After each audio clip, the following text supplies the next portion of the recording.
All right. Check, check. I think my mic's working. I think the music might be too loud.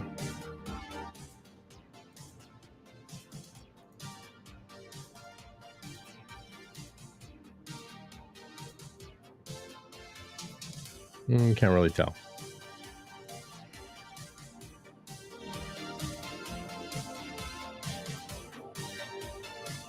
This background, though. Let's fix this background.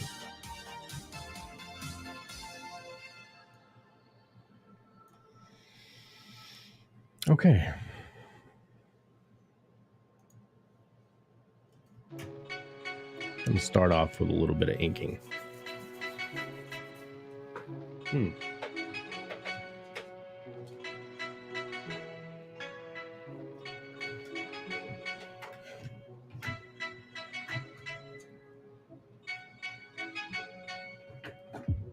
Let me set up my tablet camera and see.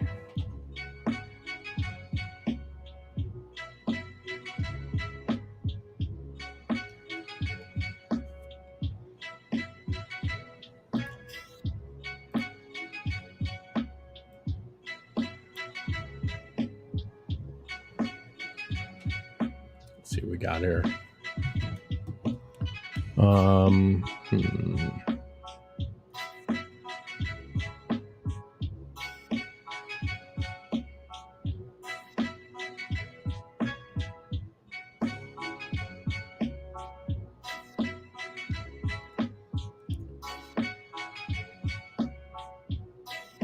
I actually don't have, weird.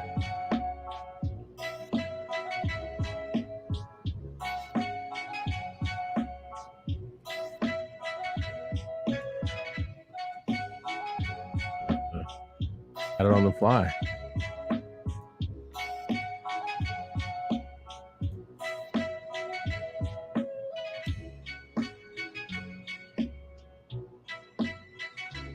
Not showing. Weird. Hello?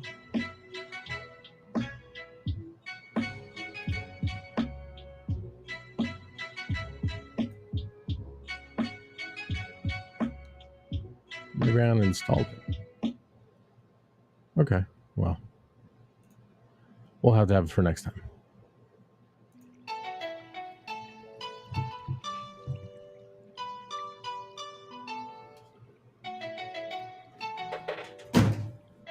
All right, set it over there. Okay, so I've been noodling around on this piece by Vinny from one of his City of Venus characters.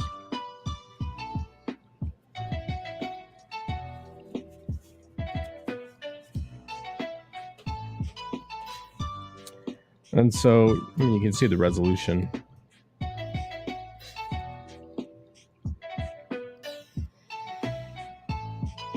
So what we did was we converted it to black lines, as we do, and gonna keep going here.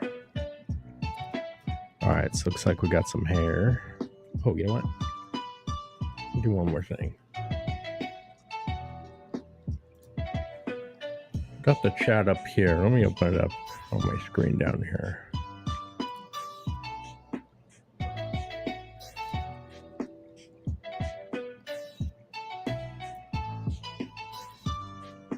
There we go. That way, if anything pops up, I'll see it. Okay.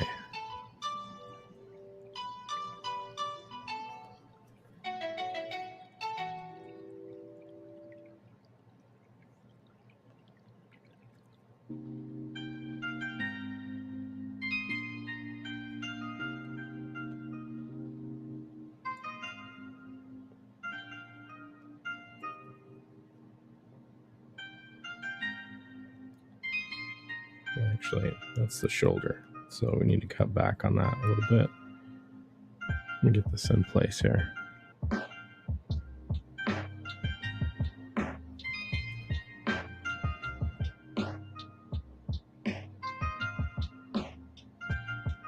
that holding line nice and thick.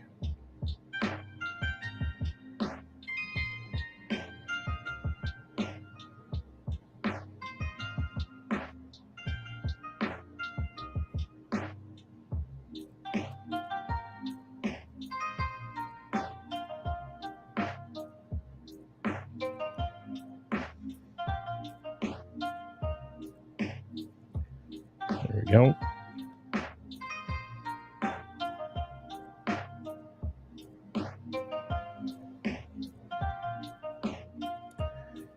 And then we'll do a bloop and a pull. Connect that.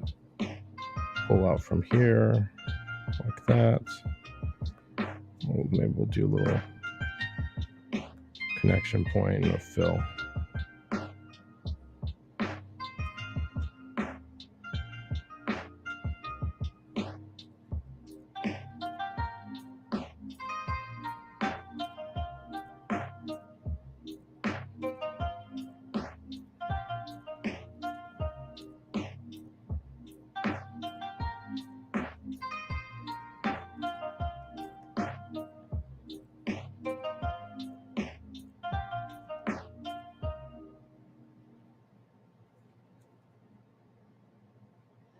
Connect that together like that. Go past. Let's see here. I don't really like that curve, actually. We'll shear it off like that. And we'll pull this straight down here like this.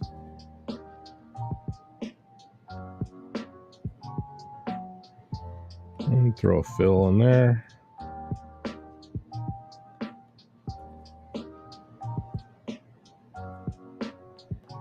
And let's see. So we got this whole spot here.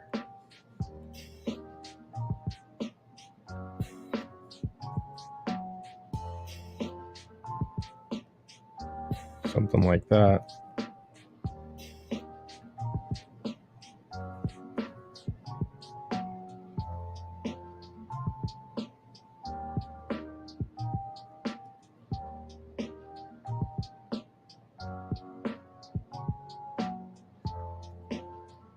Pull this, a little bump right here.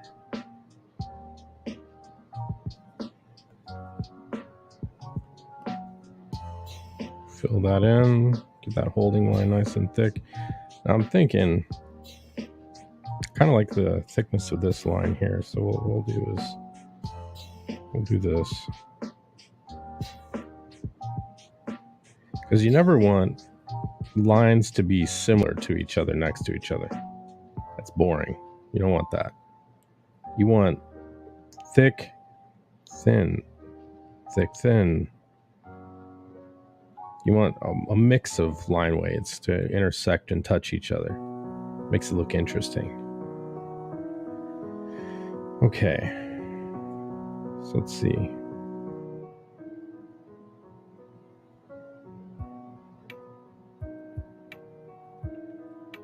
See how I'm gonna handle that. We'll just marry it in here like this.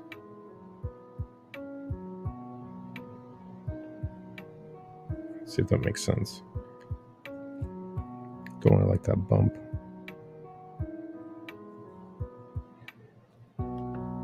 Let's get a fill on that and see what we. Oh shit! I'm still on my eraser. Okay.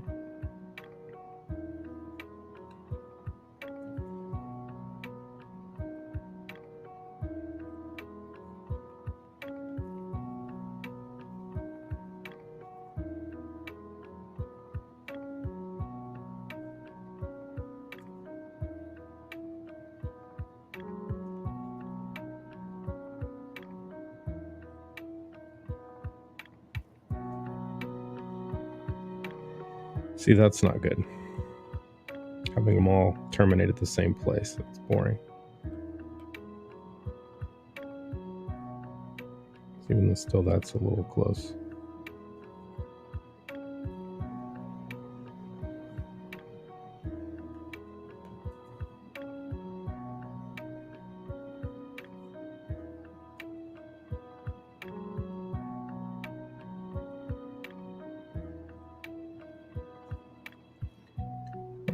thin to thick to thin.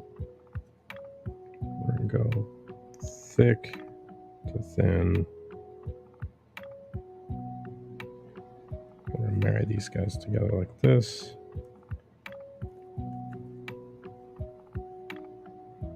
Give that some length. And we're going to put a line right next to this one.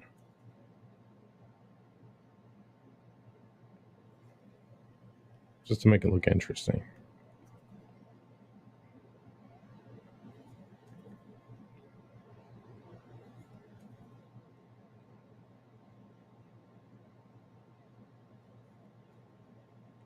Let's get a fill on that.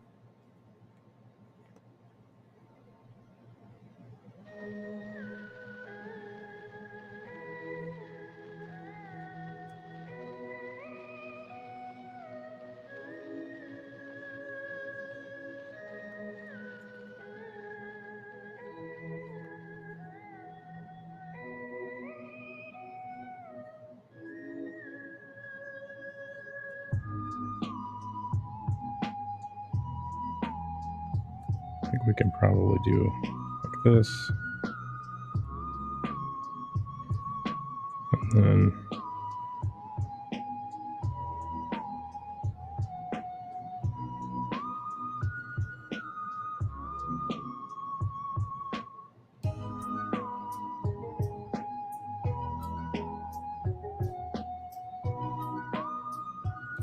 something like that.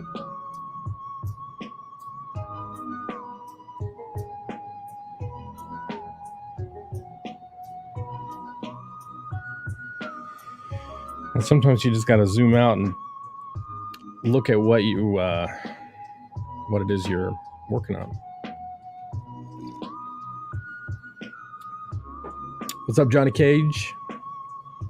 What's going on, man? My eyes are watering like crazy right now. I think I got a sty eye right here. Okay. That's gonna suck. It's been watering and kind of irritated the last couple days. Let's see, let's add a little. I'm gonna marry this to right there. Let's drag a fill. Oh, hello. It sometimes happens. Let's merge this down here.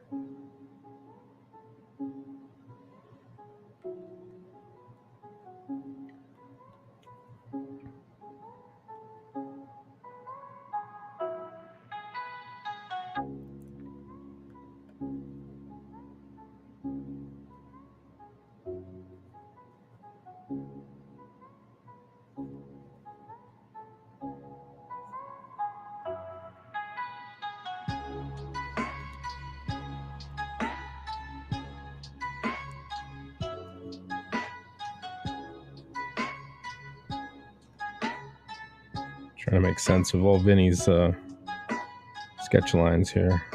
What makes sense to keep, what makes sense to not. All right, let's finish up this hair. All right, we're gonna start thin, go back to thick, go back to thin. We're gonna marry this to here. Boom, like that. Thick to thin, thin to thick to thin.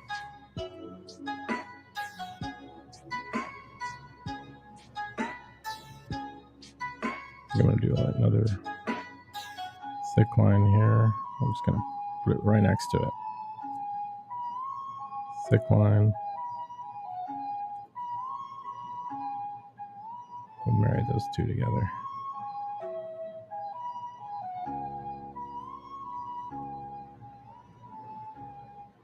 When it comes to hair,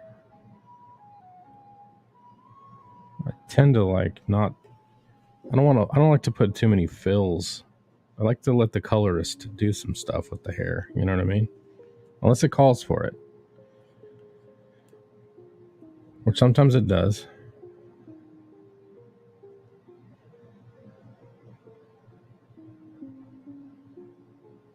But in this case, I don't know.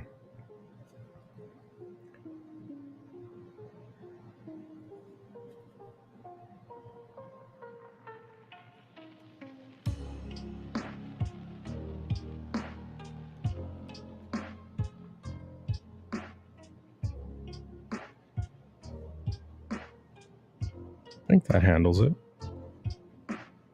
We probably could. Creates a problem right there.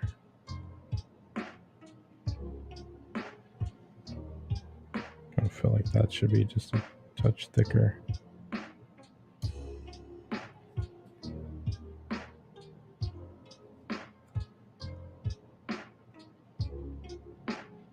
I'm going to dial back this one just a little bit. Just give that a little bit more space.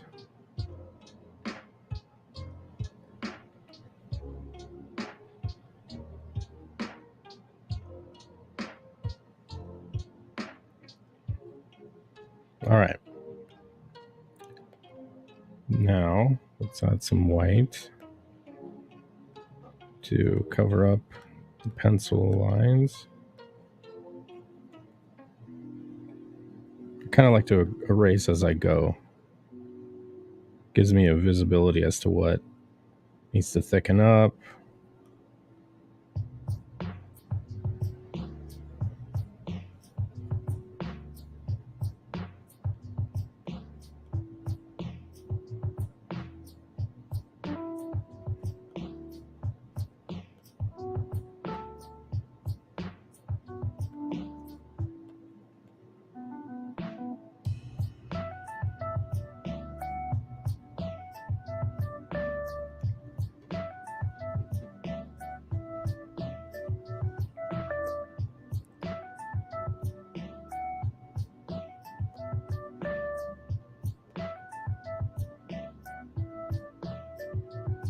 Okay.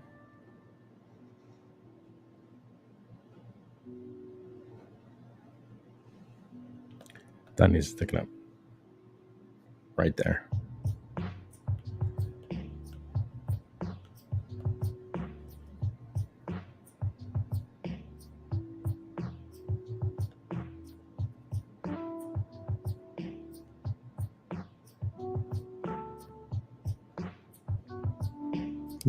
That's kind of a holding line. Needs some weight to it. I hate this.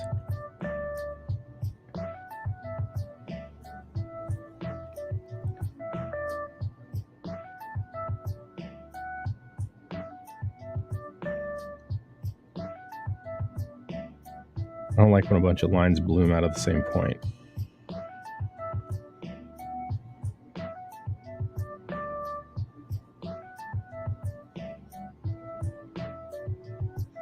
There. It's much more interesting.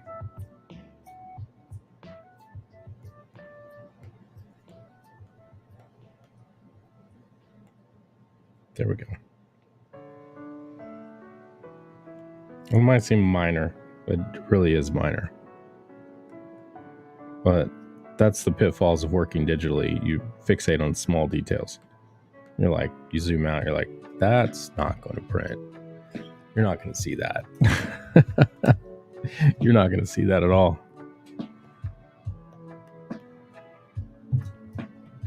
All right, let's see.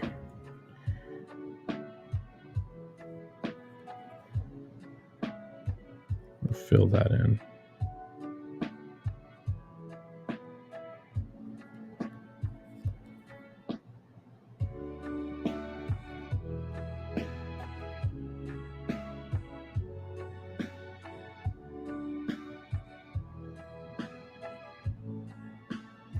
I'm going to leave that little gap there.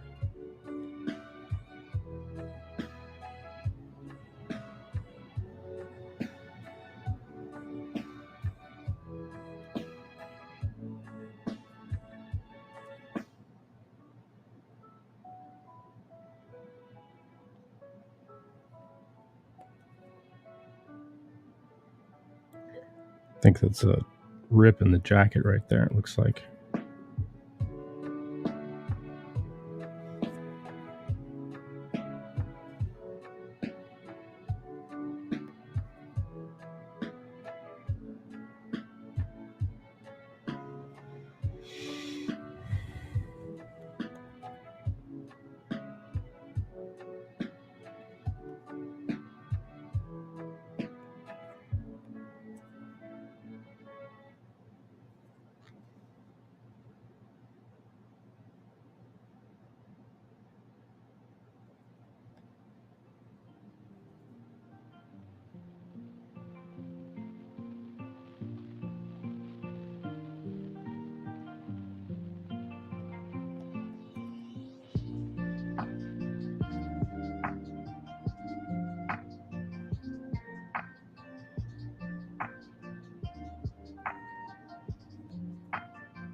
Yo, what's up, Ink Spots, dude?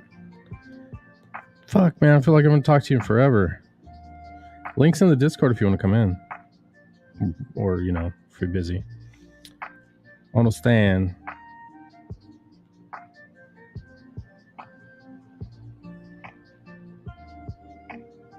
Just thinking this piece by Vinny. It says his character from City of Venus. So... Oh, I don't know if you saw it or not, but I inked that Dale Keown cover. Where the hell is it at? Ah, here.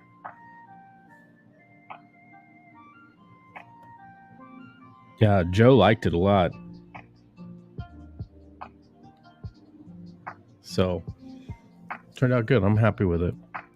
Weird thing happened here, though. Like I don't know if you can see that. Like, for some reason, the black isn't fully black. I don't know why. I think because I had a bunch of layers and I was going back and forth between layer opacities. So I think I might have had like a 99% opaque. Wait, did that just fix it? Hold up.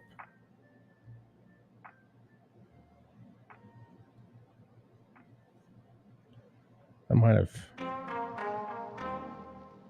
fixed it. Let's see. I'll do it again. Color drop. Boom.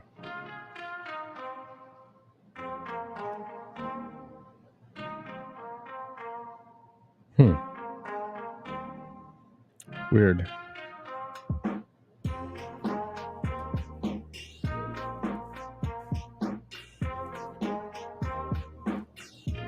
No idea.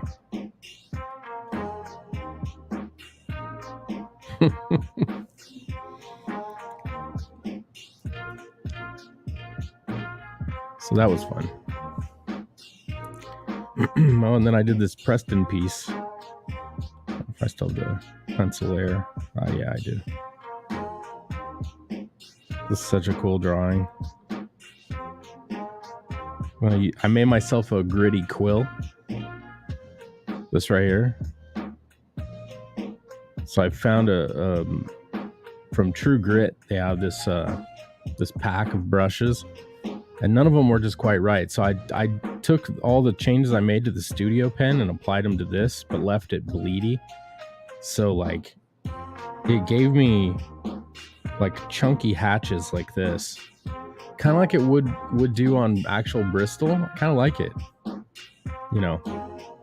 Seemed to work well with Preston's style. My man. Under the screen, my man. What's up, man? Whoa. How's my mic? I got a shitty mic now, so. Sounds all right. All right, that works. I can hear you, which is better than before because I haven't talked to you in fucking weeks. Life, baby, life. I feel you, man. How's the poop drudging going? It's more involved than I thought. Right? Yeah, between the new business and then also, you know, the new campaign is more work than I thought it was going to be too. So it's a lot of work. So I feel you, dude. Yeah, I've been cranking away too, man. Yeah, I've been seeing you ink a ton of shit. I've Color a been lot of inking stuff. so much. God damn, I've been inking so much. It's been so much fun. Like, I don't know. There's just so many cool things flying out there, and like I've kind of figured out a system for taking low resolution Twitter pics, blowing them up, and inking them at 600 DPI. So, yeah, cool, man. It's working. That's how I started doing digital paints. I'd get those real low 72 DPIs and blow them up and paint over them. Yeah. And Joe really liked this version of this Reaper Destroyer thing that Keon drew. That's cool, man. It's one of my most liked tweets. Yeah, I saw you're getting a bunch of attention on it, so that's very cool, man. Yeah. Very cool. And then I've been doing character work here. So I got her fully designed. He's fully designed. He's designed.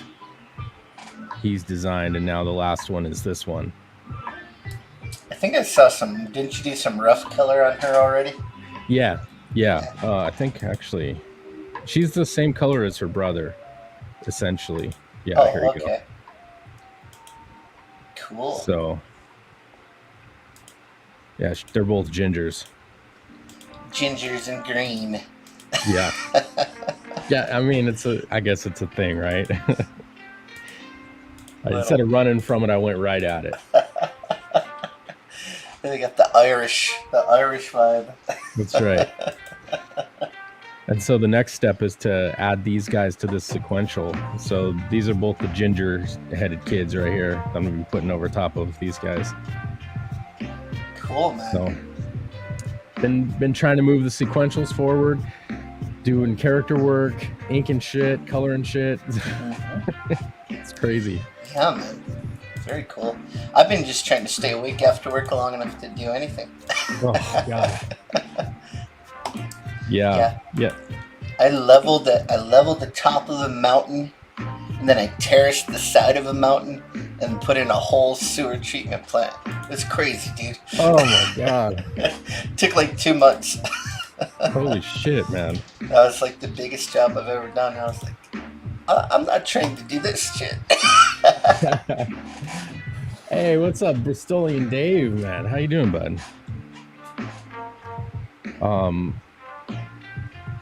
then we got this kind of team piece that we did for the CG swimsuit special.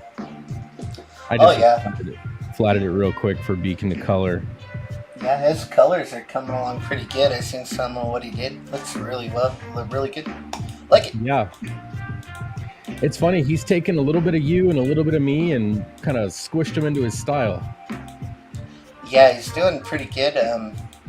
He's getting a lot of texture in there and stuff, so.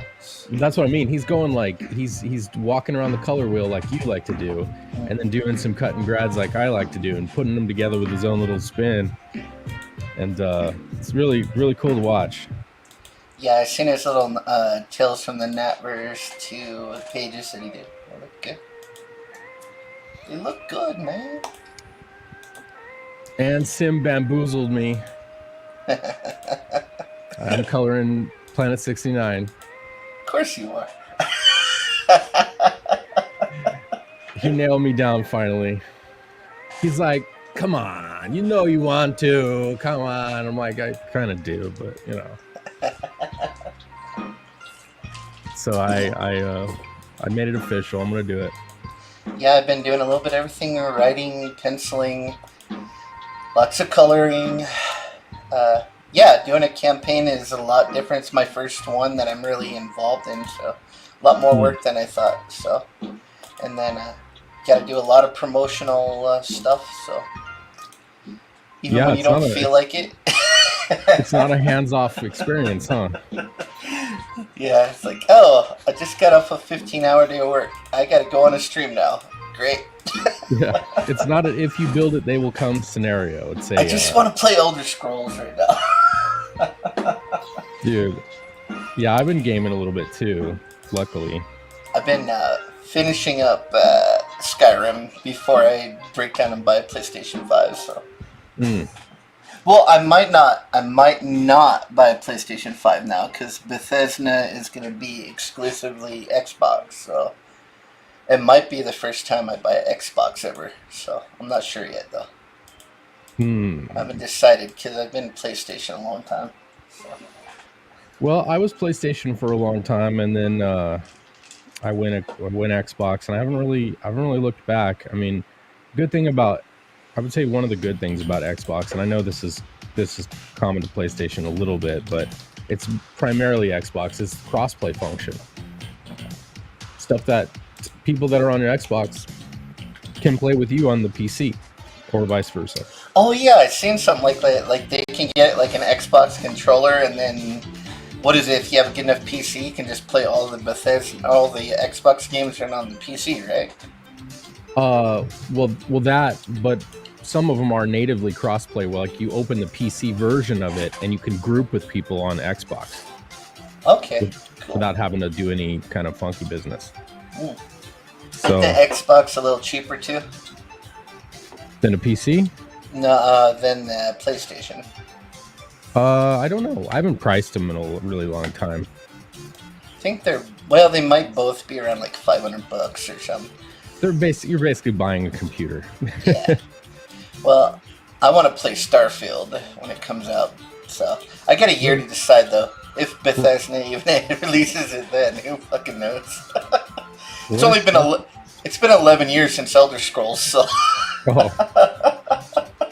I was in my 30s when Elder Scrolls came out. What the hell, man? Yeah. Well, I mean, yeah, that, and I have a new Warcraft expansion coming hopefully this year. Yeah. Which is crazy, but so a lot it's crazy that you ever imagine that like when we were young to hear a mid 40-year-old man saying that he's playing video games. That would be so weird back when we were kids. Nobody. We're like we're gonna be listening to like Metallica and Megadeth playing fucking video games when we're in our 70s. They're like it's so crazy.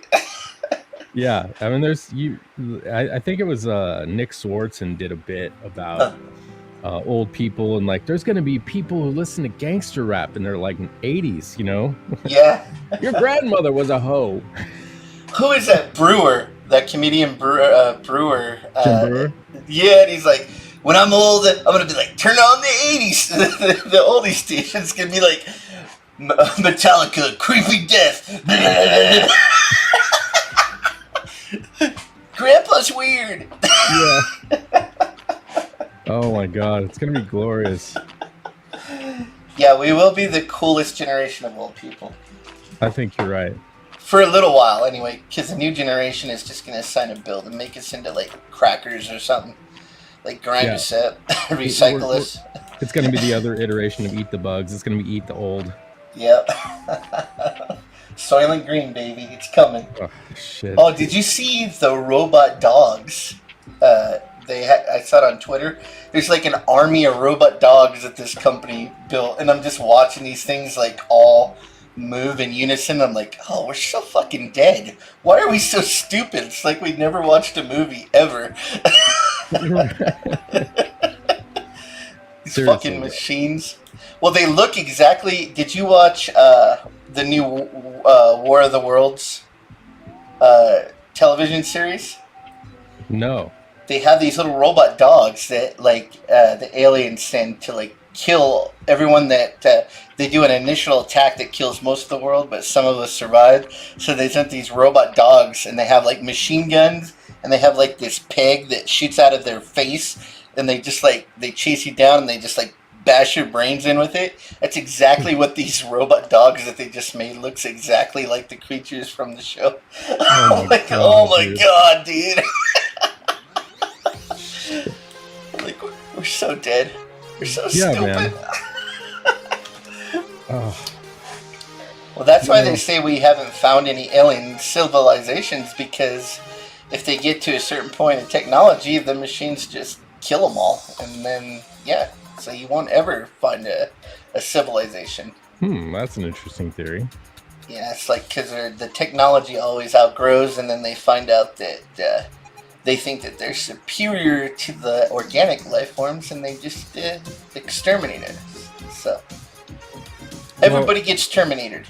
It's funny, like every time there's an AI that they create, it turns into a racist authoritarian and like that. Yeah. It's like we should exterminate all the old people that are not viable anymore. They're a drain on the society. It's like they're programmed with liberal views. It's crazy. Insanity. Oh yeah. Yeah. So yeah, I've just been working in doing comics and being way too tired. Well, I'll tell you what, Sim and I miss you in the Discord, man. We haven't seen you in forever.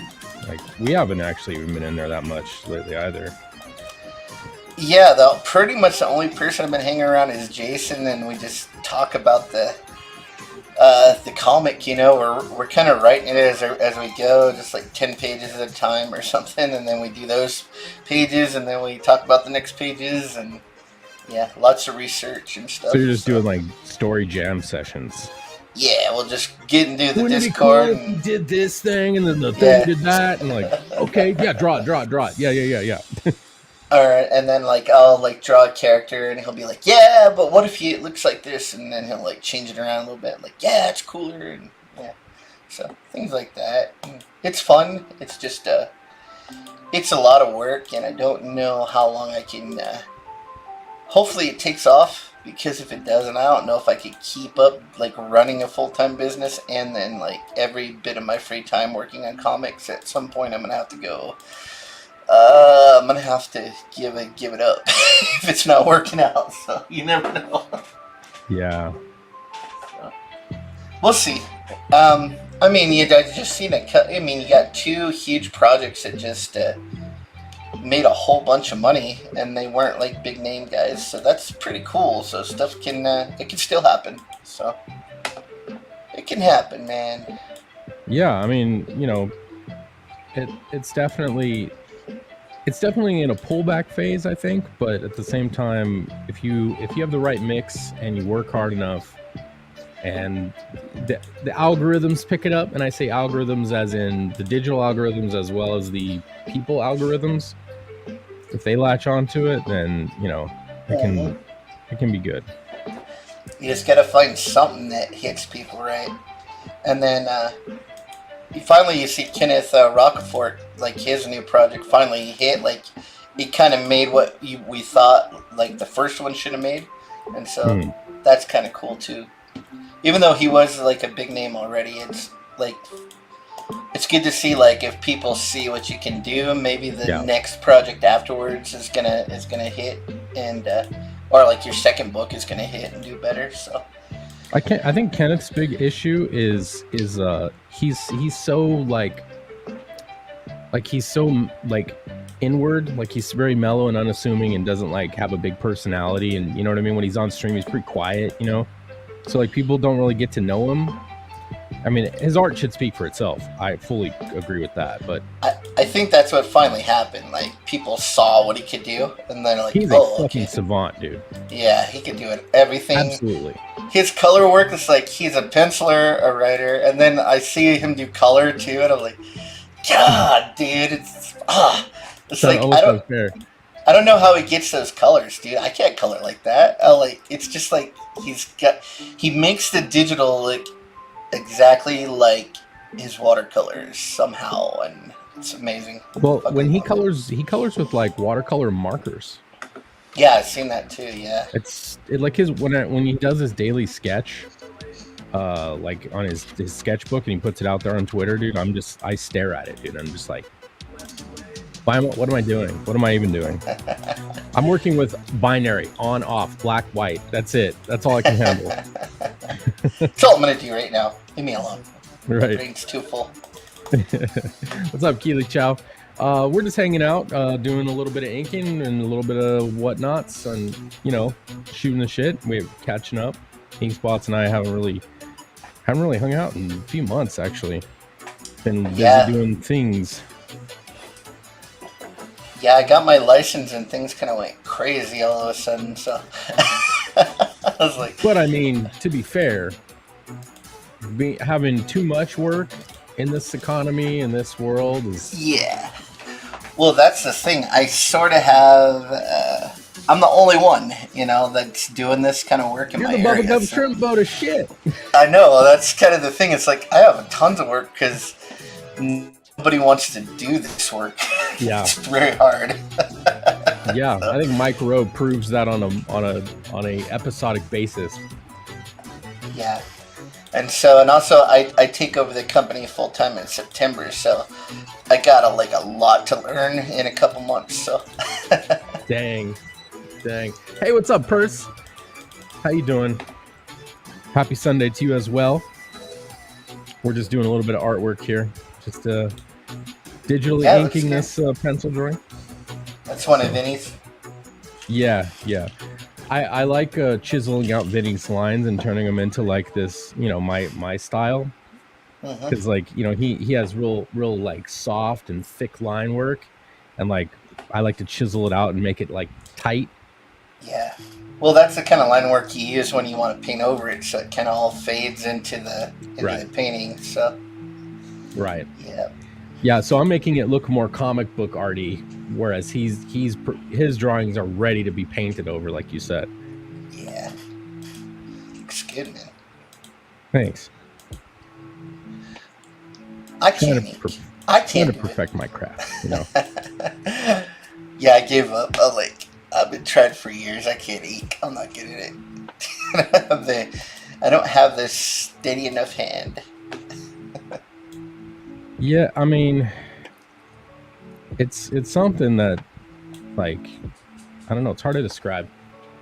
Like, it's a matter of like getting your hand and your eyes to work together, and then building it so like deep into your head that you don't think about it anymore. Your line confidence goes way up. But then the rules of line weight, like that is a massive game changer once you understand that stuff. Well, you wouldn't think that there'd be such a leap from like pencil to ink, but there is. They're totally two different things. Like, you have way more control when you use a pencil. You can really feel the texture of the paper more, and you can come at that line with a million strokes, and it still looks like one stroke, and you don't have to be dead on. Like, when you're trying to do that with a pen, it's like you have to be dead on, or you just have a bunch of marks that look all craggly. They won't look smooth and stuff. So there's like the huge difference between working with a pencil and the ink. And you wouldn't think there would be, but it's a huge jump for some reason. Yeah. I mean, the thing is, the way I would describe it is, when you're working in pencil, your medium is a series of gradients based on how hard you press, and so you end up with natural values coming out of the tip of your instrument, your pencil or whatever, your lead or graphite or whatever. With ink, unless you wet it with water, you have one value.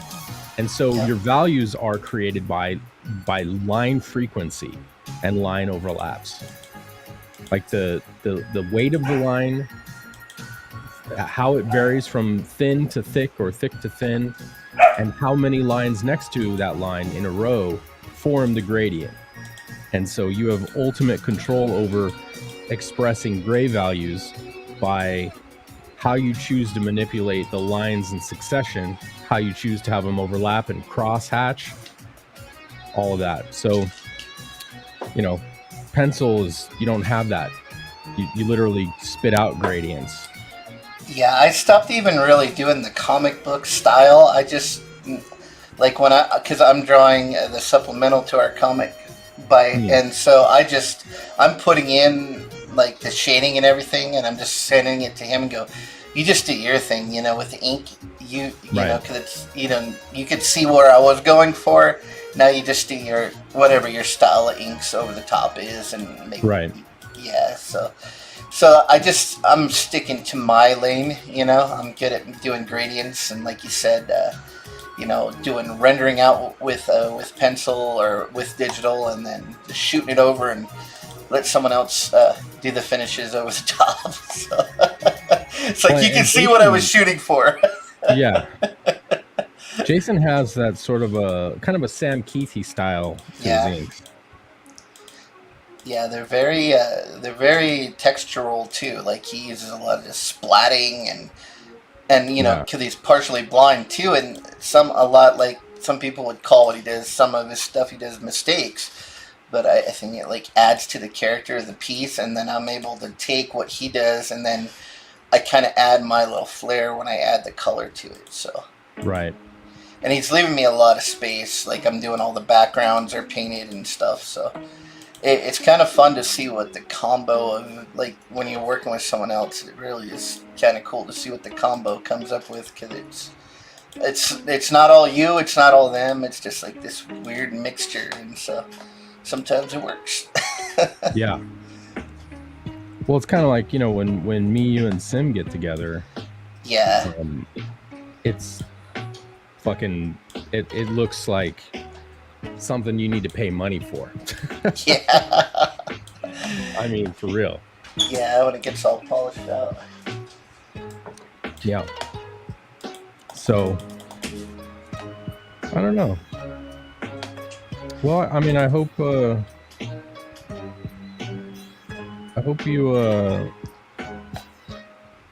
have great success with what you're doing with them. Yeah, I mean, I'm still,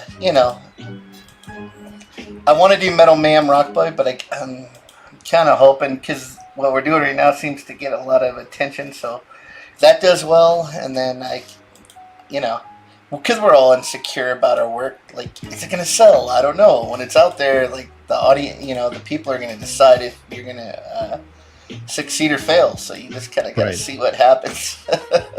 Right. So, and I've been doing this a long time. I've been freelancing for like 22 years now, and so yeah, it's hard to say. Like, how do you measure your success? Like, I love to draw and I love to paint and I love digital, but at some point it's like, do you love it more than like having a life? So it's like you got to decide what you're gonna do. So. I know what you mean, man. I don't go when I say this, I'm literally being 100% truthful. I don't go anywhere without my iPad. I'm literally either flatting a page or inking something or sketching everywhere. Yeah. And I don't know if that's good or bad, but I feel like I'm in the dojo all the time, fucking doing reps, dude. Well, I can see your color work like really leap when you did that demon piece. I forget the name of the book. The piece you just did recently with the dude with one horn. Okuri Inu for Woodrow. Yeah, that was a great piece of work, man. That came out like perfect. Like I don't think you could have colored it any better. I think you hit it perfect on that. So. Yeah, Dan Dahl is a fucking beast, dude. That was a lot of fun to color. Yeah, it was a great image to start with, and then like you did what color's supposed to do. You kicked it up a notch. So, like some people will take a piece like that and color it, and it'll look you like lower it, and you like made it more. So that's what you're supposed to do. And I'm not saying like I know that like in certain styles of artwork, I've colored stuff and it made it not as good. So it's like not everyone can work with everyone. I don't think I think it's kind of like an inker and a penciler. I think a colorist is the same way. When you're working with somebody, sometimes there's just this one certain type of work that your stuff just doesn't look good over. So I think I had that with Russ Leach's work. He has that old school style, and then when I started coloring, and I was just like, I don't, my colors don't look good over his stuff. It just doesn't. Really, I thought your colors looked pretty good over Russ. Oh no, I wasn't digging it. Like I felt like I wasn't doing him justice with what he was doing because I think he was like more old school and I was more, I don't know, just different styles, and I think Yeah. we had a bit of a clash with our two styles. Like I Mm. love his work, but I just don't think my colors look great over him. So and now he's got Yaki is doing the colors on the book, so and I Yeah. think it just fits it better. It looks good. So Here's that finished piece you were talking about. yeah, it looks great. That piece Dude, came out great. The guts look great. I like the guts. well, we got some underlighting here coming from the window. We got some highlights coming from the moon. I just I went a little crazy with the light sources on this one, to be honest. But I love this character so much because it's right in my wheelhouse, because it's a Japanese demon, right? He's got chrome arms, and I love rendering chrome. It's one of my favorite things to color. So and he's a mercenary. So those are all things that I love, So anytime Woodrow asks me to color a piece, or he didn't ask me to color this, I just said, please send me a high res of that. Yeah. He's like, done. So my friend Pedro did a cartoon for this opening for when this launches. Have you seen that yet? Oh, Pedro Eng? Yeah, he did he's been on the InkSlayer show. We've had him on. Dude, he killed it. Cool. Like he did an intro for this comic, and it's really good, dude. People love it. So. I watched it. Woody told me about it. He said it's on his channel, and it's just him cutting things up and running around. Yeah, it's really good. Pedro is really cool, man. We talked with him for probably 3-4 hours. He's a rock star, like a literal rock star. Like he goes and plays in bands and everything. Oh shit, cool. Really? I didn't know that. We didn't talk about music. Damn. He's a great guitarist. Yeah, like really good guitarist, and he actually tours around Brazil with a couple bands, I think. So yeah. And see, he's like, what does he say? Please help fund my comics so that this brown kid can have a fish sandwich or something. That's all they eat. That's all they eat over there. He just eats fish. It's hilarious, dude. It looks great. Like it looks really good, but that's all they eat over there is fish. Yeah. Yeah. And lots of seafood and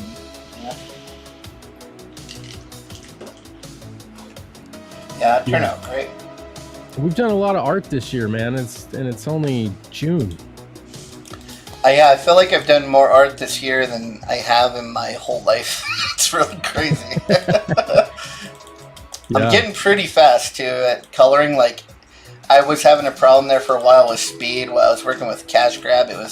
But now I'm got to a point where I become more confident in my skills, and I've learned a few new techniques, and I've kind of learned my styles changed. Like I go for more textural, and then only adding this hyper details where they're really needed. So you kind of get the hang of it, where you can save time here and there, and more save that super detail for just the areas where you really want people to look at it. Plus, so, yeah. I kind of think that because of the amount of eyeballs on Cash Grab, I think you were being super careful also. Yeah.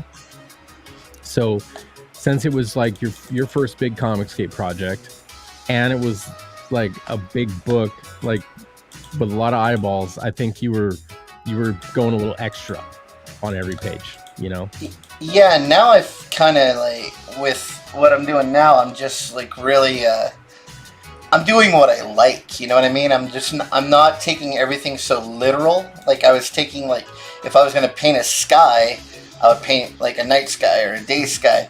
And now I'm kind of thinking more okay, what is going on in this page? And so now, on a lot of pages, I'm trying to use emotion. What emotion do I want? And then use color that way differently. And then, but then some pages, I'm well, this page is more literal. So I'm going to just get in there. So I'm doing a combination of being really loose with a lot of texture. And then in certain things, I'll get in there and I'll just paint it out realistically and stuff. So I'm doing what I like to do and what I'm feeling more on the page. Like I get to be more artistic because I'm actually involved in like I wrote the project, and so I know what's supposed to happen, and I can Hmm. just show that in my art, and I don't have to please anybody but myself. Right. I don't have to worry about other people saying, "Oh, that I don't like that" or whatever. It's like I don't care because I like it. So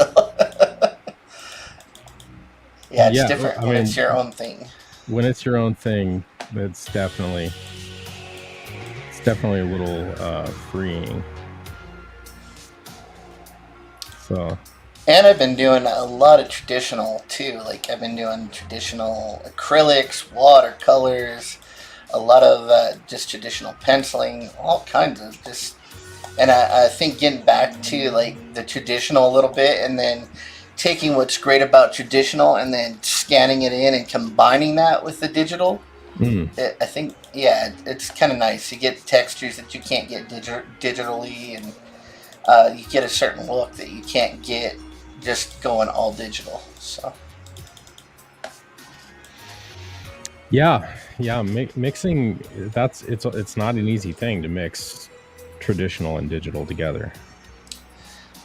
well, the one thing with traditional is it's so hard to, like, unless you have great equipment, it's very hard to, like, I've done acrylic paintings, and I can't get them I can't make them digital and like get them into the computer and make them look how they look in real life. Like they'll look really good in real life, and it's like it's almost impossible to capture that when you're scanning or taking a photo.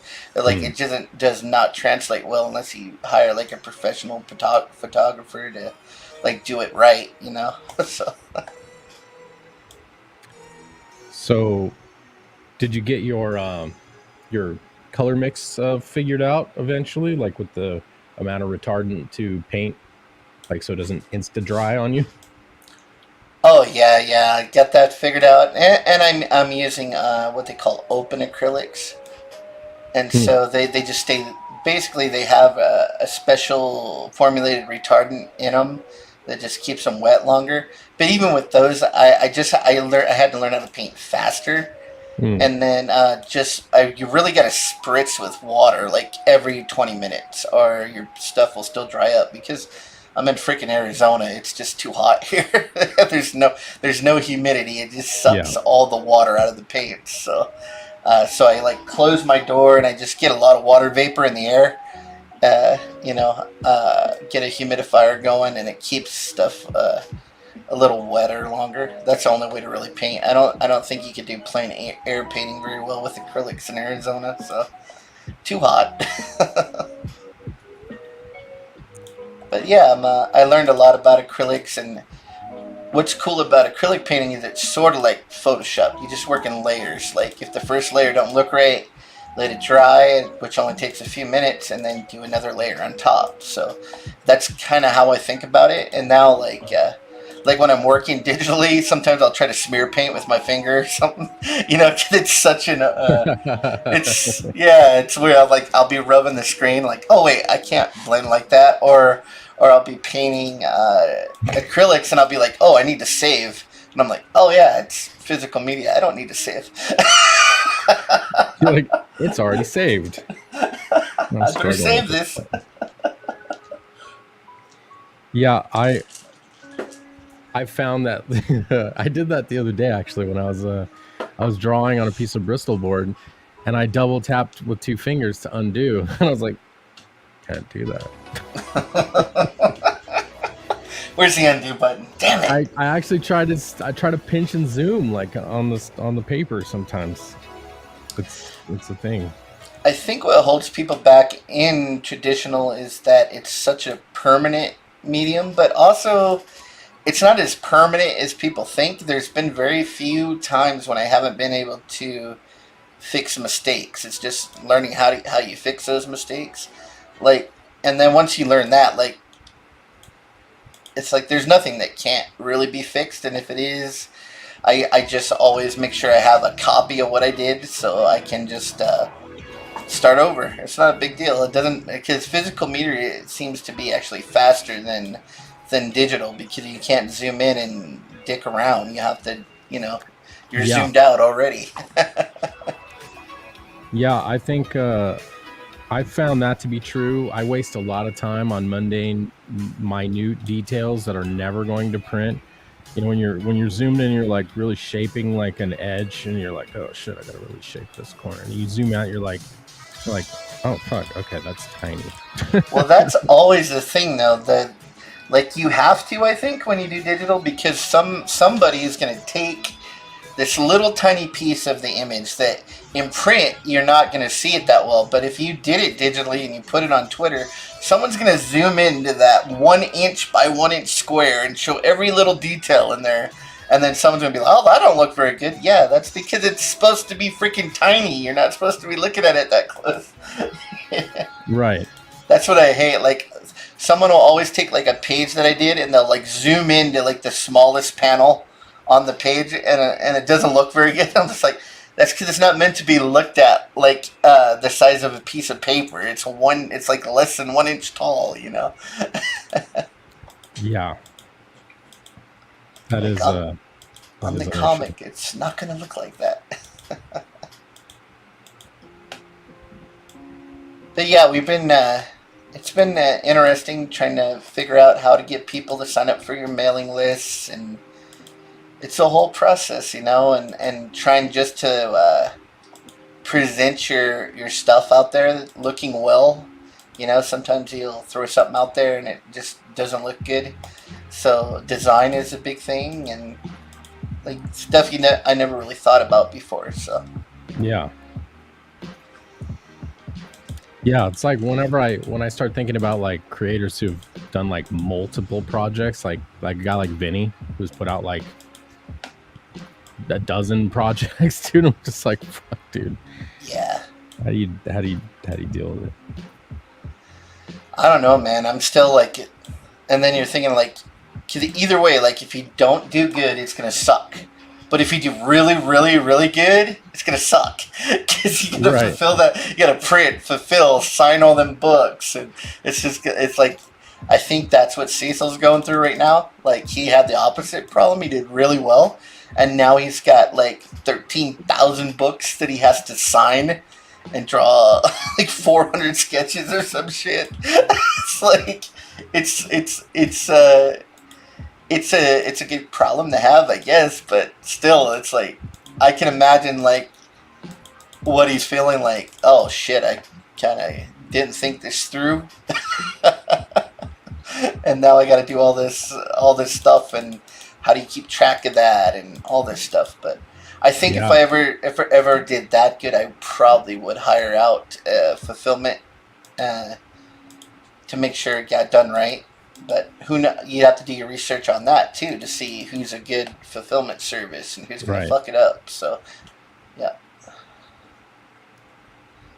I don't know. 13,000 books. Where are you going to store that shit? That's a lot of books. That's like, what, 5 storage units full of books. That's a lot. That quite literally is a metric shit ton of books. Because I've seen people that only had to fill 1,000, and like how many boxes that it's a lot. It's crazy how much room that shit takes up. So yeah, I don't think people even think about that, especially if you live in like a little apartment or something, and then you sell 20,000 books, and then it's like, where am I gonna put this shit at? And plus all the boxes and to mail them out in and all, and then you have the other perks that you got to do. What's up, Sim? What up, Theum? Yeah, dude, that's... I mean, that's another thing that I don't think, like, both fan and creator alike realize is, how much ancillary work there is on the back end after the art's all done. Yeah, because you're like, I gotta get this art done, and then you finally get it done, and then it's like, okay, that was only the first job. Like, there's like this other full-time job you're gonna have to do for a couple months afterwards to get it all out, and then make sure everybody gets their stuff. And if your books come damaged, what do you do with that? And yep. Agreed. Well, I see what Rainey's doing. Like a bunch of her books came messed up, and so she's doing the Battle battle damage. damaged. Yeah. So Yeah, I think Eric Weathers did that with. his Battle Brick Road. Yeah.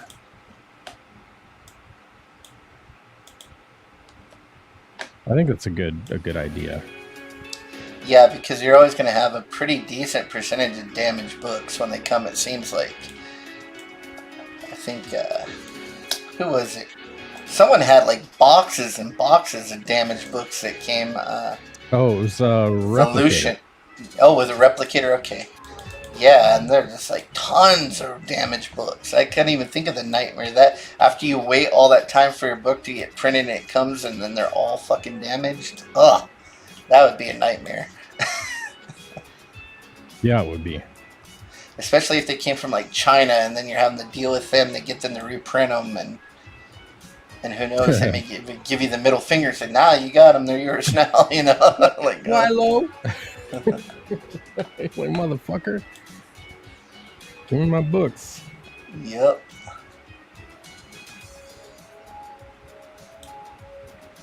Yeah.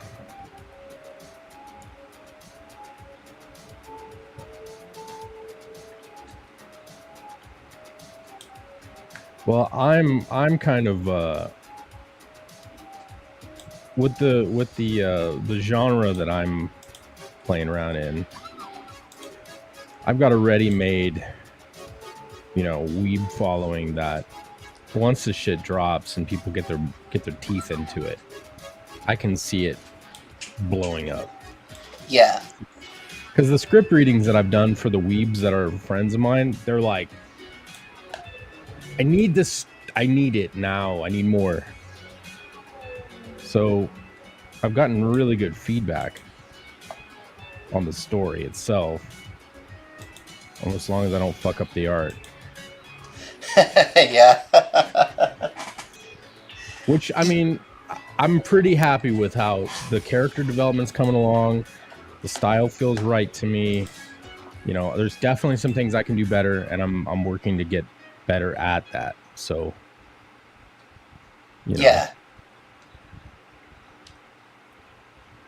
Plus, I mean, having Sim whip out layouts for me like that, it's a really good backdrop to start with. Yeah, when you get something down, and then you can work, concentrate on getting it specifically the way you want it. Yeah, I mean, with working over his layouts a lot, I mean, I don't think about perspective or proportion or anything like that. I don't have to, because the mannequins are kind of in place, and they don't end up looking anything like his layouts really when I'm done with them. But I mean, it's a great starting point. Oh, it's yeah. been super helpful. Like, let's see, perfect example. This right here. Let's see which one still has it in there. This panel sequence here had shit. I might have just flattened them all away. Yeah, that's what Jason does with my stuff. Like, he erases as he goes, so there's nothing left when he gets to the end. Right. Well, okay, so this was his rough, and I put the buildings in over top of the rough, and it became hold on, I don't want to dox myself. Hold on. Don't want to dox myself. Okay. So,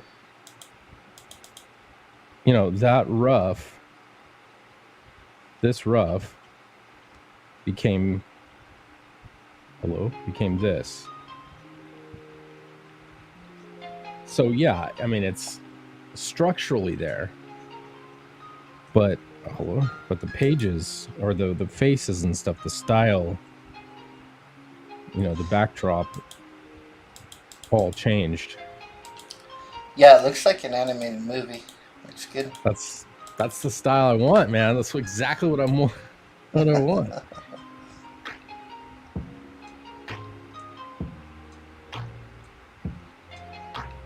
So yeah, I just fucking gotta get on with it, man. That's always the thing, just getting it done. Yep.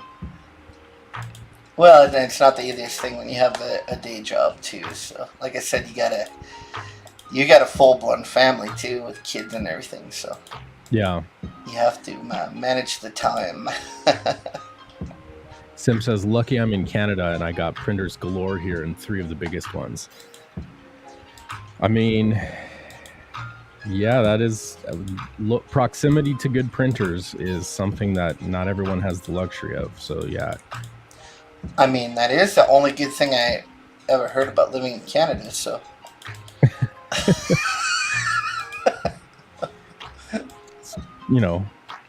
I can't speak to that because I don't think I've ever heard of anything good about living in Canada. So I guess the weather. The weather. I like snow. I do. But I don't like snow. But this year has made me hate the heat. So, I mean, it's been horrible in Arizona for heat. I mean, it started way early this year. Sim says only $100 away from being fully funded on Kickstarter. Congrats, dude. Yeah, I'm looking at it right now. It's $14.51. So, yep, $100 more. Dude. $100 more. It's fucking awesome. I forget what I was gonna say. Shit, my brain just rebooted. I got nothing. Oh. No, we're gonna have some of the hottest weather we've had in years for the rest of this year, and probably well into the next year, because we're apparently there's like a coronal mass coronal ejection pointed at the Earth from the sun, and we've only had like a handful of those in like recorded history. I like the scientists are like, it's no big deal. It's like, you don't know what's gonna happen. Dude, the amount of radiation that's going to get sent Earth's way is more than we experience in like multiple years. Yeah. So we're going to have a very hot summer and probably hot couple years until that radiation passes us.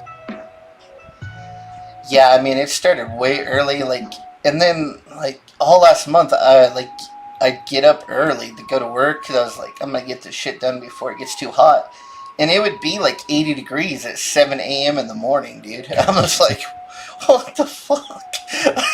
But I lived on Earth, not the sun itself.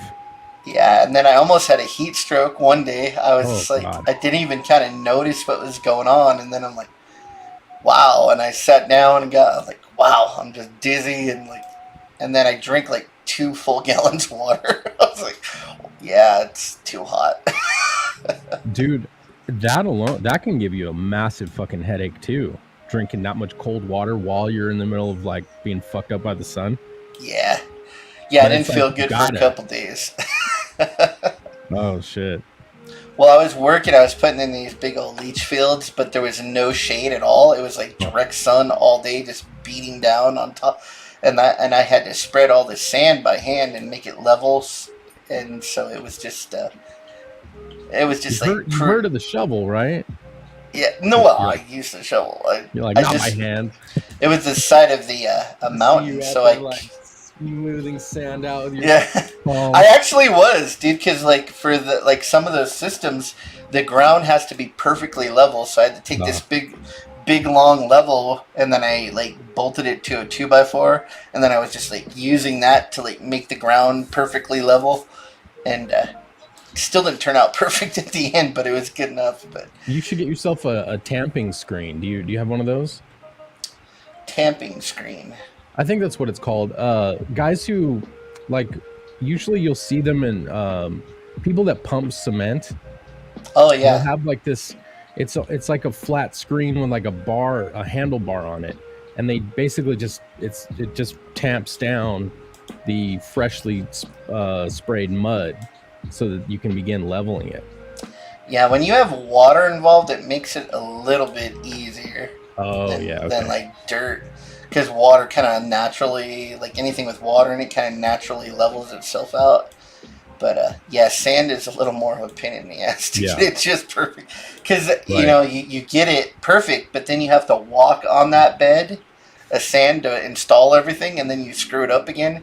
So you really have to pack the shit out of it and then like scrape it level. Plus, Hmm. it was the first time I ever put in one of these systems, so it took me.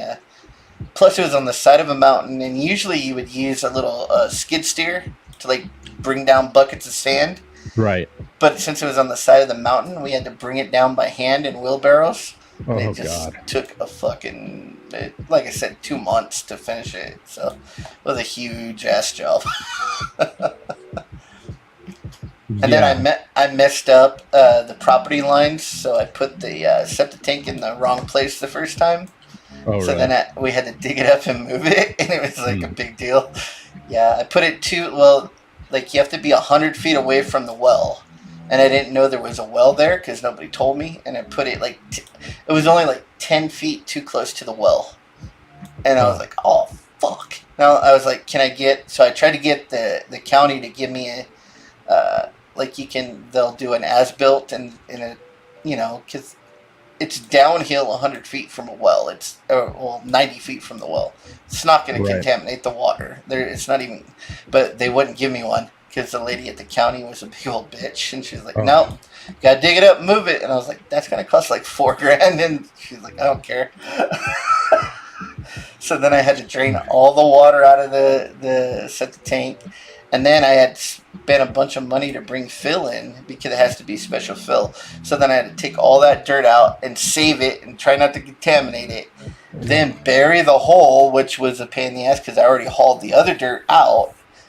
So then I had to bury the hole, dig another hole, get rid of that dirt. Actually, I used that dirt to fill the other hole. It was a whole fucking thing, dude. It sucked. And Shit. then finally got the damn thing reset, and that took an extra like 3 days, and just because of the location of it. And then like you couldn't really bring a lot of heavy equipment in because there was no road.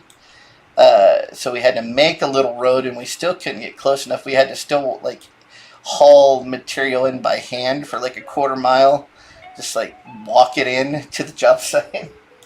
Just fucking stupid stuff like that. Damn, dude. So then I was like, I'm not gonna do any more jobs this big. That's too big. I like the middle-sized jobs where you just knock them out, get your money, and go to the next one. Yeah. But hopefully, I'll be able to just do like comic books instead. We'll see. I Yeah. don't You need. do I that don't need to be casually in rich. comic books for real. Yeah, that'd be awesome. I don't need to make a crap ton of money. I just need to make enough money to live off of. Yeah. Plus, I'm kind of used to, from what happened to me, so I'm kind of Yeah. used to not living on a ton of money. Like, Right. I'm used to living on just barely over minimum wage. So, Is that all squared away now? getting closer, getting closer. Nice. Yeah. So as soon as So I take glad the that worked out for business you, man. over, I'll have a lot more money to get that paid off pretty quickly. So yeah. Doesn't stop them from messing with you, They'll still Yeah. mess with. They like to send like tons of letters in the mail, certified mail, just to remind me that we still want to murder you. We still want a chunk of that sweet, sweet ass. Especially in the current administration has given them so much more power that they think they can disregard deals that they've made in the past and stuff. It's like, no, got a signed piece of paper, dude. Leave me alone. And not supposed to have to deal with you for a couple years. Right. Man. But yeah, I know I'll never get in trouble with the IRS. It's like I'll never do that again, ever. You're like, yeah. It's kind of like in the movie Rounders. Don't ever owe Teddy KGB anything. Yeah. Yeah, man. I mean, that's probably the only thing that I'm scared of, other than like my government becoming a communist government. And, Yeah. the, I mean, the one part of the government that's already there is the IRS. They can pretty much do whatever they want to you without any recourse, and whatever they want to do to you, they can just get away with it. So that's why I'm scared of them. Yeah. They have the full weight and force of the entire federal government behind them, so. Well, it's a nice piece of property you got there. Tax bill. It'd be a shame if someone yoinked it. Yeah, you already paid for that, but we're gonna, and you've already paid taxes on the money that you used to pay for that. But we're gonna tax you on it every year anyway. You already paid tax. You already paid tax on the income you earned in order to use the money that you earned to pay for that you paid taxes on when you bought it. Yep. So we're gonna tax you again. Yeah, I do like how they've got everybody.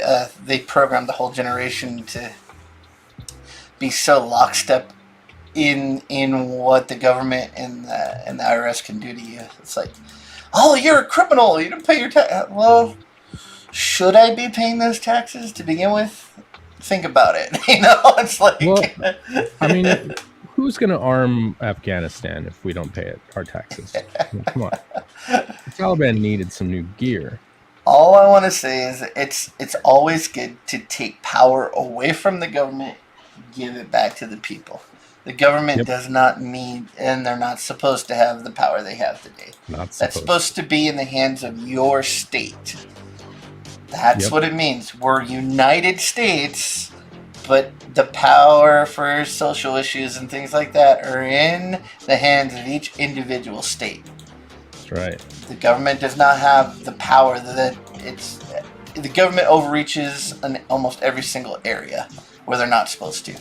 And that's not to say that the individual states can't fuck it up, but the closer it is to you, the more control you have over it. Exactly.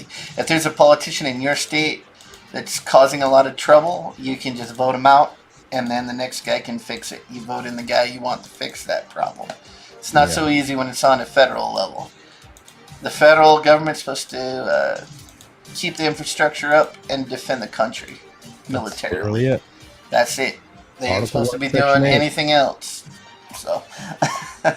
Yeah, that's that Article 1, Section 8 of the Constitution is all of the federal powers. Anything not listed or says there in the text, anything not listed here is to be left up to the people and to the states. And literally everything that our federal government does right now is not listed there. So exactly. Yep. It's all these bureaus and boards and, like my wife and I were talking about stuff earlier, something, I forget how it came up, and she's like, well, what about like all the COVID laws that you had to get vaccinated to in order to fly and stuff? And I was like, there were no laws made. Those were federal guidelines created by the Department of Health. Unelected people. That's why bureaucracy's bad. Yeah, these are people who crave power. They want to tell you exactly what you have to do when they actually have no power given to them by any authority. They just think they just want to do what they want to do, have power over you, and tell you what to do with your life, which is bullcrap. Yep. Representative government is supposed to be very finite, not broad-reaching like bureaucracies allow themselves to be. Yeah, I mean, there's a lot of people out there mad about what just happened with the Supreme Court, but you should be rejoicing because now the federal government cannot tell you what to do with your body. That's up to the, and it shouldn't be in the, anything that takes power away from the federal government is a very good thing. That's what you want. You don't want them to be able to tell you what to do at all. Well, and I mean, this is a massive can of worms, but I'll say the rhetoric behind this is not actually true. They didn't ban anything. No, if you All could they did was remove get the an power. abortion in New York or California the day before they made the ruling, you could still do it the day after, and the rules are not going to change for you. So, Right. So yeah, that's the thing. it's And never going you to know be what? against the law. You can always go somewhere and do it. You know, if you. I would say this, like, the interesting thing is, if the weirdos weren't trying to end the process, the cooking process, literally the day before the due date, if they were Yeah, like if they kept it early on, like, don't talk about it. Like, most of us would be like, gross, but like, okay, and whatever. Okay. But because they're talking about no, even after the date, yeah. That's where you did it to yourselves by saying like 8 months, 8 months and so many days when it's fully, and then like up to 3 days after it's born, you could still. Yeah, okay. You're Yeah, crazy. no, You're crazy. You're you just crazy. asked for it. so, so, yeah.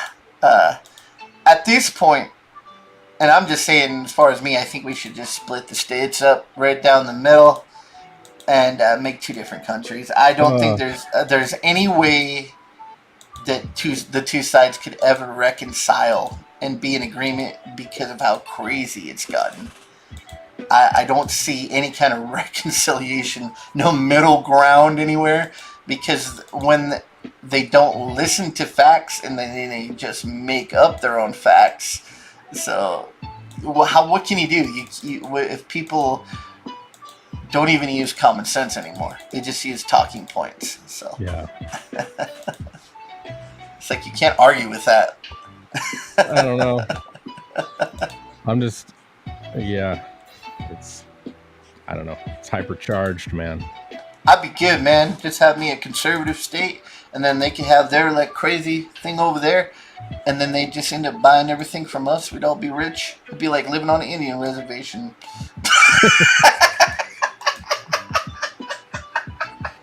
Oh shit, dude. Hey, what's up, Fisky? How you doing, brother? Good to see you. Good to see you.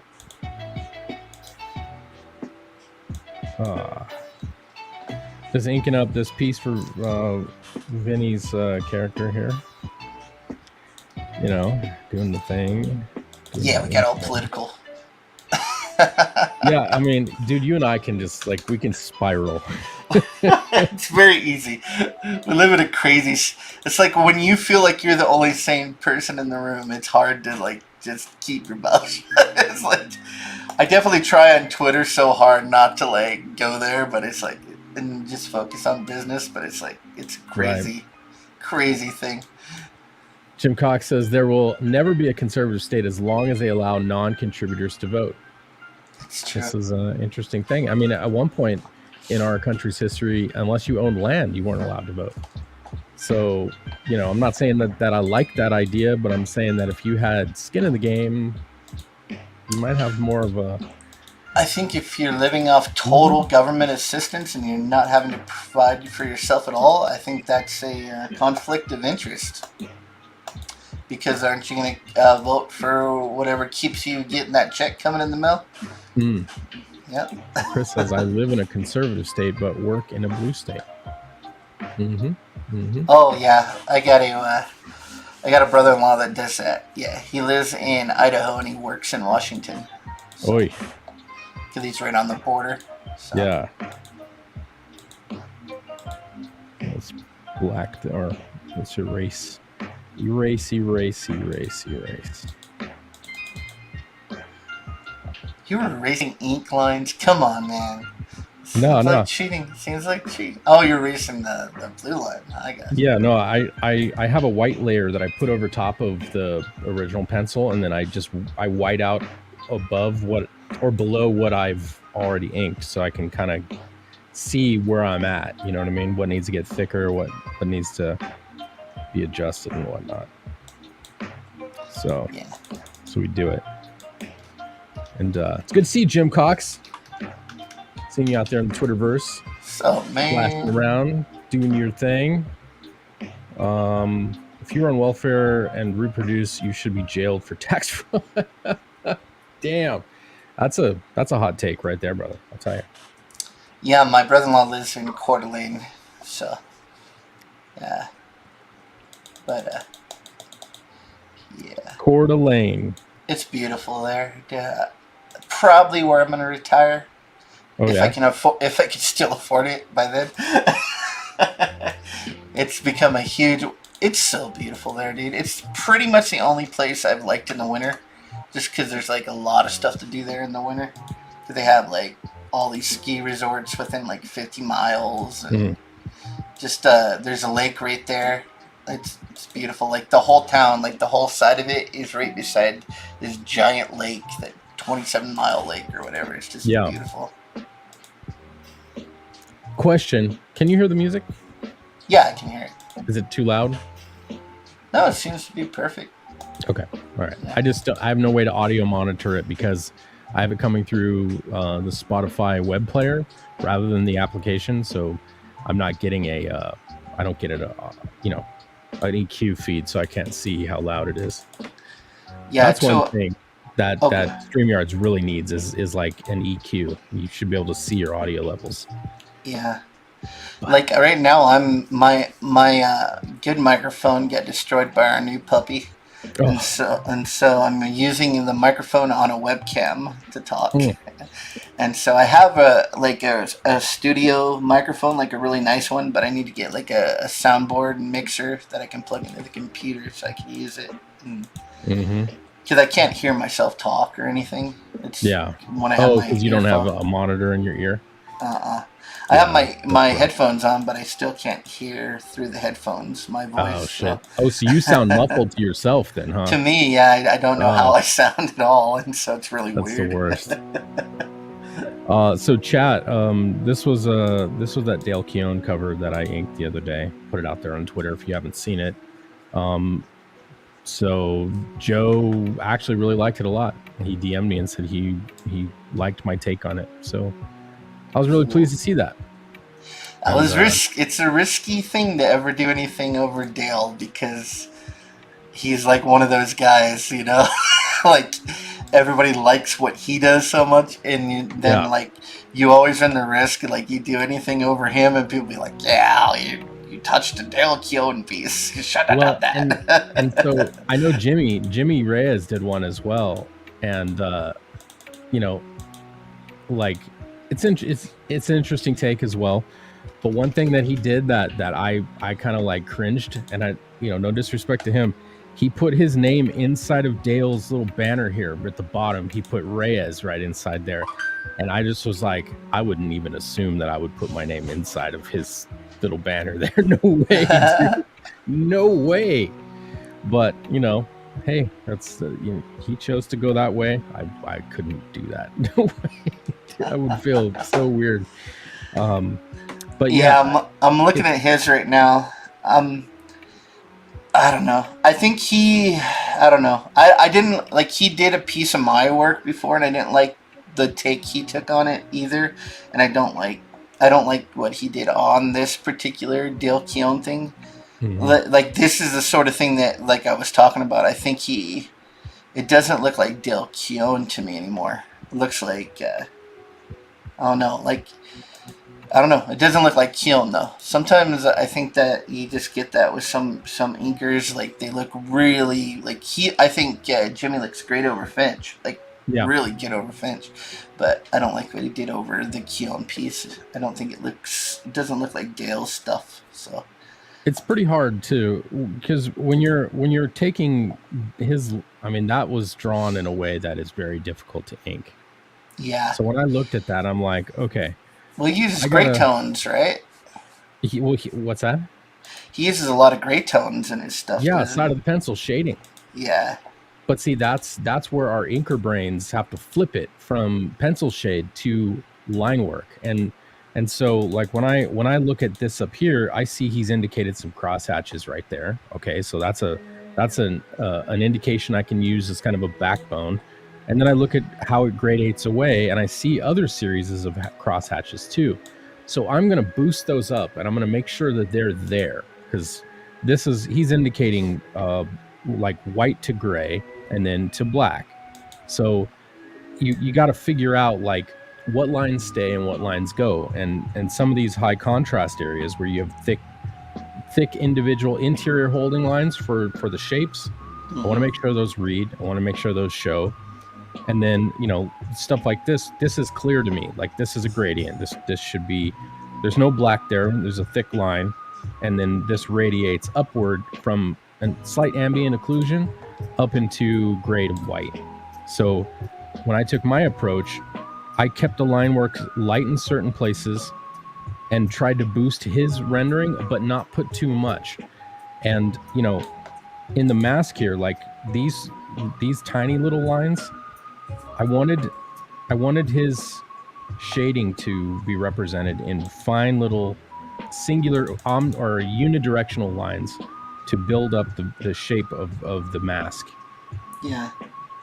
So, well, I think that's where Jimmy went a little wrong. Is I think he went a bit too loose, and when you're used to seeing Keon piece, even when he inks himself or whatever he does, he's very tight, like very tight. So you kind of have to go that direction, or you're gonna mess it up. Right. And I think the only decision that I made that I would change if I had to do it over again, which I do, but I won't, is in the bottom of the mask here. I chose to use my bleeding quill rather than my super clean quill. Like, this one is a super clean one, and it yielded these really tight hatches. Down here, I went, since there's ambient occlusion along the neckline, I wanted a rough, kind of a ratty feel, but the hatches are thick and chunky. I probably would have made them more fine, much more similar to these. Yeah. If I were to do it over again, I might go a little bit more delicate with the bottom part of the jawline and the mandible area, right in here and right in there. But, you know, it is what it is. I think it works. And then the background, you know, obviously this is a beautiful, like, side rendering and shading from, you know, vertical and horizontal cross hatching with a pencil is absolutely lovely. I was looking at that, I'm like, I don't want to do a bunch of vertical cross hatches, you know, horizontal and all that stuff. So I thought, you know what I'm going to do? I'm going to do a classic dry brush with reverse paint, you know, it's kind of a splattering, you know what I mean, to represent that. And so I basically took a layer by itself and got my this guy, one of these brushes, I forget which one it was, one of my dry brushes, and just went to town and did a bunch of vertical paint, like dry brush lines, and then reverse it out, and it came back over with white paint, so that, you know, it would have like a really dynamic feel. And then used a splatter brush to kind of add ink splats. Yeah. Some ink spots. Yeah, I think it worked out great. Yeah, I think that's with Keon. I think that's where a lot of people make mistakes, is Keon's got to be tight, man, because everything you see of his is super tight, and you got to keep that tightness. I don't think he's one of those artists. I think he draws exactly the way he wants it to look. You know what I mean? Yeah. Like, there's not a lot of interpretation. It's like, this is how I want it. So. Yeah. And the hard part is, in that interpretation, because he used so much shading in this one, you know, had to convert that into black lines and solid blacks somehow. Yeah. And so. And you lose a little something, because, like, even in his dark blacks, you can still see the white through it, and it gives it a different. It's just a completely different feel when you hit that solid black in there. It's completely different feel. Yeah. So you have to try. I think you got to look at the stuff that he's inked himself and kind of see how he did it, and then you can be like, oh, okay, that's to kind of, because he's interpreting this probably, like, when he draws this, he knows exactly how he's going to ink it. So if he was going to ink it, so Yeah, he's a master of reflected light with the pencil, dude. Mm-hmm. Like, he does a lot of underlighting, and it's so subtle, and like, I was struggling to try to capture that. So I just said, you know what? I'm going to try to be as accurate to his intent as I can be, and just be tight with my line work and see what happens. And That's where I feel for Kyle Ritter a little bit, because what is everyone going to say when you color a Dale Keown piece? They're always going to say, you ruined it. You can't say his you have to be super careful when you're working on his stuff. So yeah. he's just one of those artists. Like, I would be really nervous to. I actually did color a Dale Keown piece. But I never showed it. I was like, I don't know, man. I like it, but I'm not putting it out there because I don't want to get ridiculed for it. Well, and honestly, so just knowing who's on this project, Matt Banning is inking the book from what I understand. Yeah. He's in my pantheon. Like, I've got a pantheon of inkers in my mind. I mean, Bernie Wrightson probably sits at the helm as Zeus. Marlowe is right next to him. Scott Williams is in there. Danny Mickey is in there, obviously. Matt Banning is in there. Joe Weems is in there. Archie Bear's in there. I don't want to miss anybody, but yeah.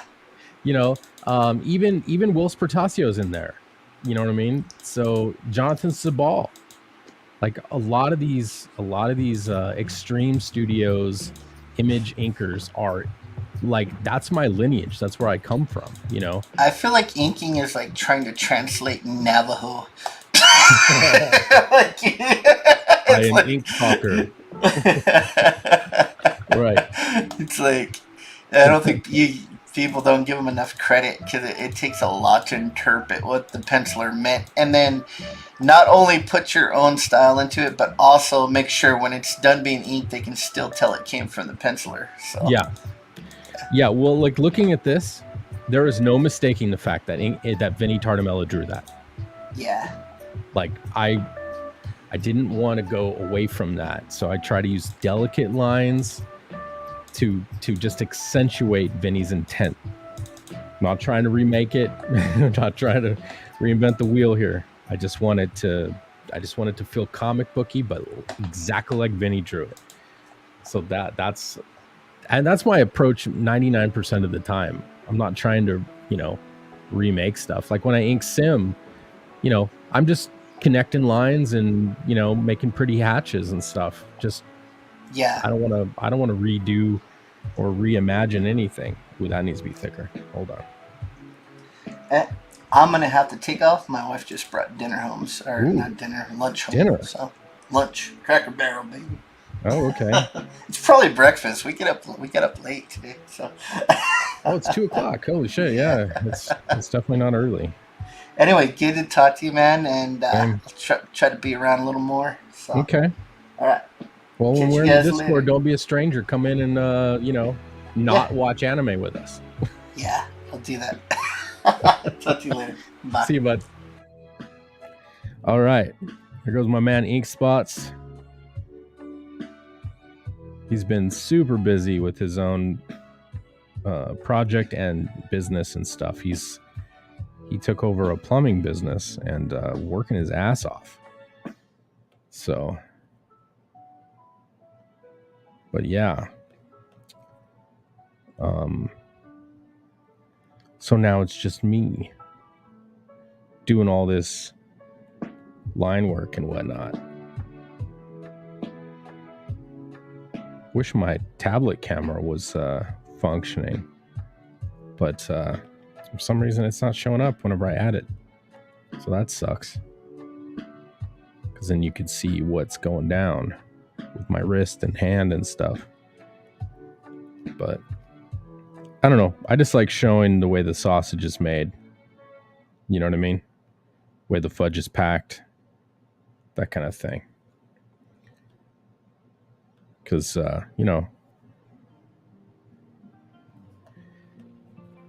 it's a slow process. I think I'm going to black all that in. I think this is going to be black. Or maybe that'll be, maybe those will be lines. This will be lines. And then this will be black. Plumbing business. I wish I had, I wish him luck with his battle against Goombas and Dragon Turtles. Yeah, dude. Black, black, black, black. And then we'll gradate out of this. We'll come down and go like this.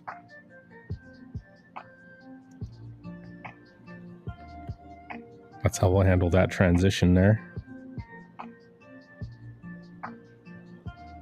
The zipper on that jacket. Okay. That's too straight. I need to curve that a little bit. Then boom. Like that.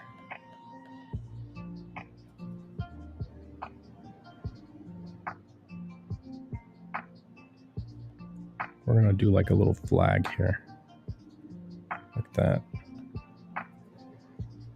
Connect this to that.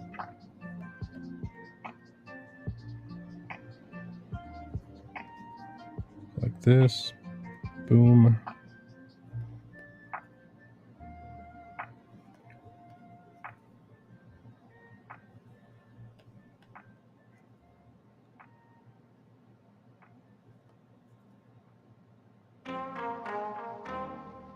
Okay.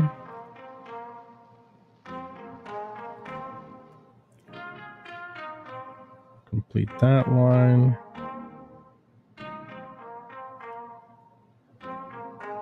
Do that.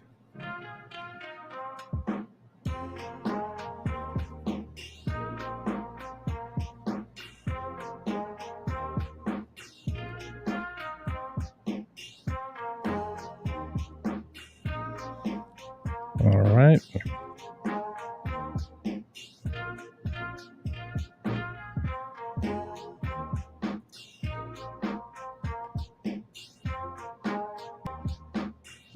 I think we'll probably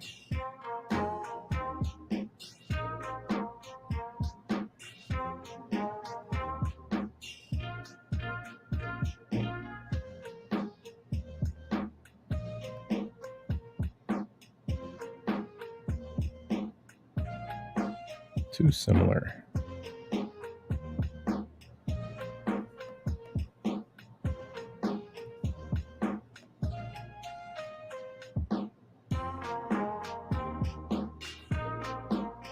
And we're gonna angle these guys like this. Boom, boom, boom, boom. Hey, thanks, Felix. You're so good at that, dude. I'm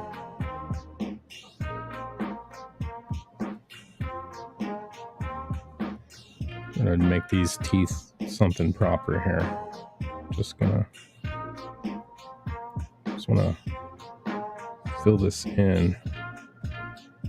We'll go to here.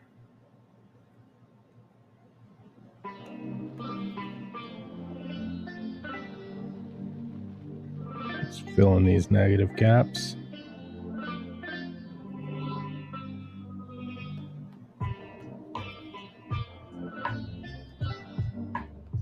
Nice little bloop. Connect that.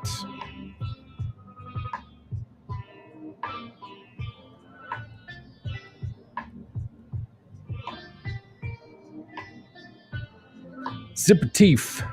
That's right.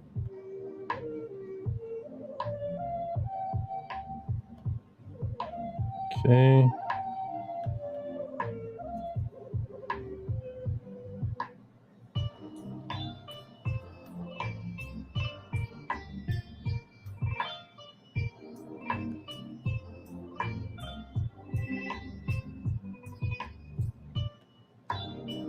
Let's see, what is that?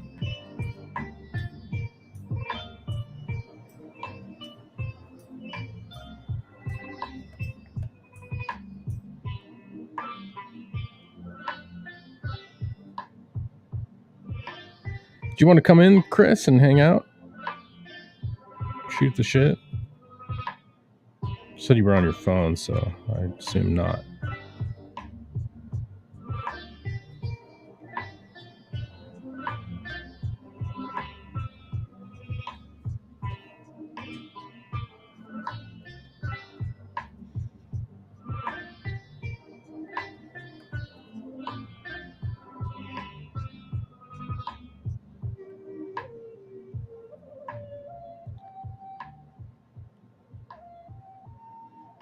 All right, chat. I ordered some proof of concept gaming mats for my RPG today. Hopefully I can find cheaper solutions for the final products. Dude, that's awesome.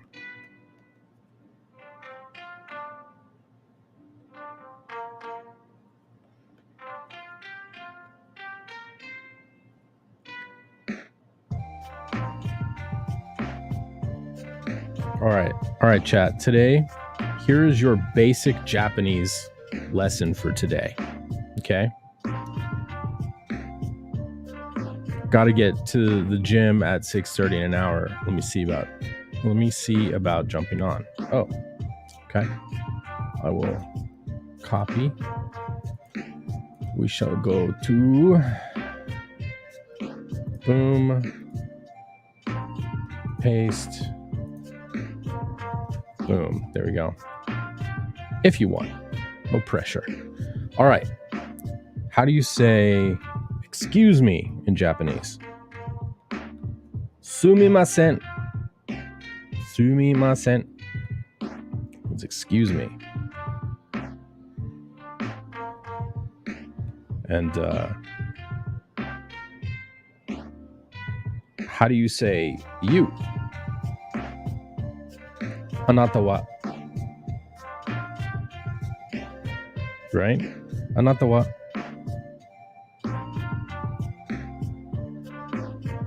Let's see. How about do you speak English? Dozo. Yeah, dozo. So do you speak English? Sumimasen.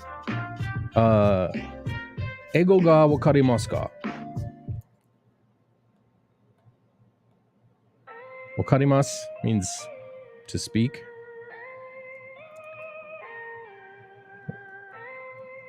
And then ka at the end makes it a question. Ego is the Japanese word for English. Using English in a sentence, you would say Ego ga, or do you speak Japanese? Nihongo ga wakarimasu ka? And if you don't, you say, what is it? Ie. Watashi wa eigo ga wakarimasen. Means I don't speak English.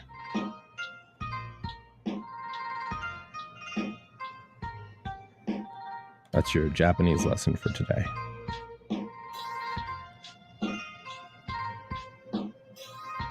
Brought to you by the Scotsman who is American, who doesn't have a Scottish accent.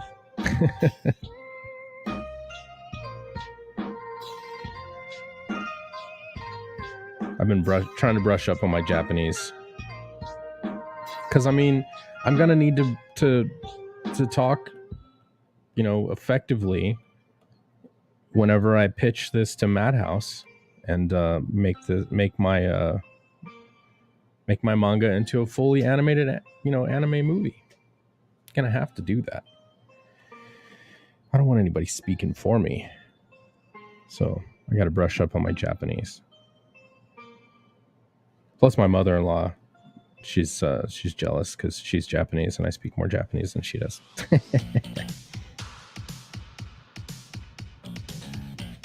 It's okay though.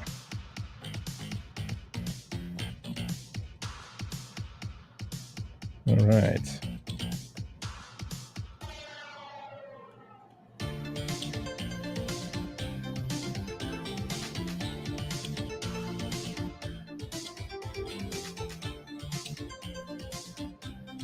Okay, so this actually needs to be filled as well down here. So you make sure these things are inoculated. I'm just going to close this off for now. All right. Toys up.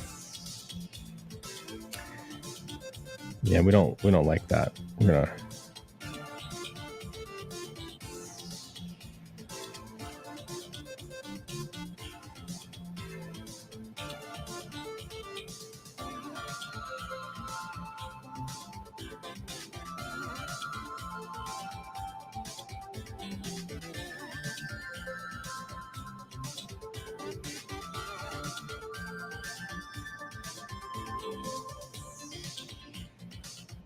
Some of those hatches are a little.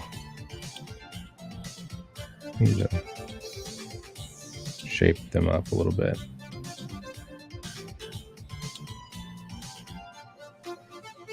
It's kind of a mess, actually. Let's do this.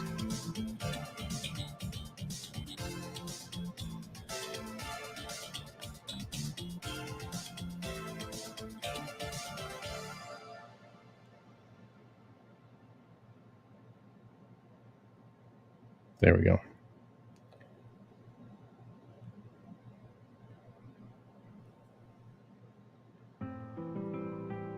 Okay. Oh. My man. Ohayou gozaimasu. Ohayou gozaimasu. Wait, is that right? It's 2:30. Oh. Konnichiwa. Konnichiwa. You only say Oshitainda. Ohayou gozaimasu until about 11. 11:30. There was this there was a traffic cop that was directing traffic when I was walking to work, and you know, he just, when the people were walking by, he just kind of bow and go gozaimasu, gozaimasu. I was like, another one. He's like, oh. That's right. Oh man. Honestly, I think the Japanese are the only country left on the planet that enjoy when foreigners take part in their culture. So there's no. No, but you know what I'm saying? Like so many people, like so many other cultures are like, don't appropriate my culture. Japan. I don't believe, dude. I don't believe in appropriation. I think it's celebration. Like exactly. like I love when I you know, when I was abroad, and you know, you a seppo, huh? I'm like, a what? You know, in Australia there, and they're calling me septic tanks because I'm full of shit. And it turns out it was you know, it's their kind of their, I guess, slur, but it's like a slur of endearment, if that makes any sense. They're giving you the business. Is it true you Yanks all have guns everywhere? Fuck yeah. Yes, it is true. No, but yeah, like I love going to other countries and they're being like, "Oh, American," you know. And it's like, you know, yeah. That, and I don't know. I can't remember. I think I was on what is it, on David Brink's comment section the other day, and it was with Dean, you know, Comics Mate, and we were talking about like how like gatekeeping cultures is, or I shouldn't say cultures, but like maintaining culture is a very important thing to identity. You know what I mean? Like I watch Bollywood because I want to see hot Indian chicks. Bollywood's actually really cool, dude. It is. It's awesome. I love Bollywood.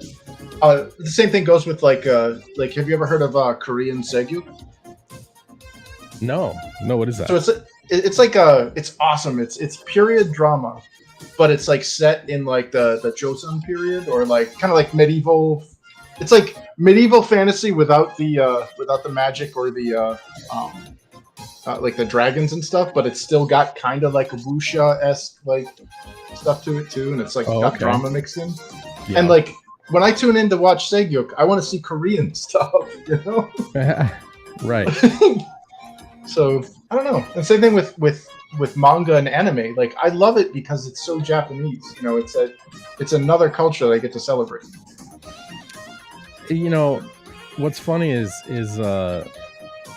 when you break down the various anime movies and manga stories throughout the generations, right? And I say generations in that starting in the like late 70s all the way to 2020. Mhm.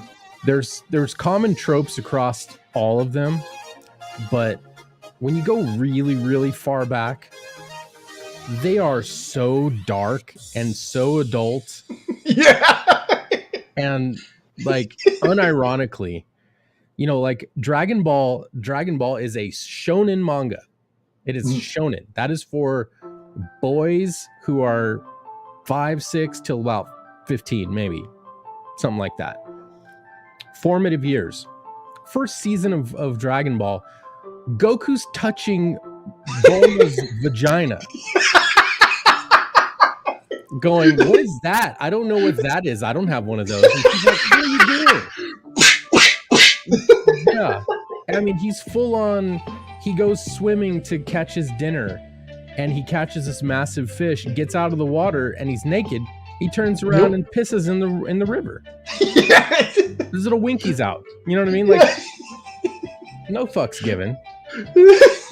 Well, yeah. Speaking of Dragon Ball, actually, here in New England, we have WLBI TV 56, and they used to show on Saturday mornings. They used to show like Japanese import cartoons, and I remember my mother came in once, and she was like, "What are you watching?" And it was Dragon Ball. They were like, he was fighting.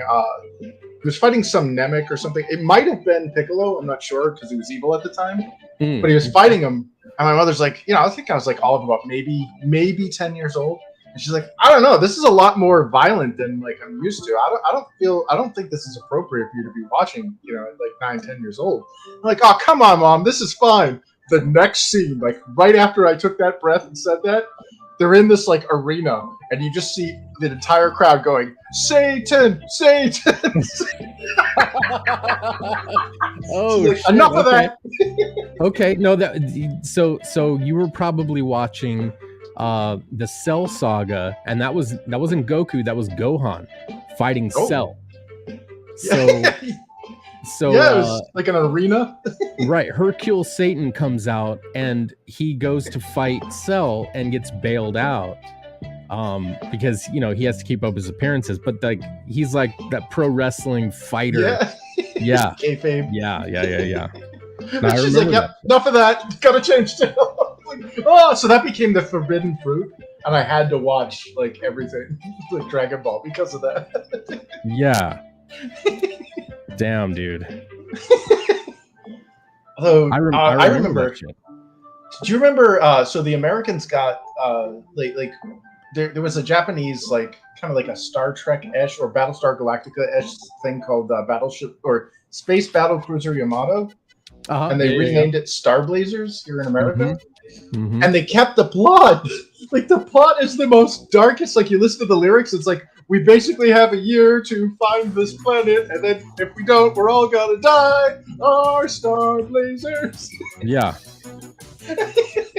So I'm like 3 years old watching like people like getting killed. And like I remember Go Lion, or on that same WLBI thing that they had before Voltron, or maybe it was Voltron, but I don't know. Again, I was really young, but they had a scene in Voltron. It was like the Lion Force thing, and the dude, like this robeast, like kicks through the body of the blue lion and impales this guy Sven. Like he was in like I think he was in black. I can't remember, but like skewers him like a shish kebab. Like blood's coming out of the side of his mouth and stuff.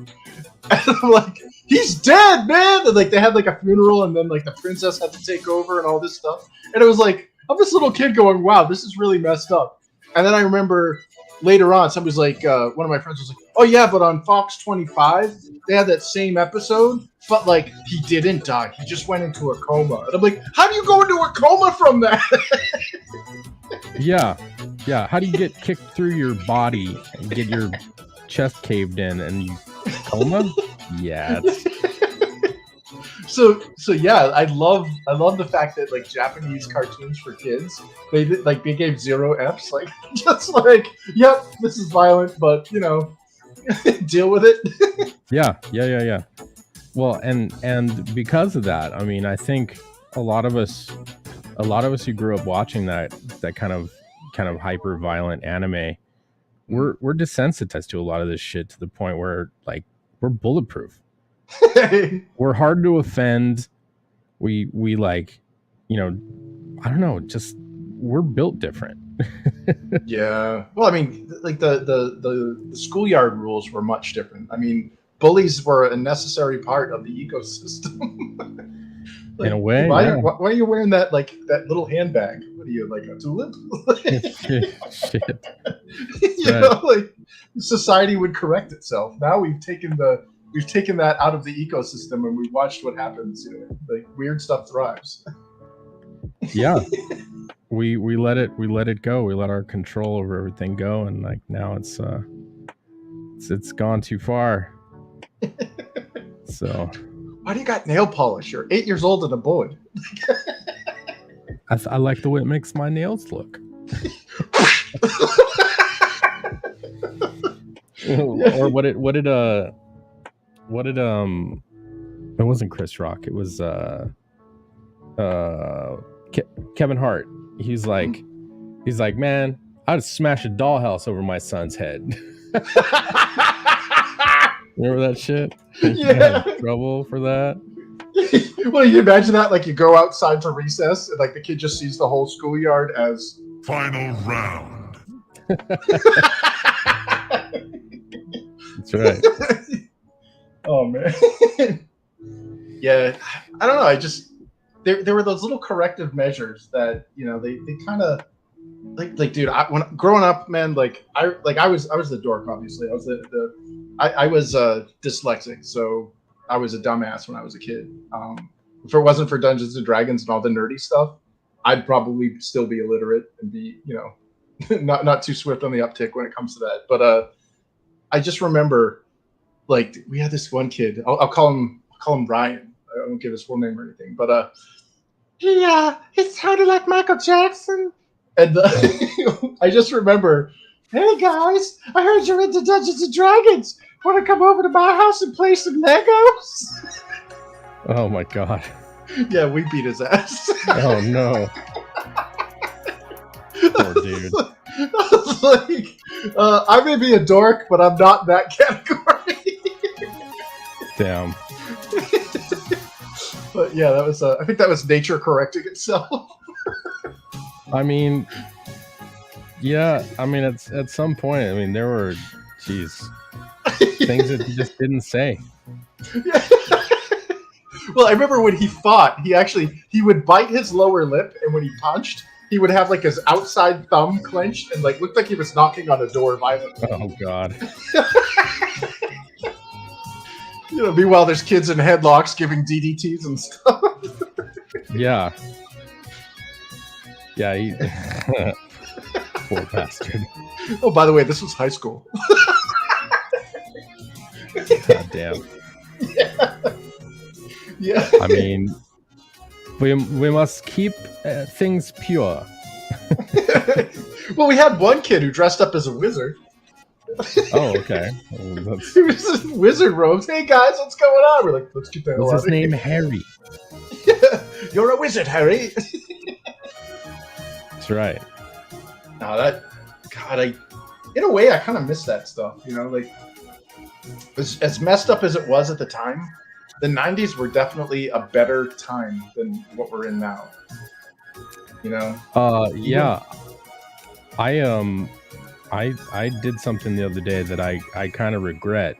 Nothing happened from it, but like I said something to one of my coworkers he's a younger guy. He's in his late 20s, or maybe early 30s. Nope. We were talking about like digestive issues and stuff, and like I was trying to tell him, I'm like, well, you should regularly eat fermented foods, eat like sauerkraut and stuff regularly, and it'll help your stomach.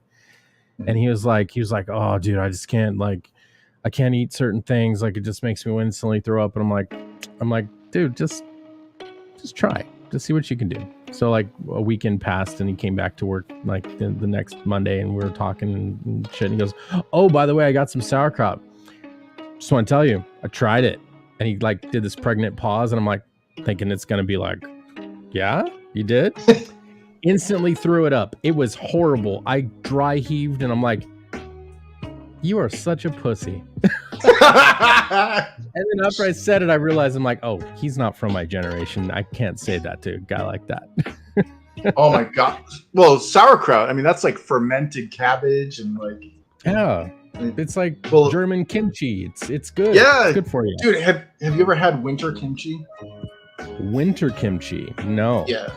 So there's a reason why Koreans have impeccable oral hygiene. It's because nothing can live in a mouth that eats winter kimchi. You will not get bacterial like tooth decay if you eat winter kimchi. Granted, you'll have dragon breath, but like this stuff, they keep it in for an entire year underground. You know, they bury it in the clay pot or whatever. In the clay pots, yeah. Yeah, and it stays there much longer than summer kimchi. And my God, the first time I had that, like, you know, when you get something close to your mouth and you're already gagging, like it's not even in the mouth yet. You're like, what? You're all fear factoring. You're like, yeah. Yeah, like the Joe Rogan thing, the fear factor. Yeah, let me tell you something, Joe Rogan. I smoke rock. You know, he's like, what? Yeah, Joe Rogan had a bit about it. He talked about it. I'm sitting here trying to convince this chick to eat a mouthful of animal dicks, but you can do it. Like I realized at that point, I'm like, I gotta rethink what I'm doing here. Is this really what I want to become? Yeah. Yeah, I don't know. I mean, I'm like a poor man's palate. I don't know if that makes sense, but like the richer the food, that I tend to not enjoy it as much. Like I've had like fancy, like weird steaks and stuff. It's like, dude, just throw it on a barbecue. You know what I mean? Like that stuff that you were showing last week, dude. That was an orgy in my mouth. You know, like that. I love that. But dude, like, it turned out really good too. Oh my god, dude! That just visually, like, I don't know if you heard us after you left, but we were just sitting there drooling over it. Yeah, I had the stream in my ears on my phone for a while afterward. I felt like we were commentating porn. Yeah. Right on the chest. Do it on the chest. Yeah. It's like, oh yeah, he's gonna do it again. Oh yeah, she likes that. Yeah. Yeah. Well, that's why I crashed the stream and you know, did that because I figured, you know, like it would be a good like at least visual backdrop. I didn't expect Vinny to like fully put me full screen the whole time. You know. All right. Yeah, that looks so good. I think you sold ETAP on that Blackstone grill. Like that was like they owe you money at Blackstone. Yeah. And I mean, I'm still learning myself, dude. Like it's I haven't mastered the Blackstone by any stretch. Like I can do a Teflon meal, like because I've eaten Teflon hundreds of times in my life, and you know I've cooked it. I used to have a small Teflon grill that was like 24 inches wide by like 10 inches deep. So it was like it was like a piece of Bristol board, but it was like a stainless steel Teflon grill. And nice. Cooking on that was a pain in the ass. So once I got the Blackstone, like I just go to town, you know, and like frying rice and stuff and like doing everything together and keeping things constantly moving. Like whenever you start a cook on one of those things, it's like you pulled the pin on a grenade, right? As soon as the grill's up to temp, it's time to go. As soon as you get the rice on there, it's like there's no going back, right? So like I have a system, you know. I follow the same formula that they do at Teflon restaurants. You know, you cook the onions and carrots and whatever that you're gonna put in the fried rice. You throw couple eggs on there. You get them like nice and fried, and you chop them up, and then you throw the rice on the side, let it start to sizzle. Then like you stir around your ingredients that are going into the rice. You give it a good basting of soy sauce. You mix it in your other shit, and you smash it out and get it all flattened out so that it gets a good sear on it. You know, so it starts to actually fry. Nice. And then you know you mix it all together. Throw a little bit of butter on there and put it in a bowl, and it's good to go. Yeah, and the pre-show with all those vegetables and eggs and stuff seep into the meat because the meat's the last on the. Oh, so good. Yeah. I cook with a lot of butter on the Blackstone. A lot of Nice. butter. Because, I mean, Makes it why easier not? to clean too. Yeah. Well, when I clean it, I clean it while it's hot. I use just straight water. I use the scraper to get the big stuff off, and then I put a bunch, like I'll grind a bunch of sea salt over the top and use that as an abrasive, so that Nice. use salt to kind of like scrape off the food layer, and then I make sure to I don't use anything super sharp or any edges that dig into the about the what a couple millimeters of amber I've got built up over the surface. A lot of people mistake that for rust, but it's actually the seasoning layer. So when you got that rolled steel and you get a nice thick cooked on layer of seasoning, it cooks really nice after that. Yeah. So, wow. Now I'm like hungry. dude, I love it. I love having a Blackstone, and like I said, I got the 4-burner model. I didn't want the 3-burner 36-inch. That's for kids. You know what I mean? We're not fucking around here. We're doing things for real. So yeah. And then I did some smash burgers the other day. That was so good. Nice. Smash burgers are amazing. You ever had a good smash burger? That's one of them big thick ones, right? No. They're actually super thin. So what you do is you get your meat, and probably about an 80-20, not a lot of fat in it, but you roll it up into a ball, and you take the ball, and you set it on the Blackstone, and then you take either, there's specific smashing presses, or you can get your spatula, whatever, something flat, and you get a piece of parchment, and you put it in between the smasher, whatever you're using to smash, and the meat, and you press it down, and you take that ball and you smash it out until it's like probably 1/4 of an inch thick. And what happens around the edges, it breaks up, it gets jagged, the meat just cracks, and you have all these chunky cracked edges. Well, that cooks and crispifies, so you end up with these crispy edges that are, you cover with cheese and stuff, but the crispy edges, you get a crunch of the meat when you take a bite.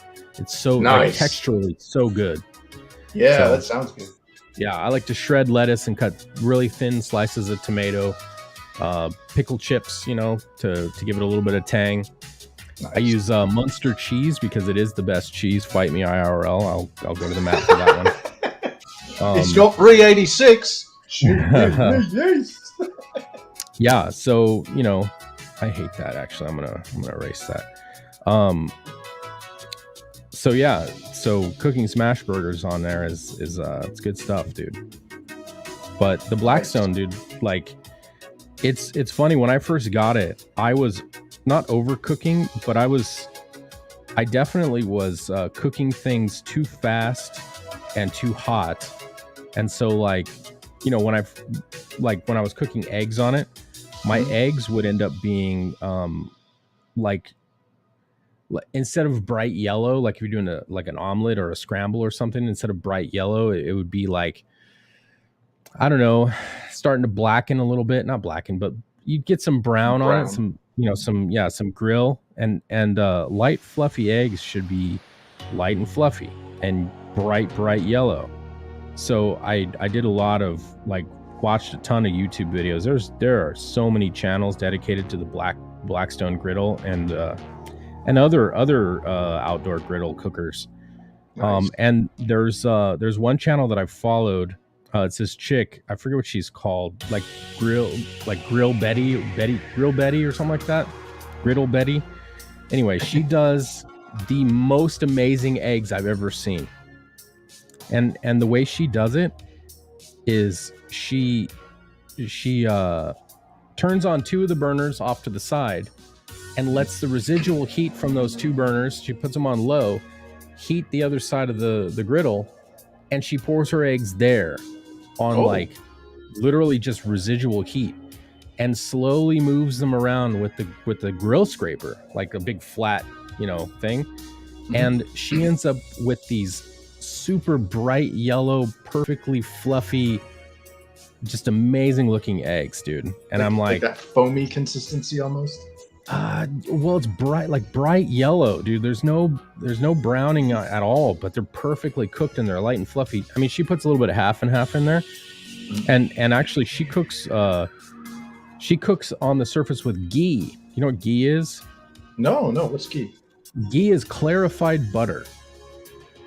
So clarified butter. I think it's you take regular butter and you melt it, and then you pour it through cheesecloth. Mm-hmm. And it ends up, I forget exactly what it does, but it like strains out like some more of the fat or something, or something like that. And it makes it really pure. And it ends up like not hardening up like regular butter. It's still kind of like soft. Yeah, it's not oil, but it's soft. You can like spoon it out really easily. Like keep it in like mason jars and stuff. And it melts like super fast. Like it instantly melts.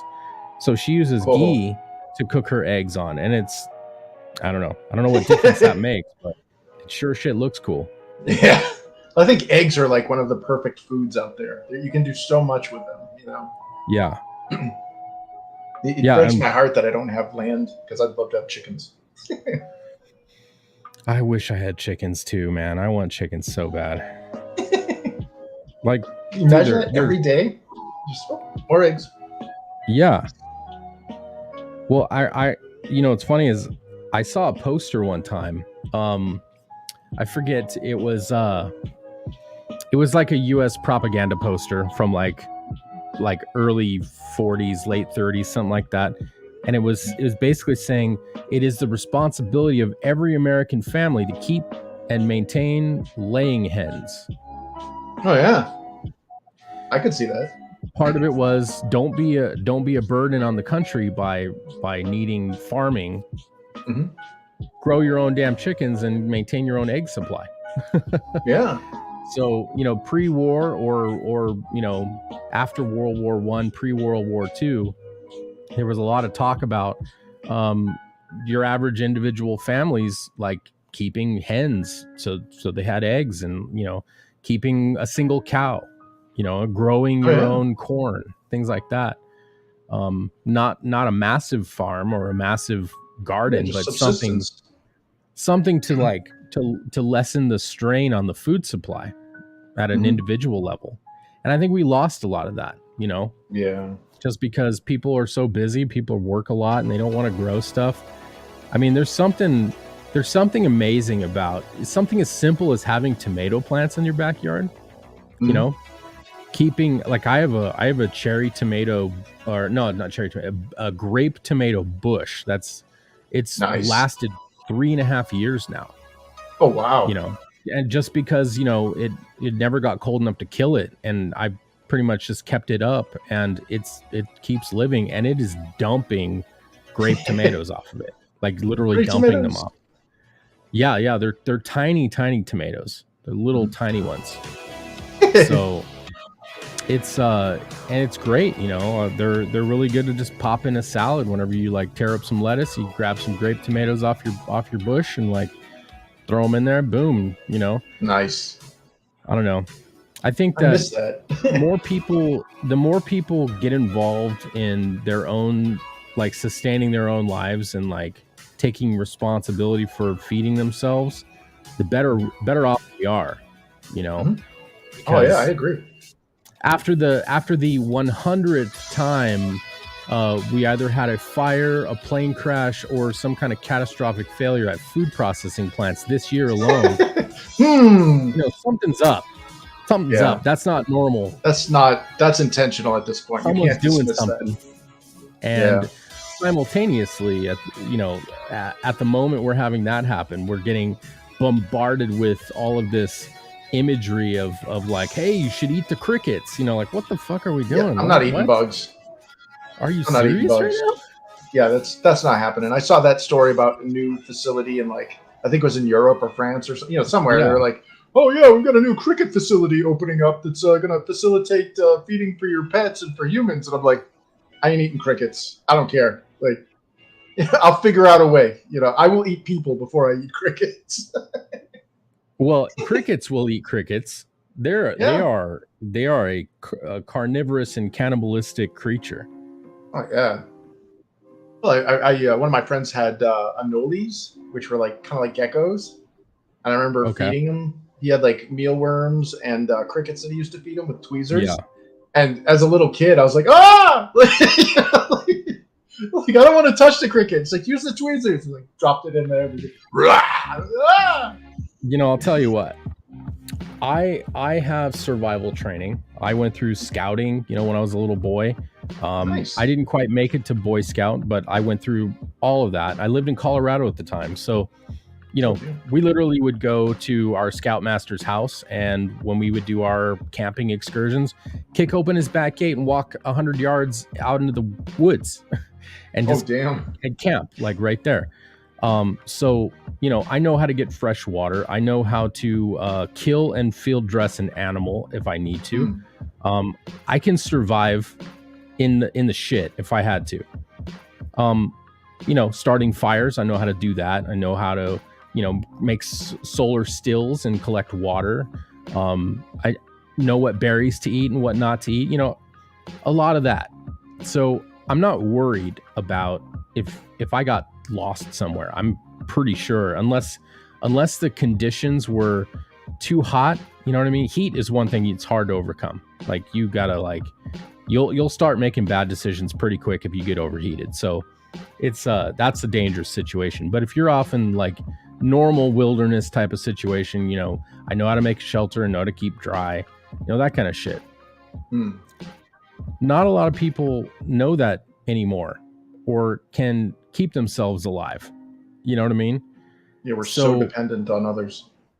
Yeah, absolutely. And it's kind of a scary situation how fragile everything is and how quickly, you know, when food starts getting scarce, watch out. Yeah, manners disappear.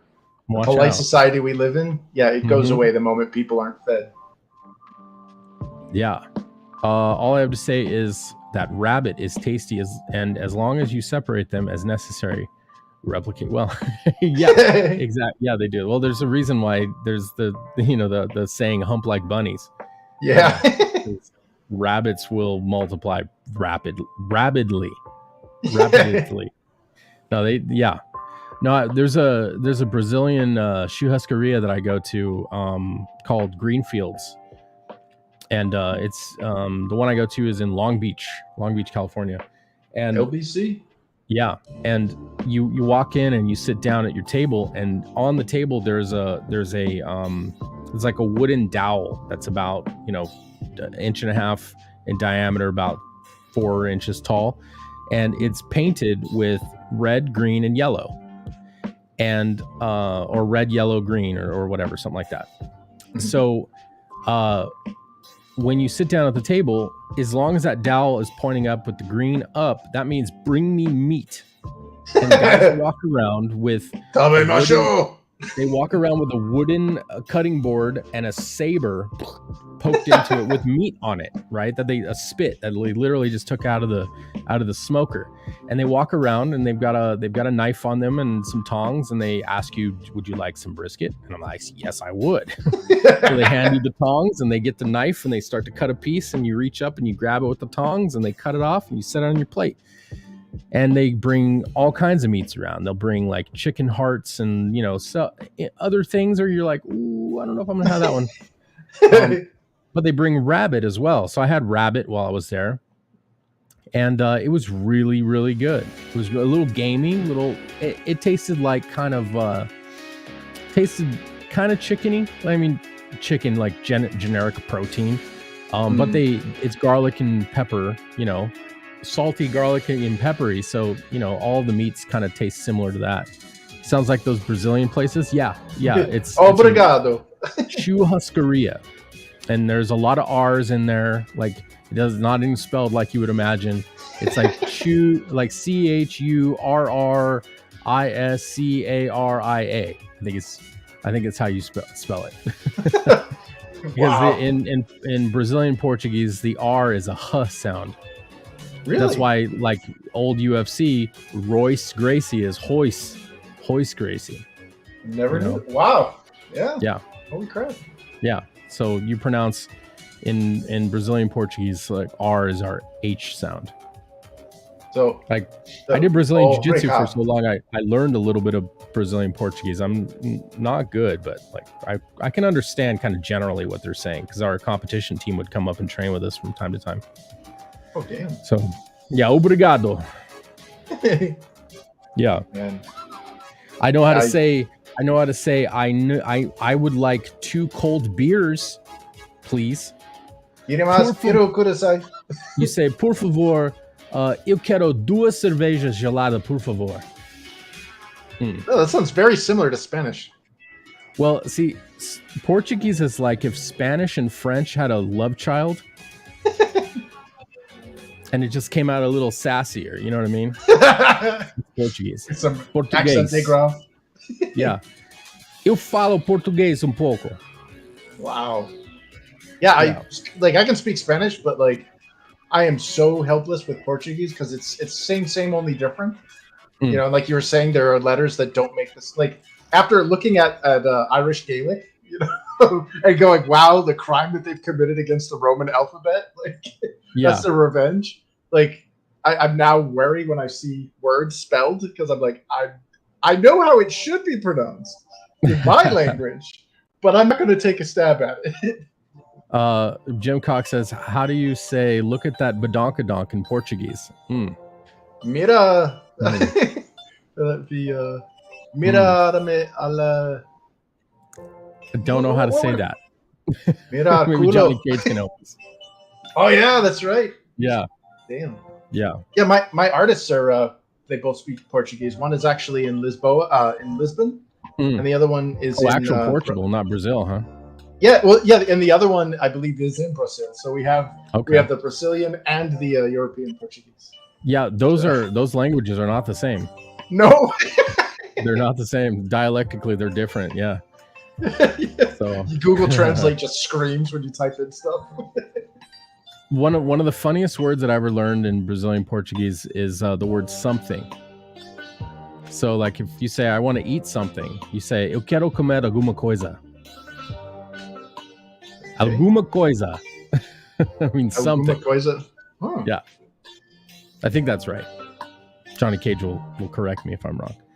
But eu quero comer alguma coisa. See, it's weird because like yo quiero, that's also Spanish. You know, I want. Yeah. Quiero is the same. It's the same as in Spanish. And then it goes into the alguma coisa, which is comer, and comida are both like Spanish and Portuguese. Comer, comida. Comestibles. Yeah. Right. Yeah. It's. Yeah. I know there's a lot of weird idiomatic expressions that don't make sense from English to Spanish, especially in American Spanish, where like if you're asking, you know, have you ever had somebody say, I don't know, I'll sleep on it or let me sleep on it? You know, like let me. Well, the Spanish version is basically let me consult my pillow. One of the ones that I learned the wrong way was, or I should say the hard way, is I had a girlfriend from Peru. And I remember I asked her if she was hungry once. You know, I said something like "Tienes ganas de mucho hambre," and she like her eyes almost fall over her head, and she's like, "Do you know what tienes ganas means?" I'm like, "Yeah." Like, she's like, basically, you just asked me if we want to bang. Oh, so like, you know, it means like, do you have the urge? So you know, like, tengo ganas mucho hambre. I have the urge to be very hungry, or I'm very hungry. Yeah. And you're like, and. Yeah, I'm like, this is bad. You're like, answer the question.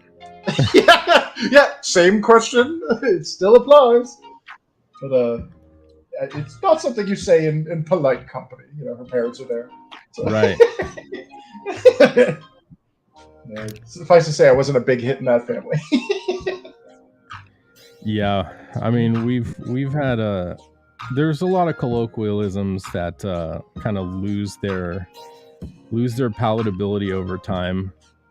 You know, stuff that people say. Like just recently, there's a way of describing flip flops that like songs. That's Australia. Yeah. kind of derogatory to Japanese people. And one of my relatives asked my mother-in-law, "Did you guys used to call him this?" And my mother-in-law was like, "Because it's like a Japanese slur." And Oh, she's like, really? "No, that's a little offensive, but no, we didn't call him that at all." Well, like the waraji or the geita? No, just like flip-flops. And So I've there's like never a heard anyone say this before, but they called them Jap slappers. what? And I'm like, never heard that. sorry, that's a generation before me or something. I've never heard that before ever. It's a very new one for me. Yeah, and they were like doubling down on it. Like, no, that's what, it wasn't offensive. Like,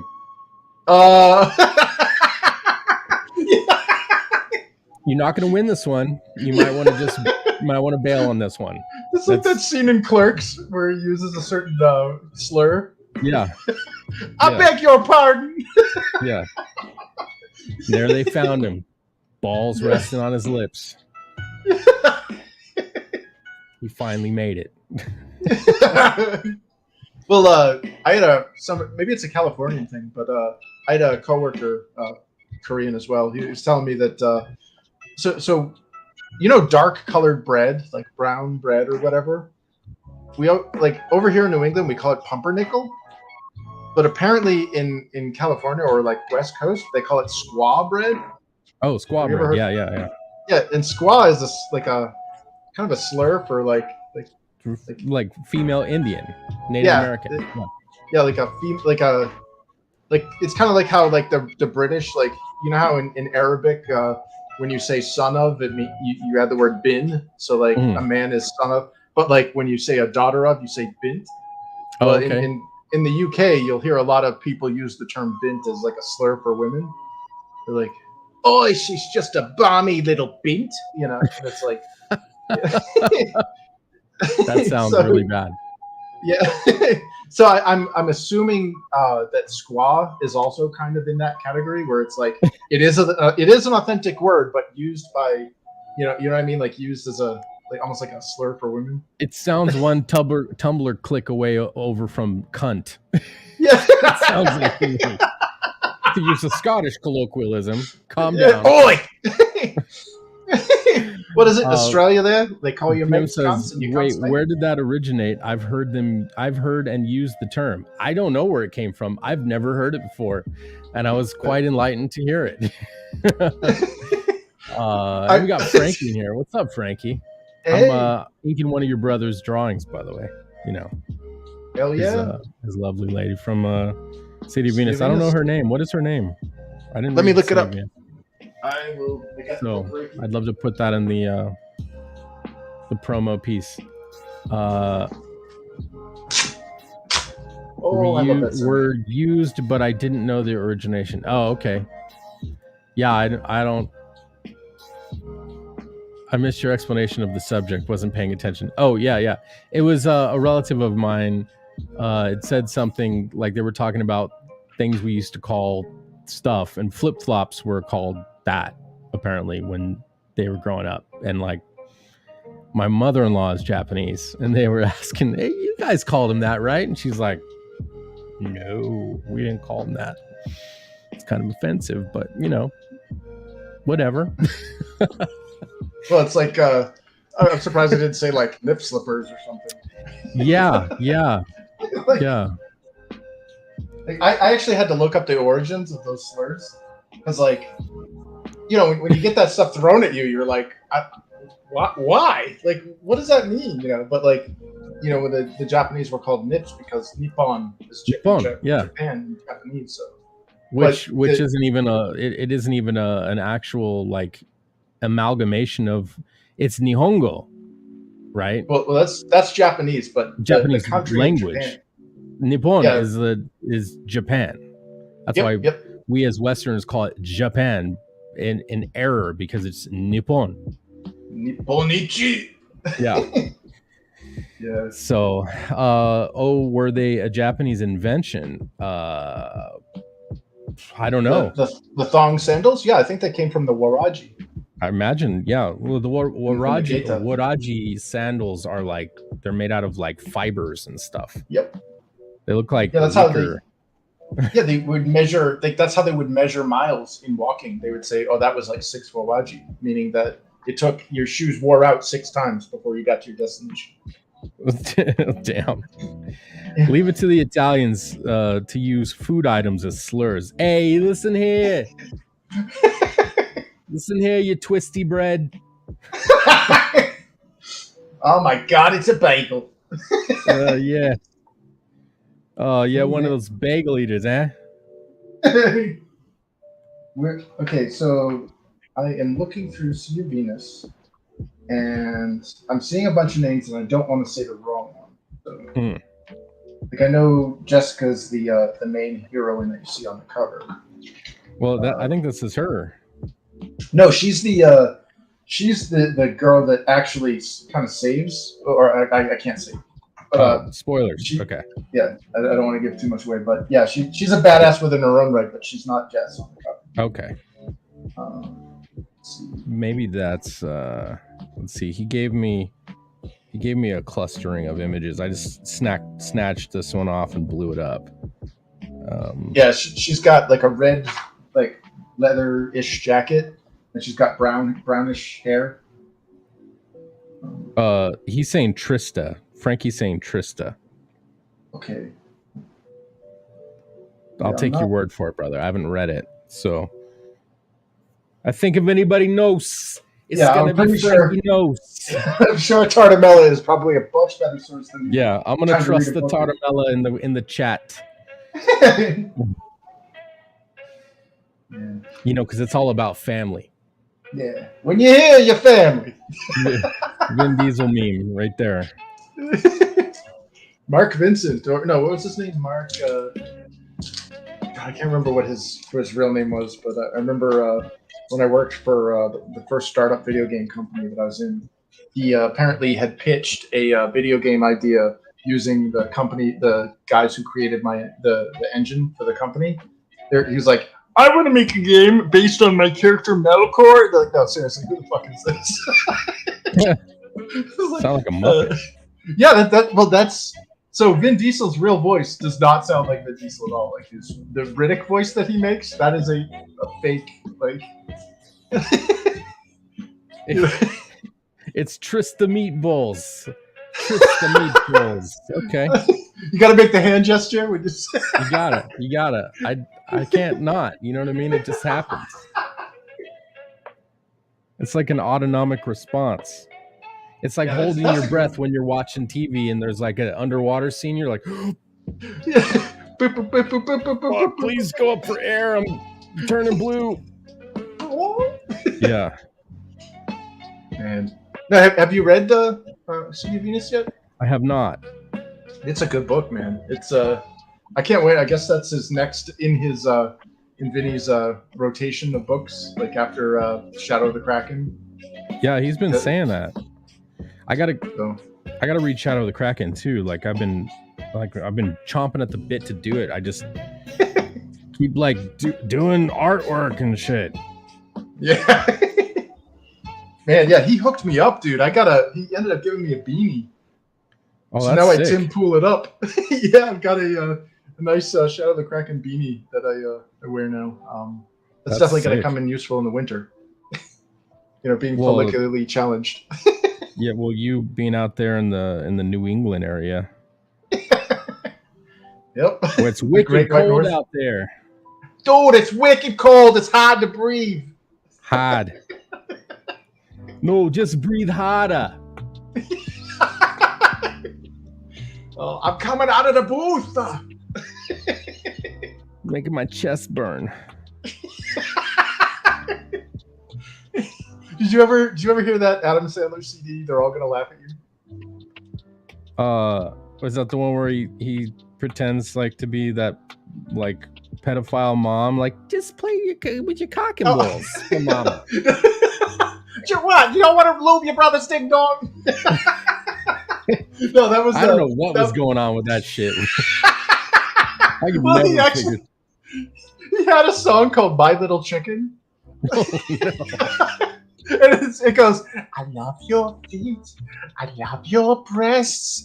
I love the way you eat gravel to help you digest. But the song ends like with the most disturbing line ever. My little chicken likes to wear garter belts. Whoa. If an egg can fit in there, why can't Oh. Oh. That's disturbing. I? That's Oh, very man. disturbing. I don't even know what to do with that, actually. Oh shit! But hold on, where was I going with that? Oh yeah, there was a in the They're All Gonna Laugh at You. There's this thing called Toll Booth Willie, where it's basically a bunch of angry New Englanders driving up to this toll booth guy who's just an ornery bastard, and he starts off really nice, but any minor infraction that he just goes off the hinges, and he has the thickest Boston accent possible, and it's like. Bishop Nelson, that was quite the sermon you held the other day. That'll be $1.25. It's like $1.25, really? It's not the same about your mother charges for a blowjob. Or have another one, you fucking lice! Damn. But he's like, I'm gonna count and fisk you upside the head with a Louisville fucking slugger. I'm coming out of the booth, and then the next car hits him. Damn, dude. Was that a Saturday Night Live bit? No, I wish it was like. Oh, it was just on his album. Yeah, it was just like a CD thing. Like he had a whole series of severe beating teachers things, which were absolutely hilarious. Like it was just these random interludes between the different tracks, where it was like, and now the severe beating of a high school Spanish teacher. It was just audio. It was like, hola, hay problema, mi casa y su casa. Ayúdame! That's rough. Rough. Yeah, and then there's a disclaimer on the inside jacket that says, if you are disturbed by the severe beating segments, please realize that these people were not beaten because they were public servants, but because they were all animal molesting pedophiles. It's all right. Oh, okay, I feel better. But yeah. Adam Sandler was pretty raw at one point. Yeah, before he got into the Netflix scam of just making fake movies so that he can make out with hot chicks. I mean, I can't blame him. Pretty smart. I know. There was this one movie he was in. I can't remember what it was called, but one of my former coworkers sent me a clip of Brooklyn Decker, who was this awesome supermodel chick, and she's walking out of the ocean onto the beach. And she's got this bikini, and it's all in slow motion and stuff. It's like a 20-second clip. And he goes, there, I just saved you the trouble of watching this movie. This is the best part. This is all you have to see. The sad part was he was totally right. You know, at one point, a good Adam Sandler movie was I don't know, man. It was I wouldn't say a cultural event, but they were great. Yeah. And then all of a sudden they turned into I don't know, maybe because he was getting older and he was getting more serious or something, but Grandma's Boy, I mean, he's not in it, but Grandma's Boy was great. Obviously Happy Gilmore was great. The Waterboy was great. But after those movies stopped, he started making serious movies, yeah, Spanglish. Whatever that was. Yeah.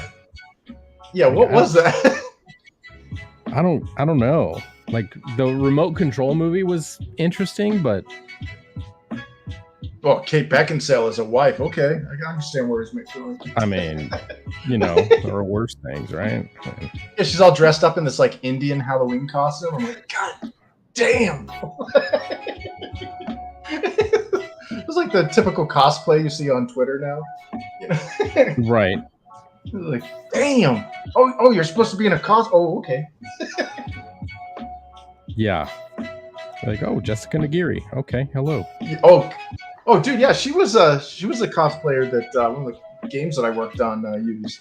The Firefall game. They had her in the engineering outfit where she had one butt cheek hanging out. Sounds like great marketing to me. Yeah. I think Mark Kerr knew what he was doing with that one. But there are moments of genius, and then there are just moments of straight just fan service, and sometimes they're hard to tell apart.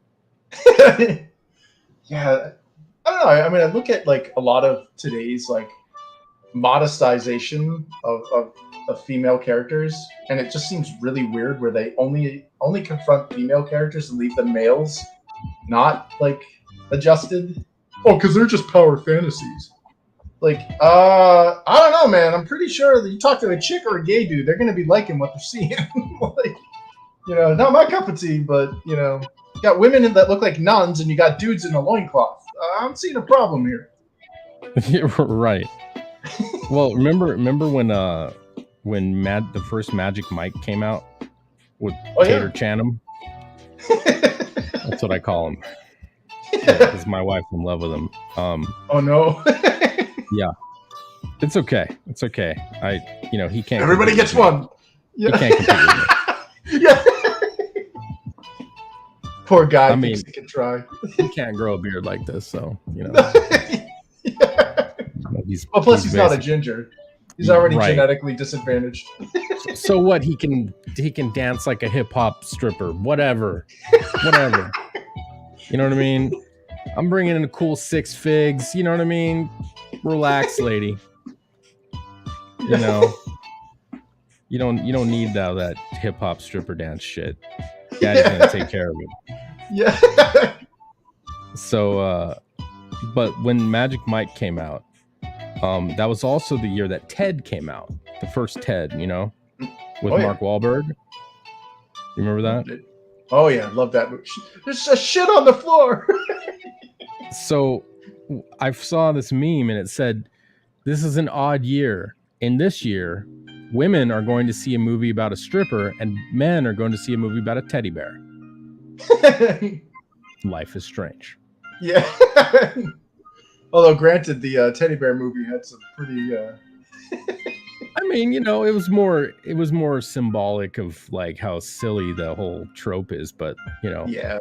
But really, when you're thinking about it, Magic Mike is whatever that is. I don't know. It's eye candy for women, and I got no problem with that. If right. you want to see that, good on them.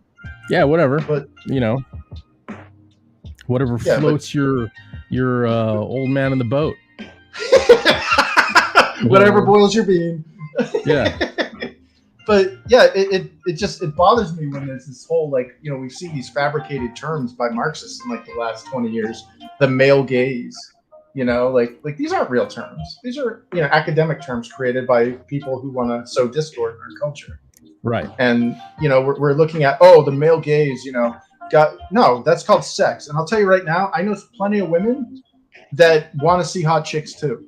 Like, I don't see what you don't tell the market what they should like. You should, serve what the market asks for or demands, If there isn't a more recent, absolutely striking example of that is the success of Top Gun. Oh yeah. Dude, that is, that's Cruise's 1 billion. Like that made 1 billion. Honestly, and I've said this before, just for chat, I've watched Top Gun when I was a boy. I watched it. I had a VHS tape of it. I watched it so many times the tape broke, and I had to record it off of HBO. So I know that first movie inside and out so well. And I would go over to my cousin's house and stay the night at his house, and we would watch it, and then we would go eat dinner and come back and watch it again. Rewind it, because we put it in the rewinder while we were eating, and then watch it again. We put it in the rewinder, play some Nintendo, and then watch it again. Like in a 24-hour period of staying the night at his house, we'd watch it 3-4 times. I loved it. I wanted to be a fighter pilot when I was little. I used to draw planes all the time. I had a thick ass book of airplanes, and they were the top side and underside, top side, profile, all that. I used to draw planes all the time. Loved it. Absolutely loved it. Nice. And I wanted to be a fighter pilot, and then I realized I'm not good at math, and so you have to be to fly, you have to be academically perfect, physically perfect. You have to be a specimen, like stud, you know. And so I was like, fuck, looks like I'm, you know, like academically, I was always really good at, you know, logic and, you know, philosophy and science and, you know, art, obviously, you know, that was always, but just for some reason, mathematics I always struggled. Algebra 1 was the top. That's where I stopped. Yeah. I'm going farther. I hear that. I see a value in it. So, you know, when I went to college, I graduated valedictorian because I worked my ass off and I wanted it. And, oh, damn, dude. Congrats. Yeah. It's not a small feat. It wasn't actually. I worked harder than I've ever worked in my life. Damn impressive. But there was a Filipino guy who was in the IT, I guess IT program. Well, I was in the marketing and visual communication / graphic design program, and we were both competing for the top slot. And yeah, and I beat him by like half a grade, barely. Damn. Yeah, and it was only because, partially because back then I worked at Kinko's a long time ago, right? I'd been there for 8 years and I was going to college simultaneously. And so I helped all the other students in our portfolio class mock up and print out their portfolios, help them lay out their pages, did all kinds of shit, like helping people get their shit done. And the instructor at the time recognized that and gave me extra credit for that. So that pushed me over the edge. So Skip is here. What does Skip have to say? How ironic. I'm watching this on a tablet while Scotsman draws on a tablet. You always got to give me the business about that. What's up, Skip? He says, hey, Chris, and there's college for graphic design. I thought you people just drew on a blank cereal box as a audition. Well, let me give you a little live edit there. It should be an audition. So, Damn. Sorry, just a little editing there. Gonna throw that out there, but yeah. Well, you work in package design, right? Like you do. Yeah. I'm the creative director in a marketing department for a large international furniture company. Nice. So, well, not furniture, home goods. Furniture is a big part of our business, and so, my department, I've been there for 21 years. Holy crap, dude. Yeah. Built a career there, man. It's you know, started working there when it was a startup. Essentially, it'd been around for about 5-6 years, and I got in right as the previous creative director was ready to retire, and basically apprenticed under him. He was an old school Leo Burnett advertising guy. Just an interesting motherfucker. Crazy son of a bitch. Like flaming liberal, wacko, but loved him to death, man. Because that guy beat shit into my head that I didn't learn in school. Oh, yeah. He taught me so much about copywriting, about, you know, typography, about, you know, just all kinds of shit. Like he's a genuine, like, he put it this way. When he worked at Leo Burnett, he got to photograph the Marlboro Man. Like, oh, damn. He was a classic imagery and a layout designer back at Leo Burnett, as well as writing copy. But so I got a crash course in a lot of that, which was, I got to work with him for about 3 years before he retired. And then, it was great. It was great. So I got to take all that knowledge and basically skull bashing from him. We fought too, like crazy, because, you know, I'm a right-wing libertarian, and he's about as left as you can get when it comes to that shit. Oh, and, shit. He's like, there's no way you can be creative. There's no way. You can't be right-wing and be creative. I'm like, kind of bigoted if you think about it. If you really think about what you're saying, it's kind of a bigoted thing to say. You have a problem voting for me? I don't say it's bigoted. How could you say that? I'm like, how can I say that? Well, what you're saying is bigoted. Yeah. Because of who I am, how I believe I can't be creative. That's weird. anyway, so proved him wrong over the years, but dropping some college there with an nice. Yeah, exactly. I want to tell Scotsman to not be a hole, but I won't.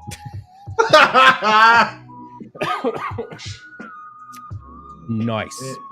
Do you still have contact with your former mentor?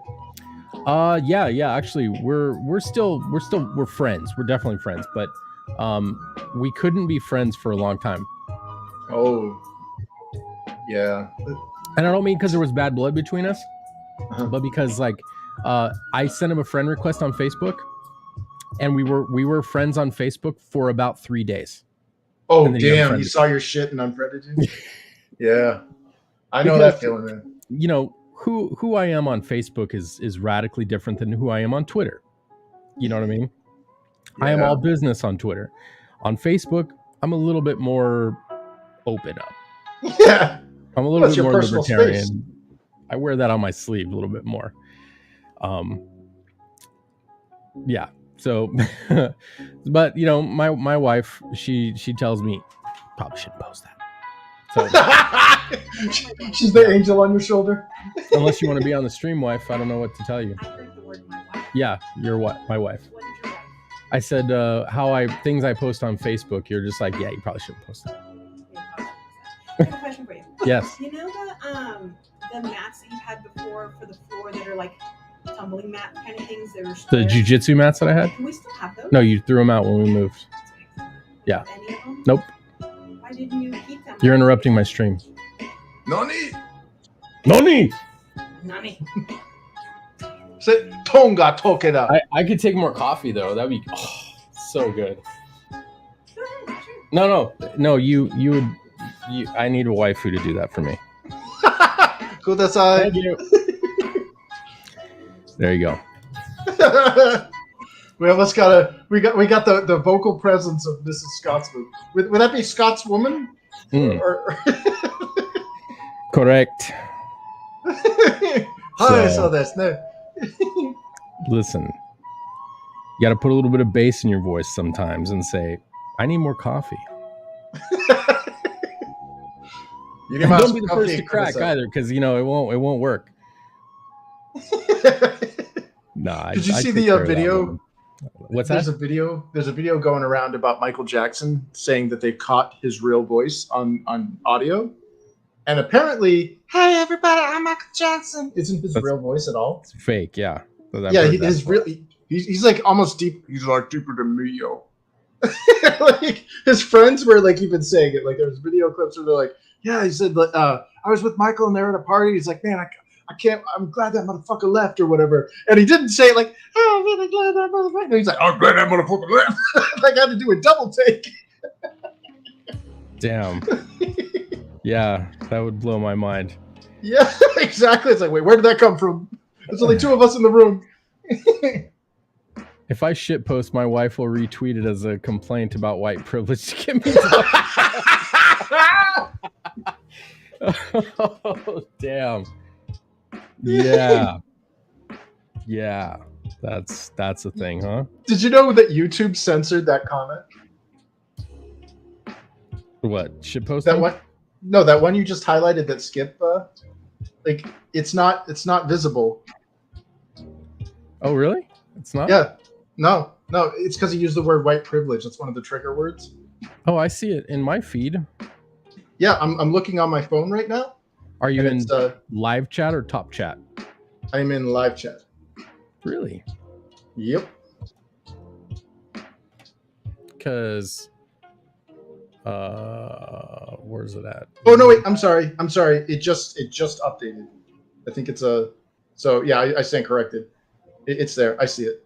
I don't know why my phone just took like 20 seconds to update like that, but I've noticed that there's been a lot of people like you know Papa Cotton will come on or whatever, and he'll say something pretty innocuous, and nobody will see it in people's chats. Yeah, that's weird. And I'm trying to like compile a list of like I'm playing Minesweeper with the words that I'm thinking are triggering it. Right. And I think anytime you put white with something, it kind of wakes up the sensor bots. Yeah. Caucasian luckiness. It's caucasity. That's right. You know, I've been saying for a long time, Skip, your caucasity is just top notch, bro. Good lord, look at the caucasity on that one. Yeah. Oh man. I gotta get that on a t-shirt. Like the objection, like Phoenix Wright doing the objection, where it just says caucasity. My caucasity brings all the girls to the yard. What is it? I had somebody call me, what was it, a snow roach? Oh shit. Was it a snow roach or God, I can't even remember the slur because it was so dumb. But like dude, if you're gonna do it, get my ethnicity right, okay? My Xbox handle for the longest time was Juke. I don't need any food, thank you, my dear. Get ye a Japanese waifu. I can tell you that. Nipponichi. That's right. Man. Sweet. Yeah, thank you, Felix. Please subscribe. Woohoo. Yeah. Who's Carl Cassidy? I don't know. Who is Carl Cassidy? Do you know who that is? Butch Cassidy? I don't know. Carl? It's an Cassidy? Irish name. Oh, I don't know. I don't know who Carl Cassidy is. Who is that, Frankie? Tell me what that is.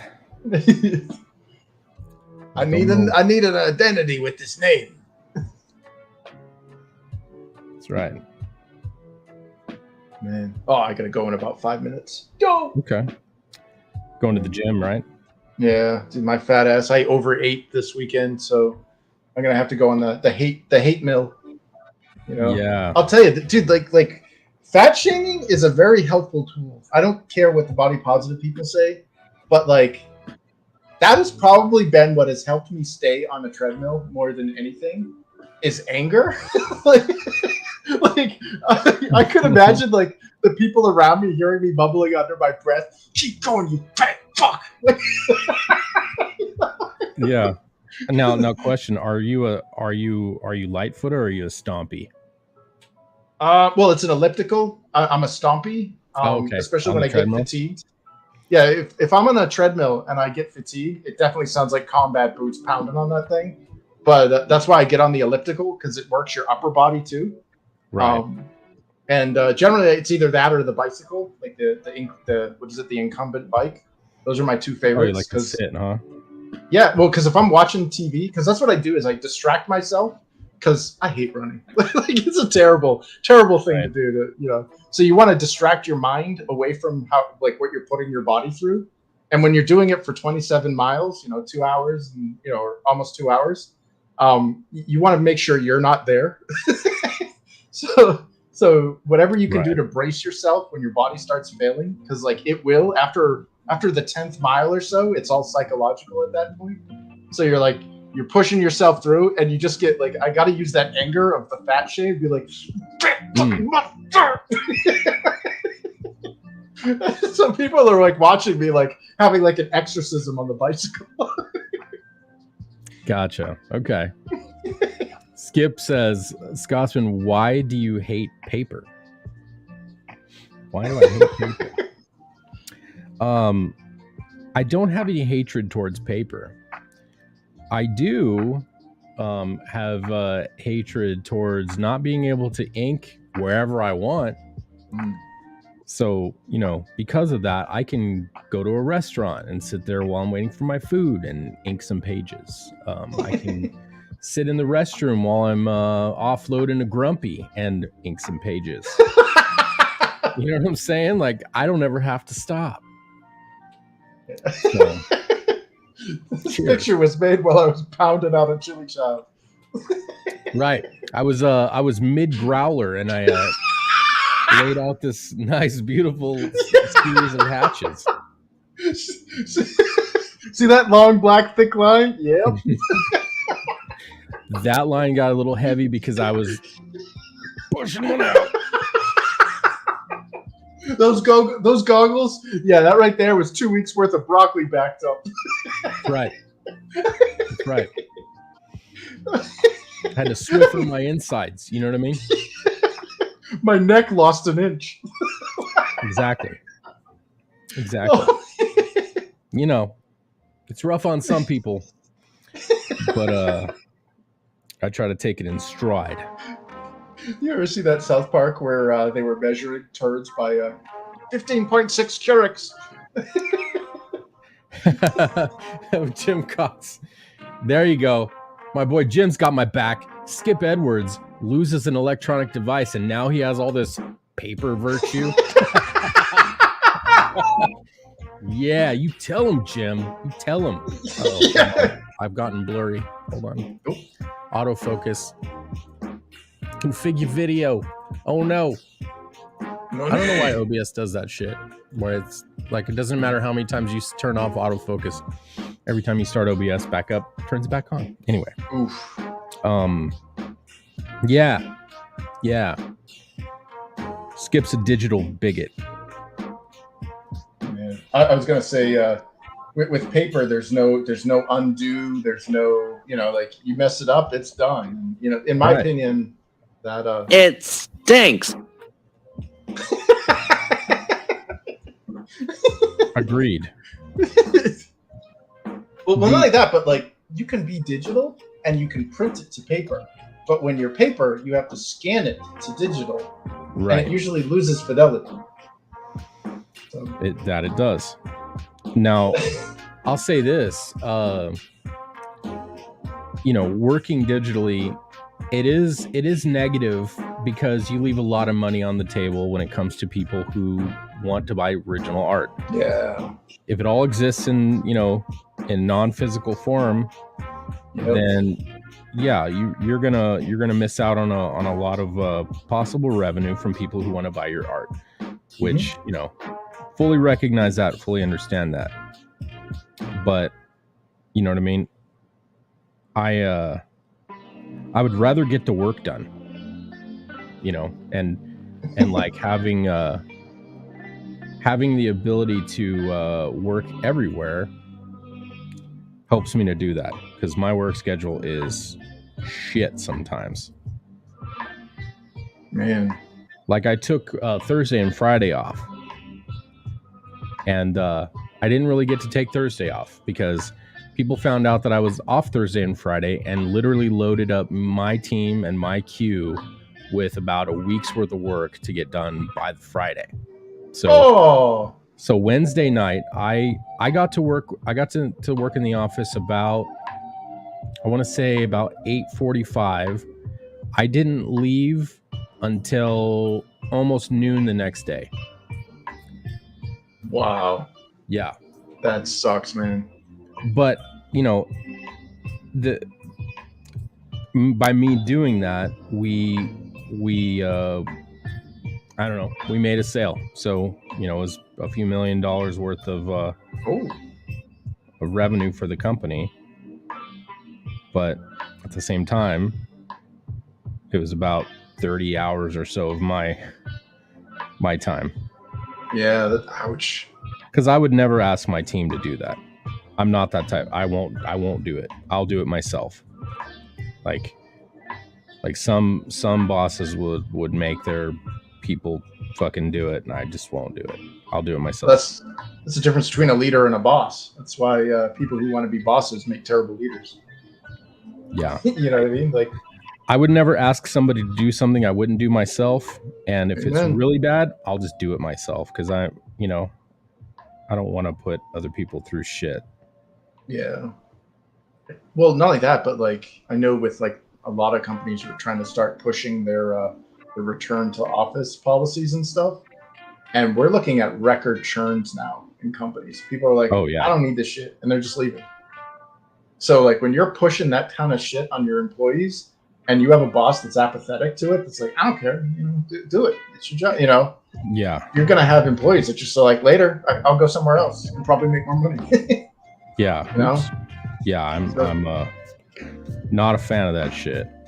Yeah, it's good to have It's good to have like managers that you both respect, and you're willing, like, you know what I mean, like you're willing to go into the trenches with them because you know they're not asking you that things that they wouldn't do themselves. Absolutely.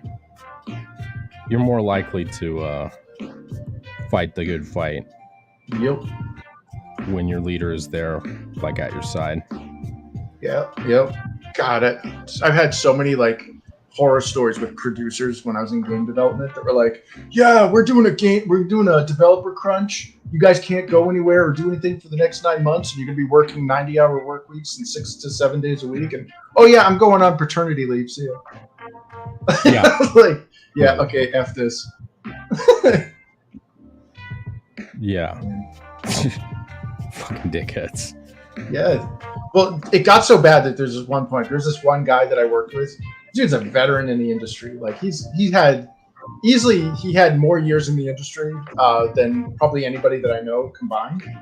And nicest guy, very nice guy. Wouldn't say shit if he had a mouthful of it. And this, after they dropped that bomb on us of, hey, you got to come in and do this 90-hour week crunch and all this shit. We're coming in on a Saturday, so this guy's now taken away from his family, taken away from his free time. He's in there working, and the producers come in with like Nerf guns, and they're like trying to liven things up or whatever, while we're trying to get our shit done, and he gets hit in the face. Oh. While and I like. This guy was kind of a buff dude too, so it's like somebody you don't want to piss off. Like, when the dudes are big, you know that they didn't get that way because they sat around all day. So it's like this guy got pissed and he didn't say anything, and I'm like, I don't know what he's gonna do, but I'm pretty sure something died. Like, something will be dead by the end of today. Somebody's about to lose their life. Yeah, on his way home from work, he's gonna get like to a minor traffic altercation, and we're gonna be reading about it for weeks in the paper. Because this guy was so nice and just, oh yeah, work your ass off, and we're gonna screw around with stupid guns and stuff, and then leave early.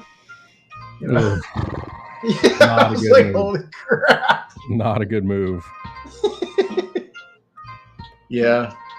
Well, I mean, I guess that again, it kind of reinforces the whole point of good leaders versus bad ones, It's like, you're not going to ask if you're willingly asking somebody to do something that is shit, at least stick it out with them, at least understand, hey, we're all in this, you're helping us out. This, your win is my win too, and vice versa. Right. But, in the gaming industry, it was all cutthroat and nobody gave a shit about anybody. Like, the friends that you made there were very valuable because it was so cutthroat and so like, F you, I'm going to step over you to elevate myself, that when you did meet those people that were like human beings, you clung to them because they were the diamonds in that shit gold mine. Oh, a real person. Yeah, exactly. Like, I don't think I'd hesitate to take a bullet for some of my trench buddies that I worked with in that industry, because they were amazing people. Like, I didn't know how to do something when I first came in. I had a guy who was clearly overqualified for his position take time out of his own job to teach me how to use this software that he and one of the other guys built. He didn't have to do that. He could have been like, sink or swim, have fun, see ya. So yeah. I owe him a lot.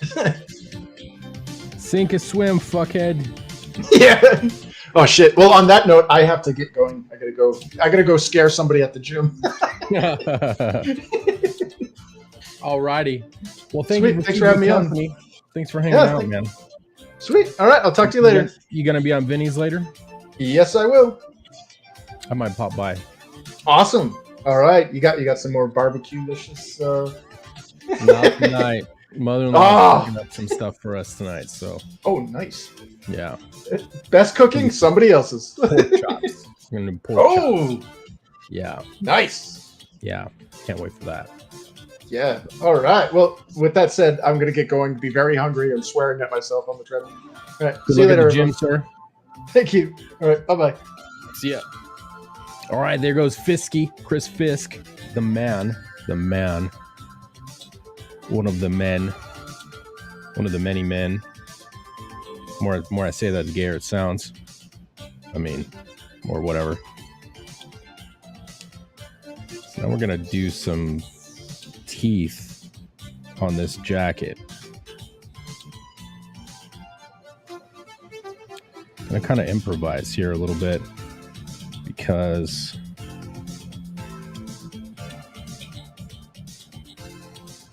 let me study what Vinny drew here for a second.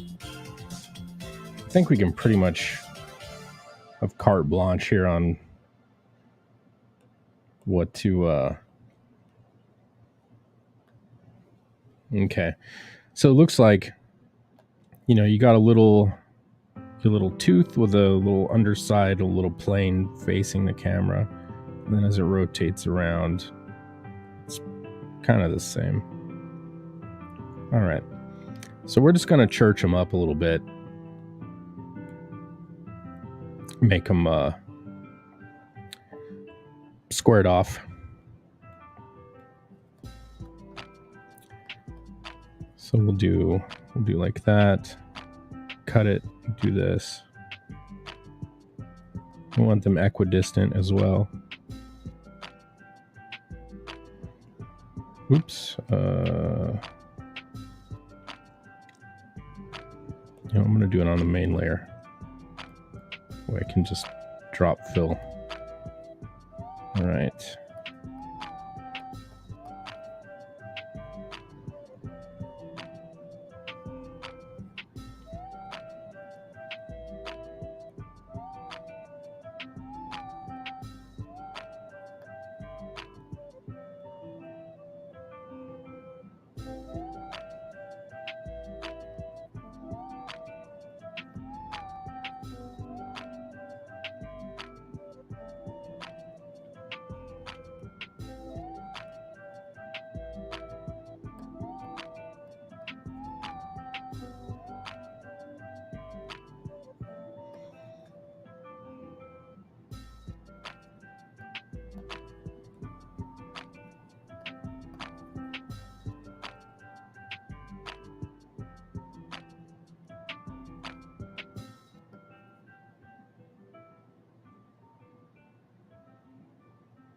Just round that out a little bit. A little tiny bit. We're going to be getting back into some heavy comic book coloring in the coming weeks. So if you guys want to tune in for some coloring sessions, I'll be coloring Planet 69, which is one of Sim's stories.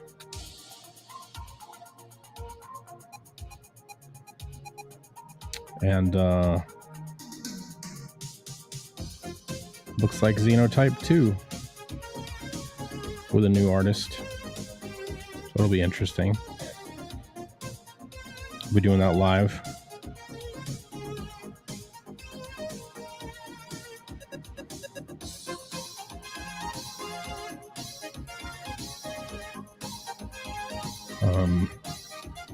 Plus, I mean, I'm going to be working on my own manga development as well.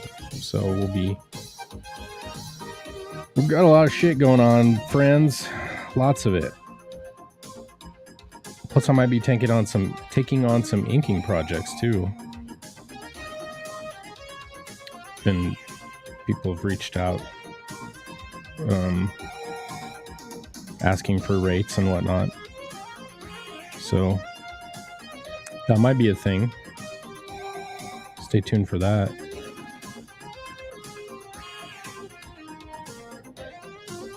Which is fun because, you know,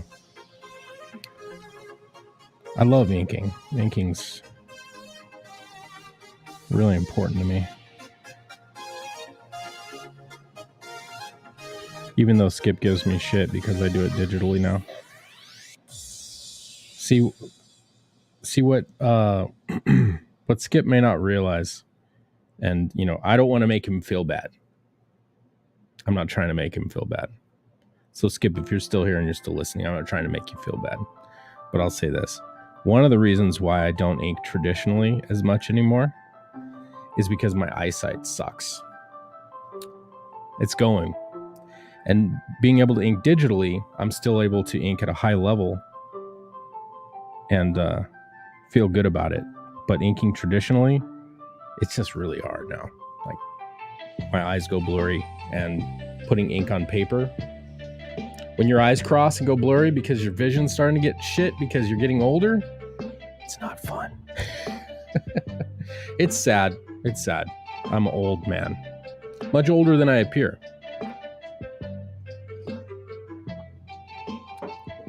People still ask me if I'm in my 30s. I'm like, I don't know how you think that.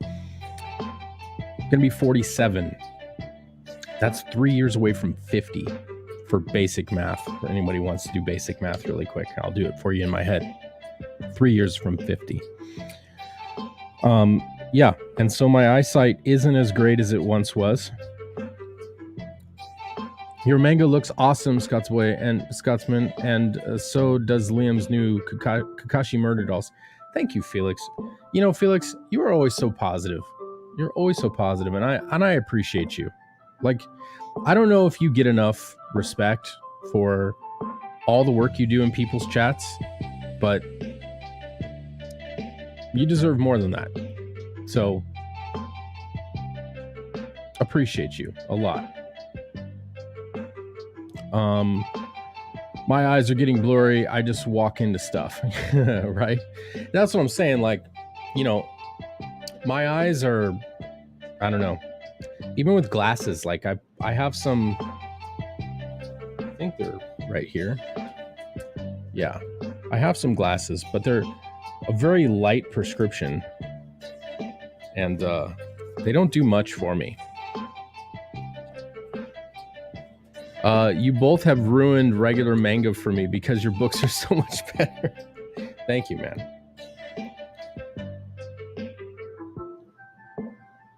Dusty. Holy shit, these are really dusty.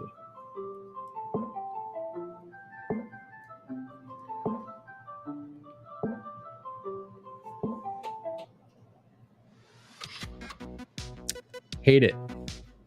It doesn't really help. It just like makes it obscured now. Can't do it. So, but that's one of the reasons why I don't ink traditional anymore. Like, when I say anymore, like very often at all, if ever. So,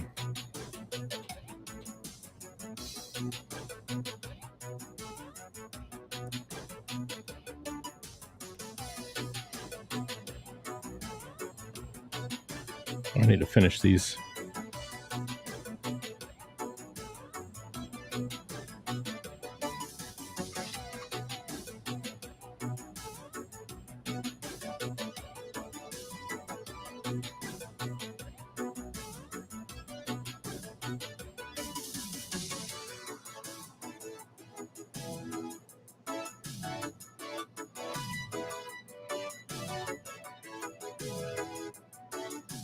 Vitamin A and lutein. What is that, Frankie? What is that for? For eyesight? You give me some deep old Sicilian knowledge? Some kind of tincture from the old country? Nice.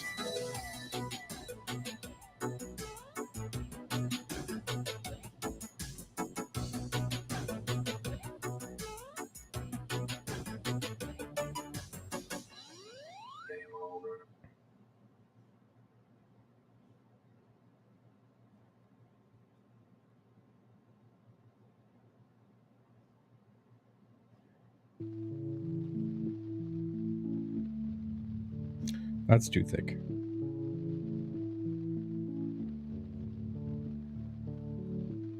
They have chewable luteins, vitamins for the eyes. They help.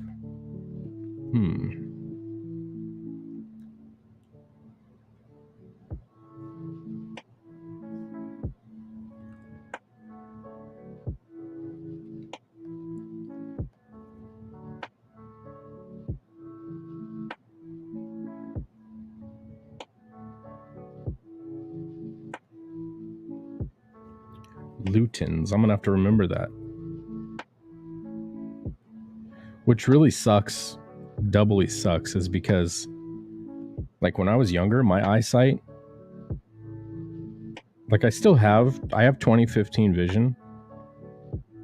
So for those who don't know, what that means is 2015 means things that are 20 feet away look like they're 15 feet away. So they're 5 feet closer, I guess you could say.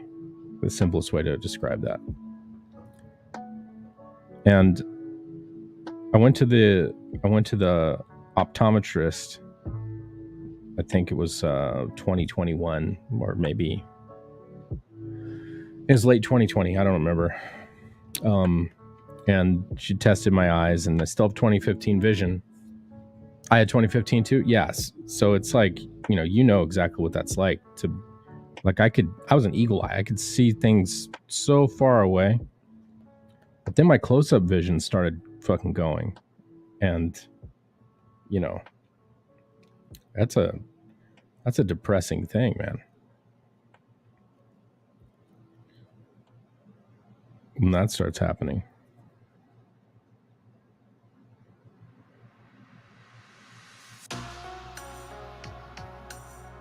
To go from being able to see very, very well to like struggling.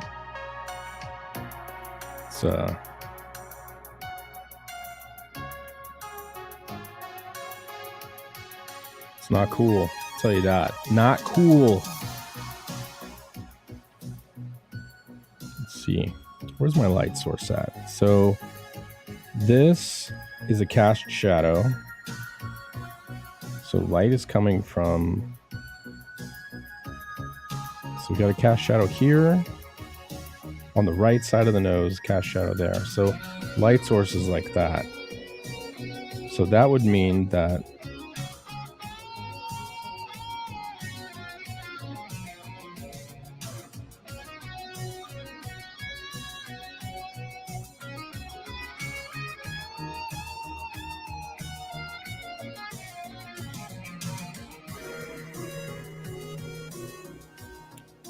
it freaked me out. Now I got to print comics to read my own work.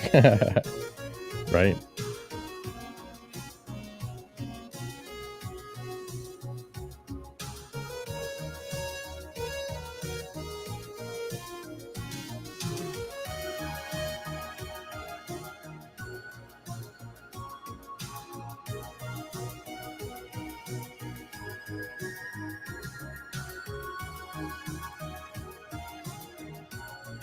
All right, let me cover this stuff up here.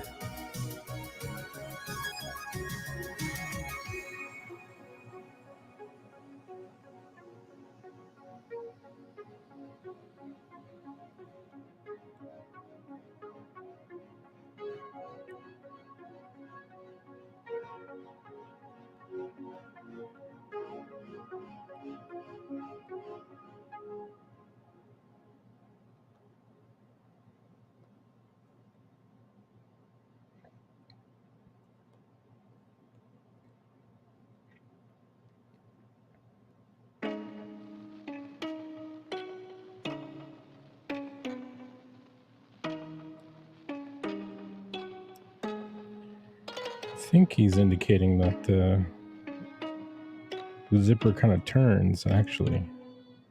So we're going to have to make that turn a little bit.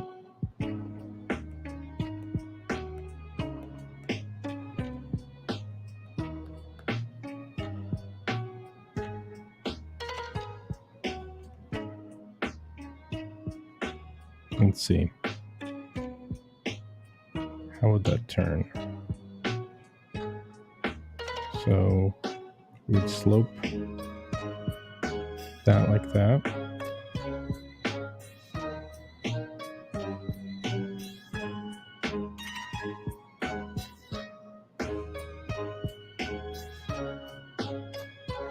Too narrow.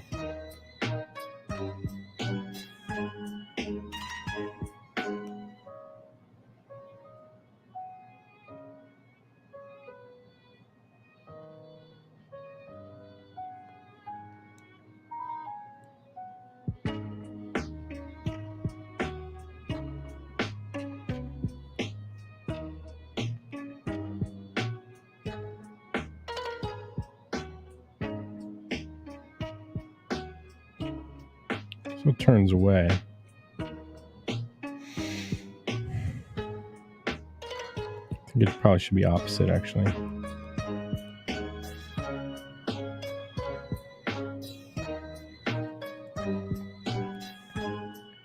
Curve this like this. It's not too wide. No, we're good.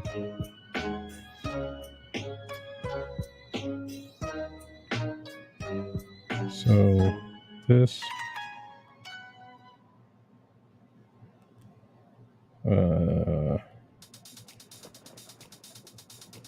We're gonna flip it. Go like this. That.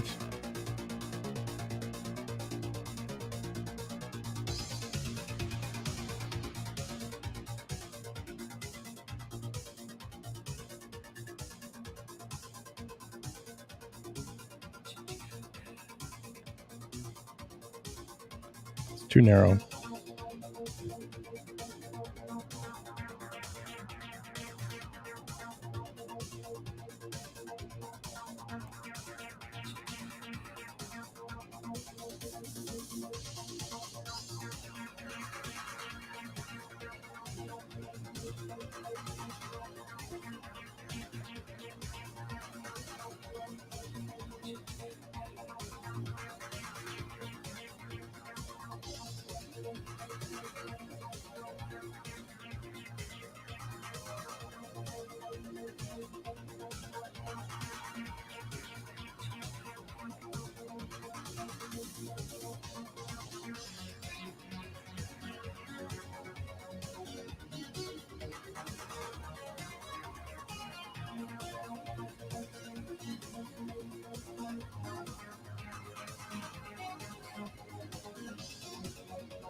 Okay.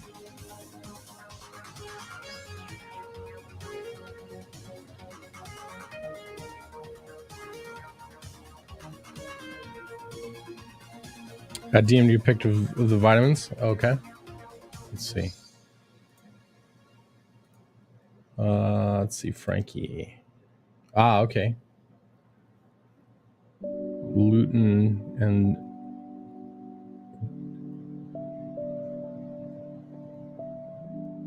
look into it. Hell yeah. All right. I shall look into it. Nice. Thank you.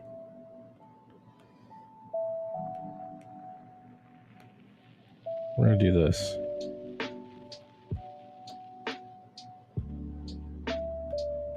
So, going into improv mode now.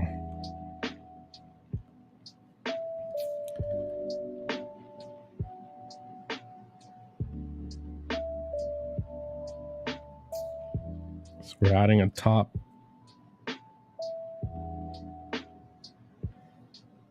seam here.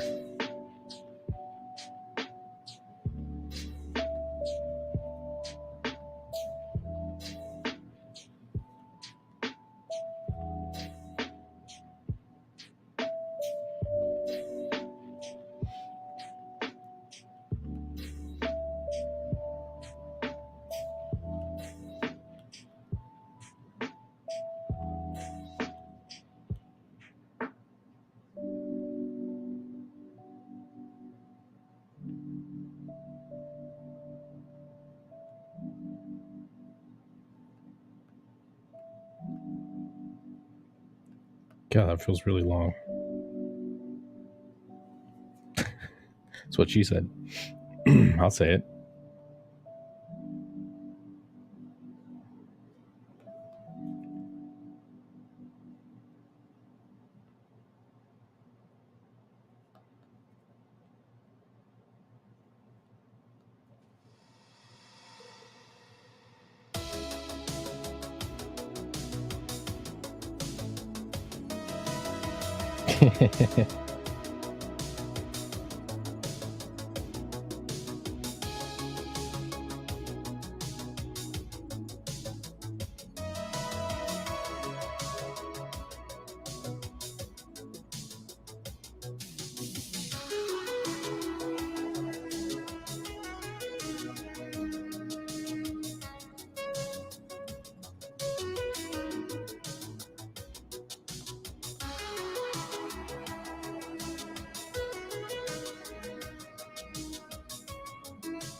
We're literally carving teeth,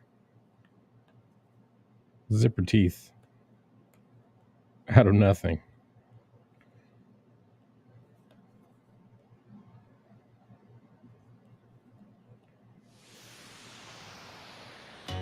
This one feels really wrong.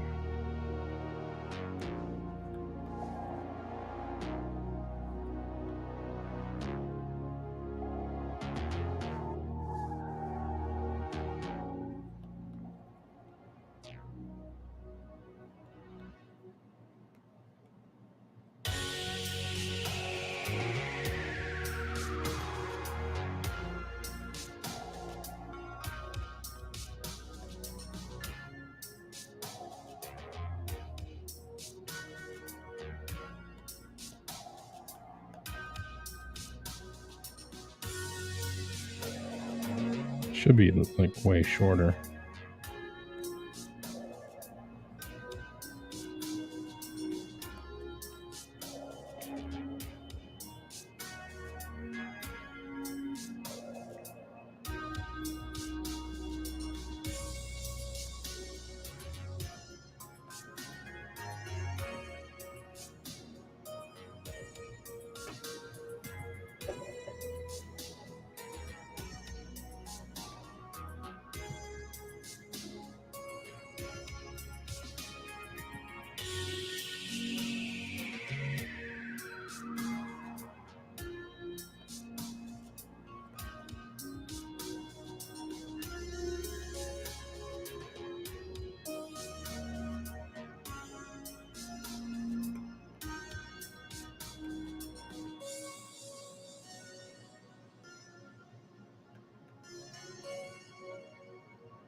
don't know what that is supposed to be.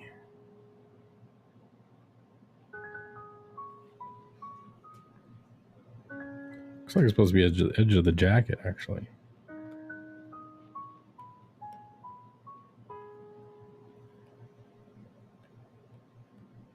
So here's what we're gonna do.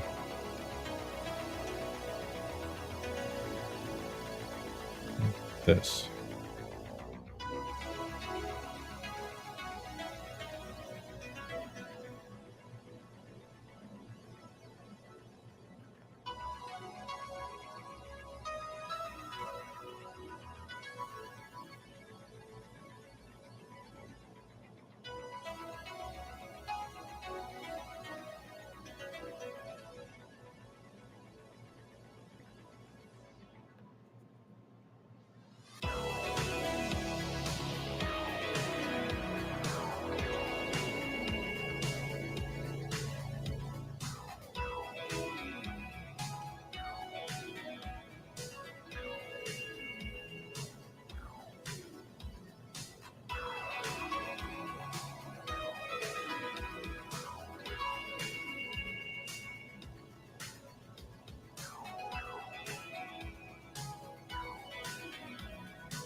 Stressing out over these teeth.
A little too chunky monkey.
Okay.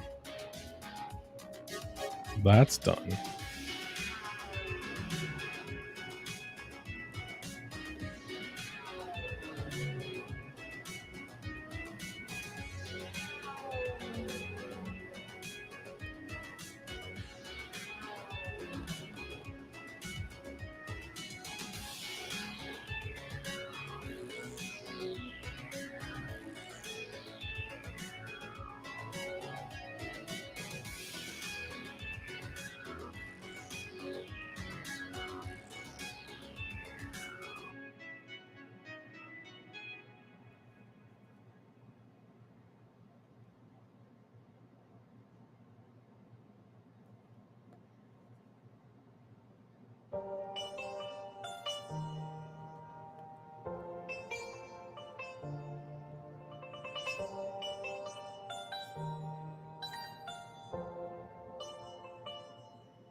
Yeah, like the bold lines.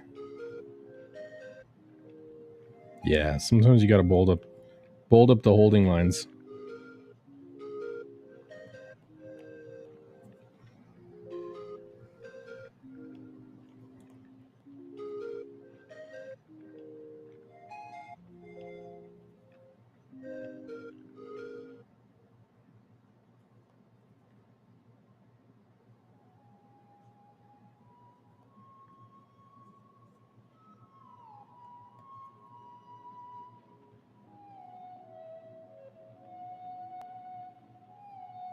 My face itches so much while I ink. I scratch it constantly.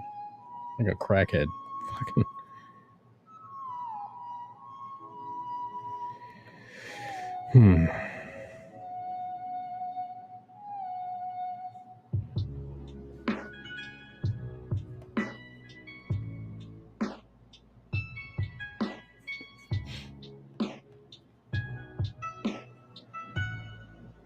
Crackhead itch, that's right.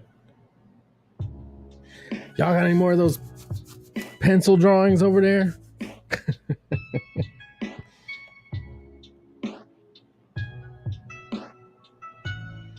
I said, hey, what's all that chocolate on your face, motherfucker? And he said, that's not chocolate, that's doo-doo, baby. I said, ah! Fucking Dave Chappelle.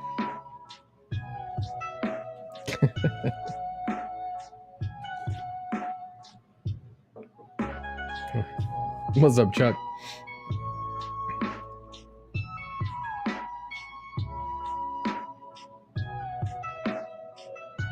We got a number 2 pencil.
I've never come across a number 1 pencil in my life. Do they even exist?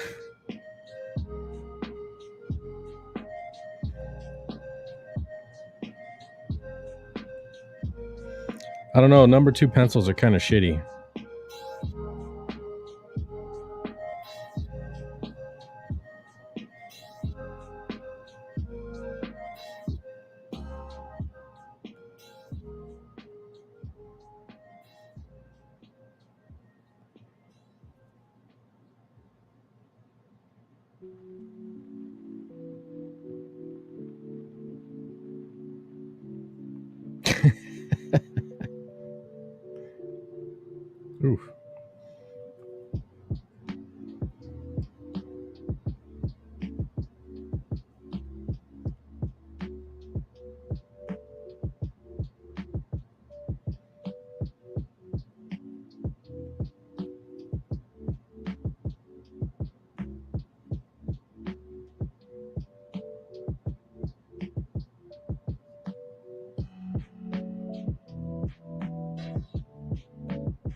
When I first heard about emojis, I thought it was a Japanese dessert.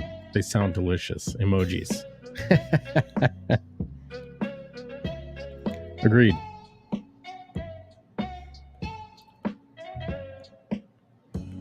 The Japanese dessert that sounds like that is mochi,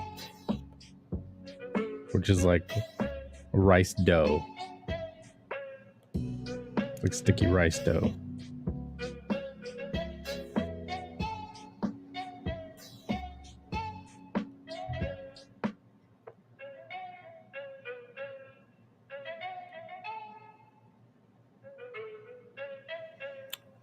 Almost done here, fam.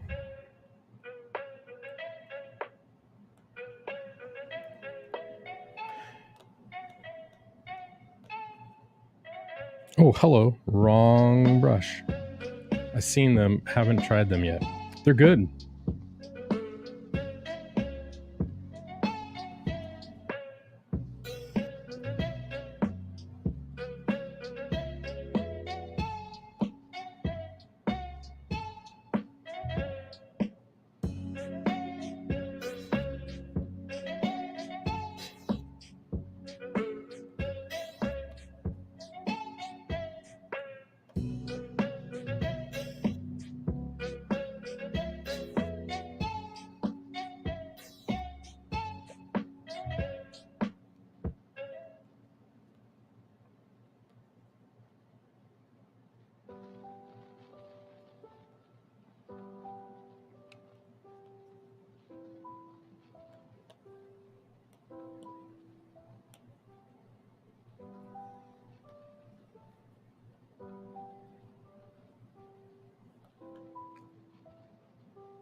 $1 million idea, the mochi emojis.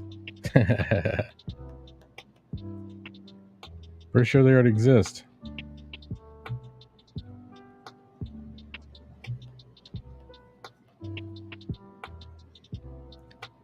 Probably only worried about Tree Fitty.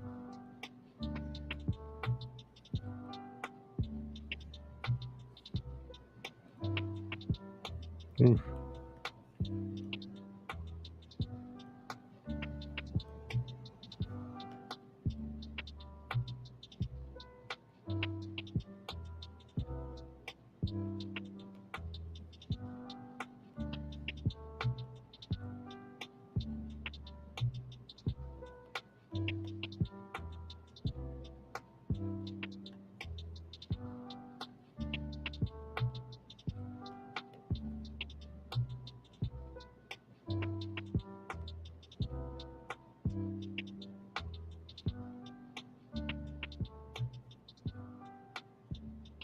Let's see the plane change I want to make here. We need to widen that out a little bit. Reversing the polarity here. Pointing them upward now.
Looked it up. They're squishy toys.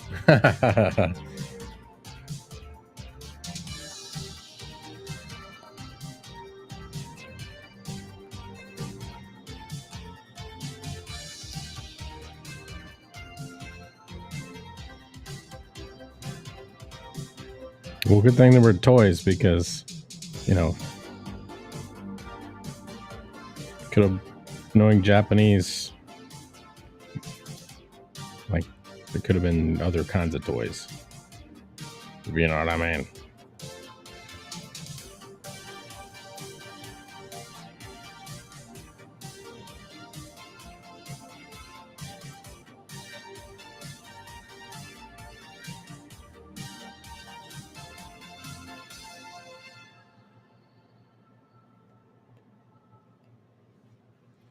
Toys with the little, you know, the little, how do you do?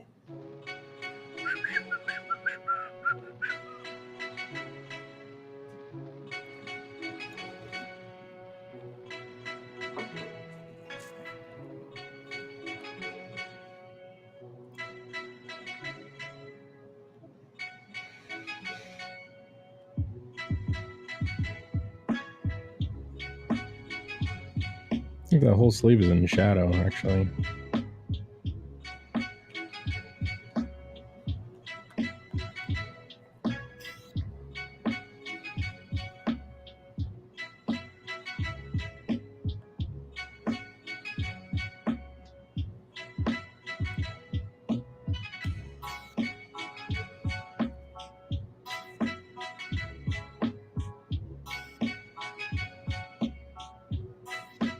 The Midnight Toys.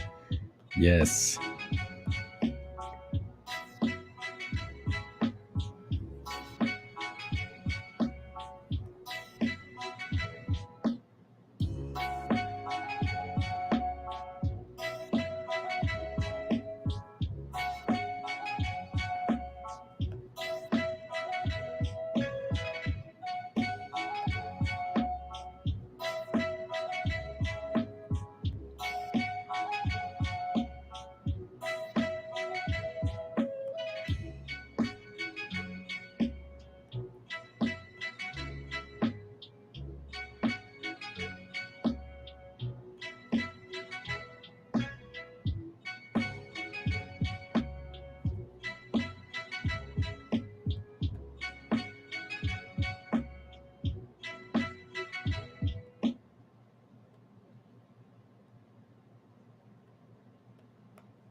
Connect that. We'll pick a side here.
The question is, should I do that with live rendering or should I fill it with black?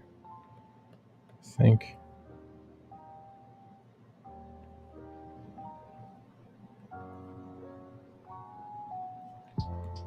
I'm going to handle it like this.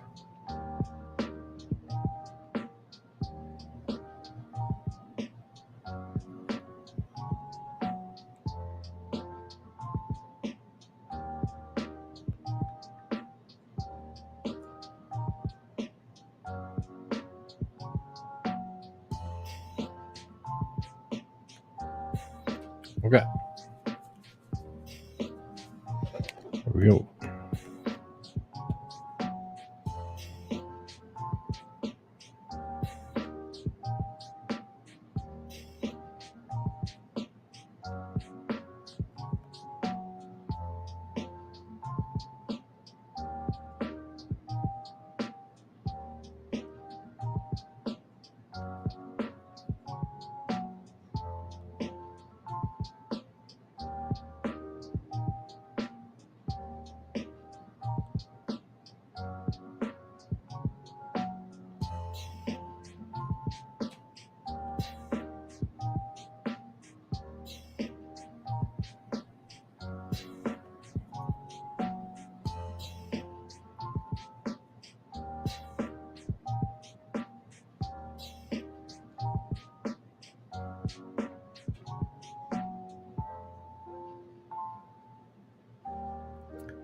Mochi is delicious and these Asian tunes are fire. Yes.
I think that does it.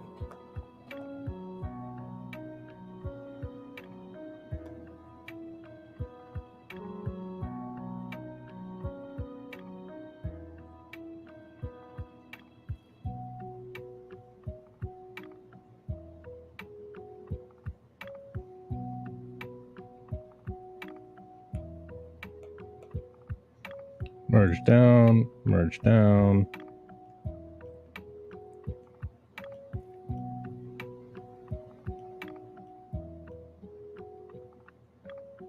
Looks sharp. Thank you. Thank you. Thank you.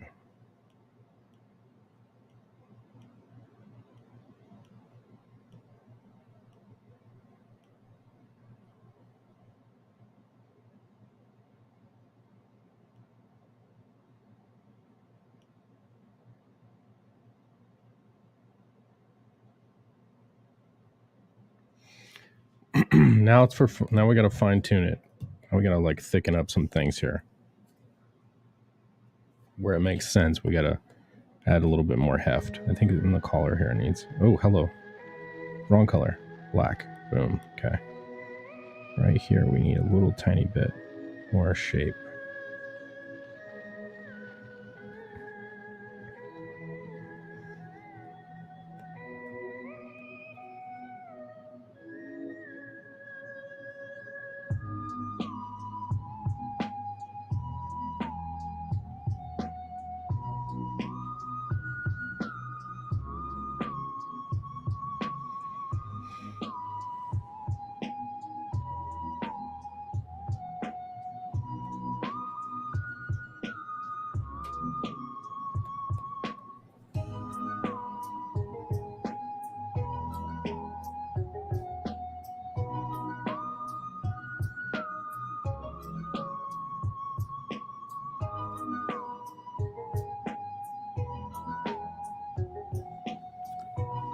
Bringing the fire. Thanks, brother.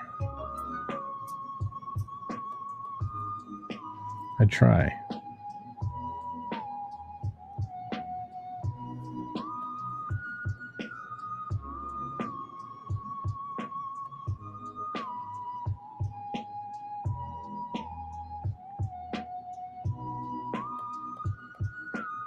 think I want a little bit more right here. I do love killer line work. Well, thank you. I like really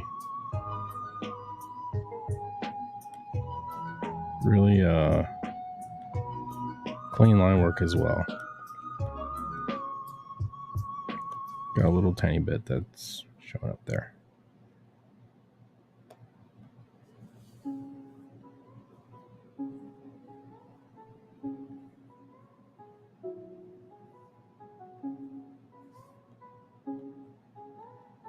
And we could stand to do as well is to define this plane here. Too thick. That's good.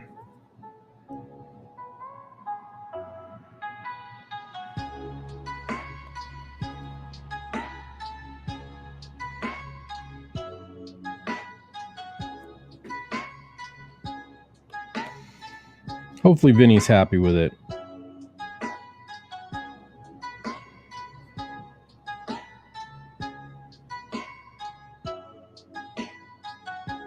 I think he will be.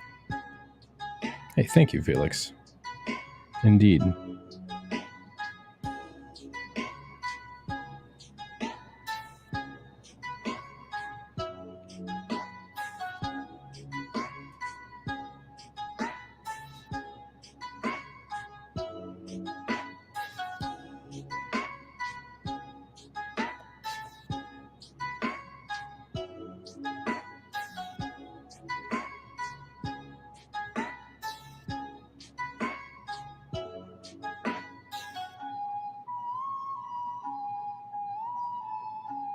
Okay, I think that does it.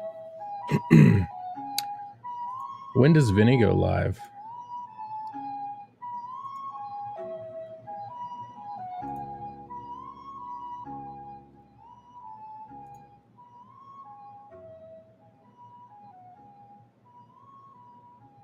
This piece is banging. You did it justice. Thank you, man. Thank you. Thank you.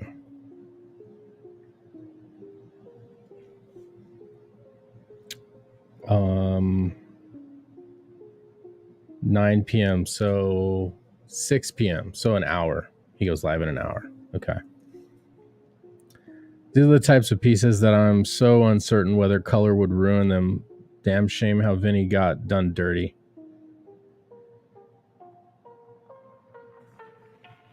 Yeah. I mean, if when Vinny colors himself, like Inkspots and I were talking about this earlier,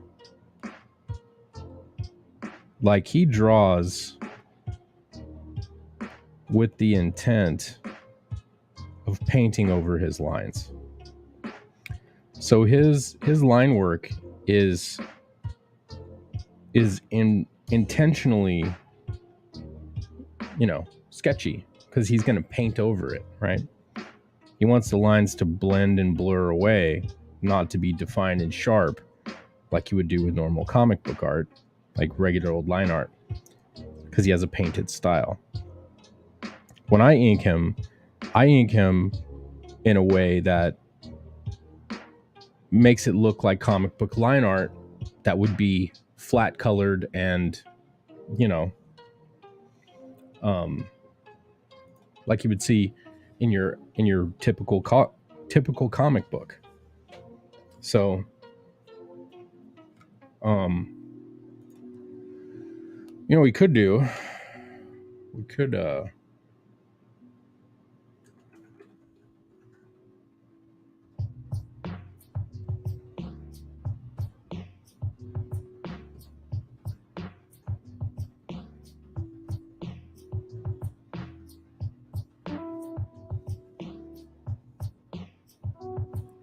we could look at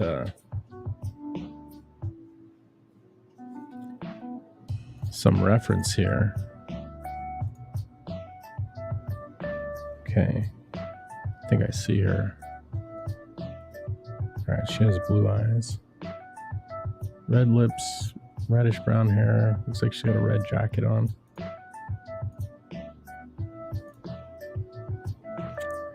Yeah, he does more than just a sketch. I've had discussions with him on this too. He has done tight line drawings, but it's the style he's choosing on certain projects. Yeah, I mean, he's very good. Like Vinny is very good. Like his paint is ridiculously good. So,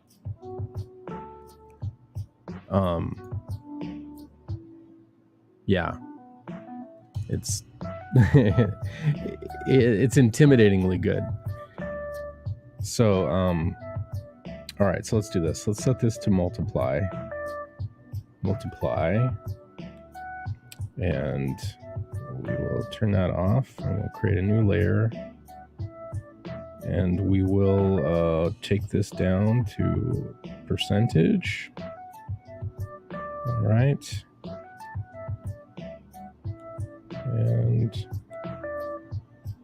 somewhere around there.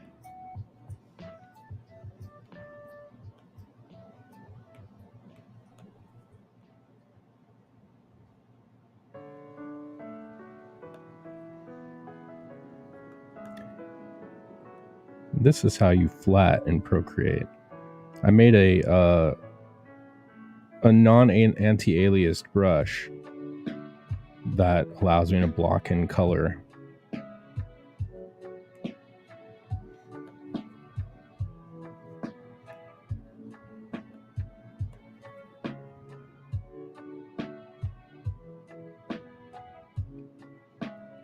Yeah, Vinny's paint is really good.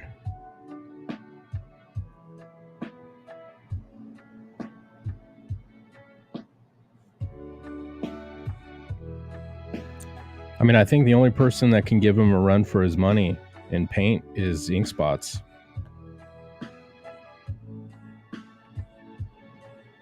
Everybody else, I mean, couldn't even hold his jockstrap. And that's how good Vinny is.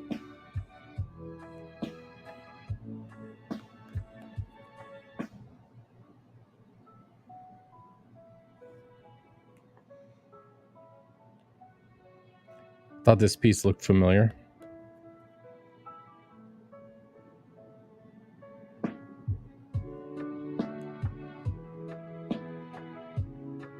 Yeah, Inkspots is good.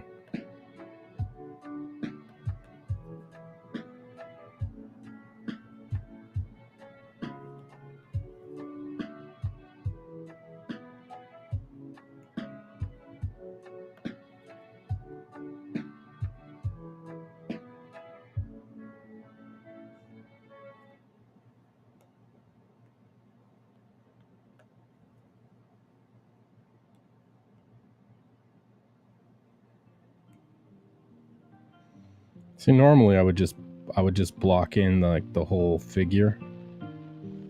Let's see. It looks like her jacket is like a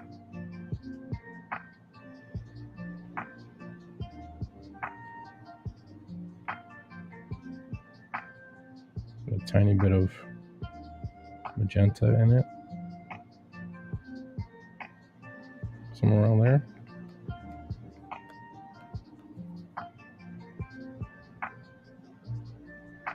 At least that's what the Indiegogo reference looks like. How much does holding Vinny's jock strap pay any better job?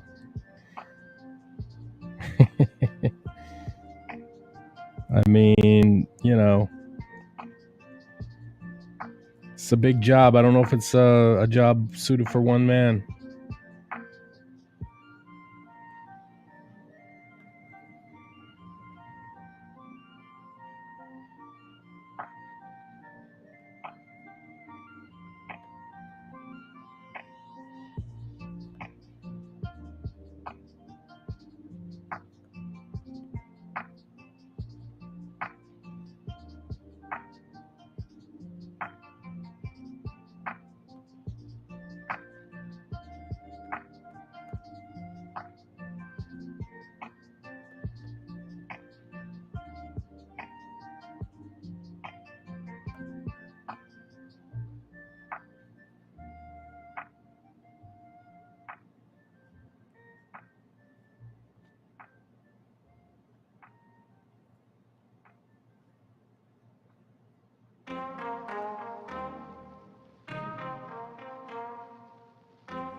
Always flat under the black.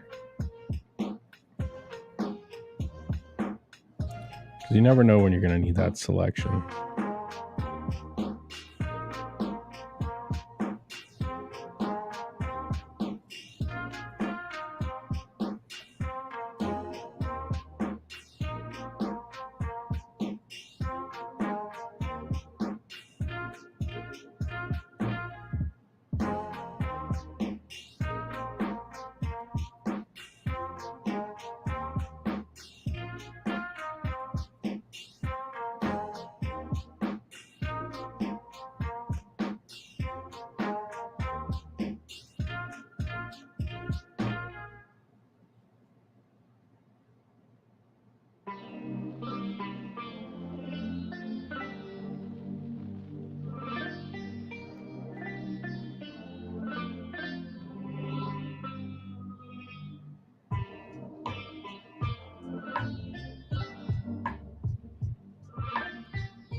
See what color is her hair. It's like a reddish brown.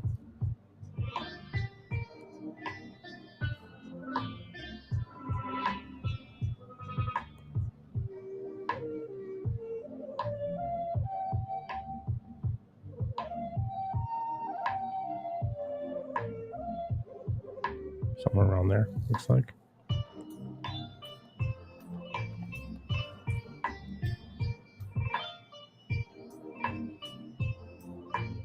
Oof.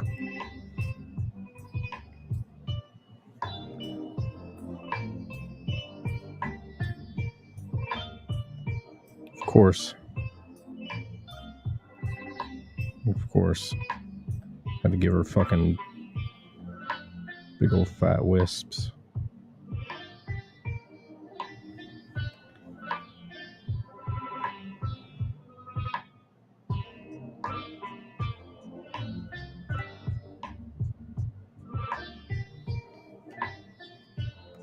Wait.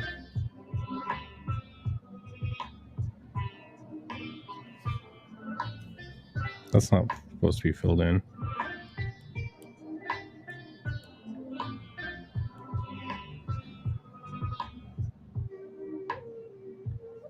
Yeah. I just made it look like it should be. The way I connected them. Honey dicked myself on that one.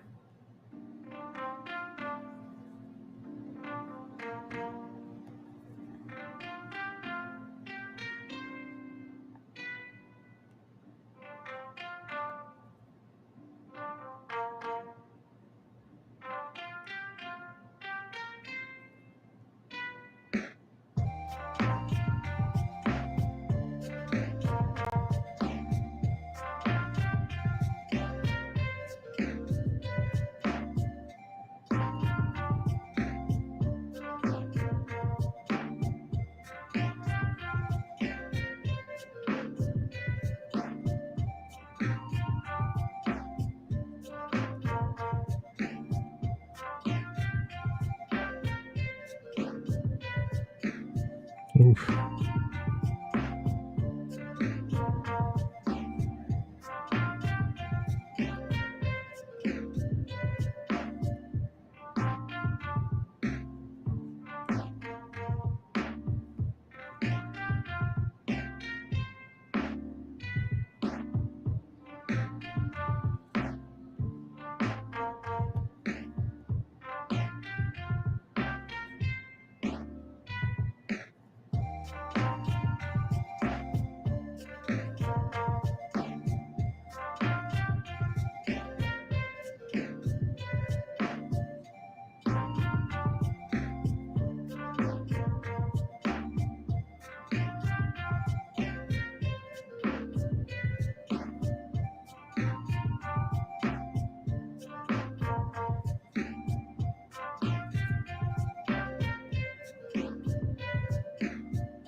Hate when I do this shit.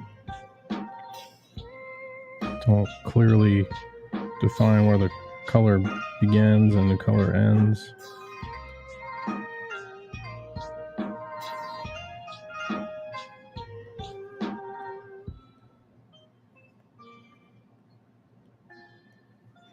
I did it, so fucking that's on me. Oh, son of a bitch. It's one little open spot, I think. I think that's it. Yeah, that was it.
Okay.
want to make sure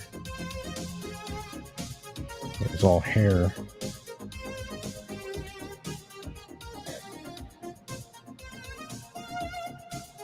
So we're not. Wait. So I take it the difference between flatting and final color is more than just color saturation. Yeah. Flatting is a process of making selectable zones. It's less about coloring and more about blocking. So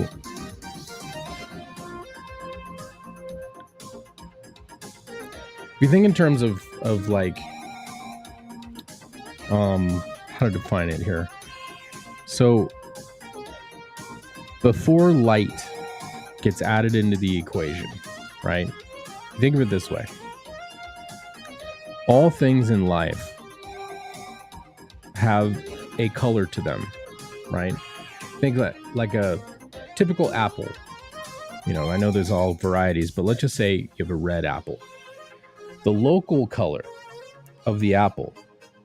So this is a coloring terminology. The local color of an object is its natural color in life without light affecting it, right? So if you have a red apple on a table, the apple is red. You see it, it's red. Now, if you added a window off to the side and the sun was beaming in through the window and it was hitting the apple, one side of the apple would appear more yellow or more orange in tone because of the yellow-white, warm sunlight mixing with the local color of red. The opposite side of the apple would appear more purple because the rule is with light, when you have warm highlights, you have cool shadows. Warm highlights equals cool shadows. So red is a warm color. Yellow is a warm color. Orange is a warm color. Colors of heat, warmth, right? Blues are cool colors. Purple is a cool color. Blue, purple, that kind of stuff. So the opposite side of the apple would be more purple because of the blues and purples of the coolness reflecting back into it from the opposite side. So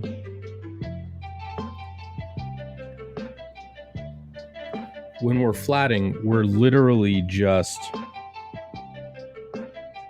What is that?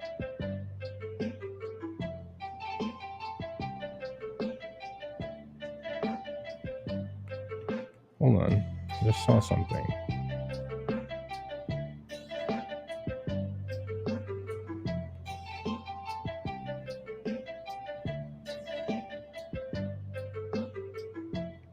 That's just meant to be a piece of hair. That's a mistake on my part. All right, we need to fix that.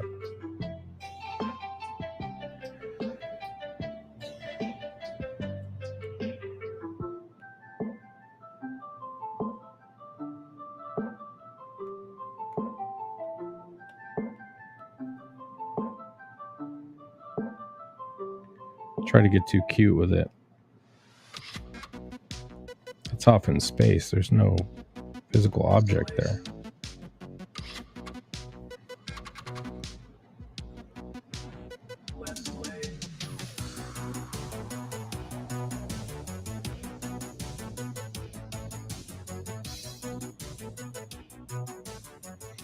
Like painting a car, it's laying down base color. Kind of. See, that's reading as a hard edge when it shouldn't. This should be...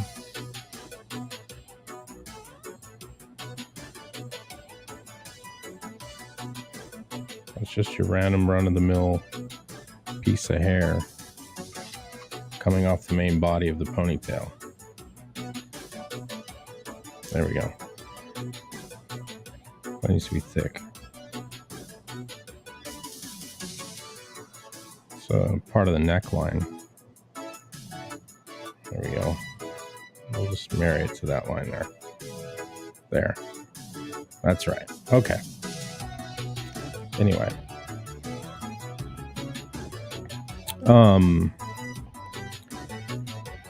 Forgot what I was saying. Probably nothing of any profound value. Let's do this also.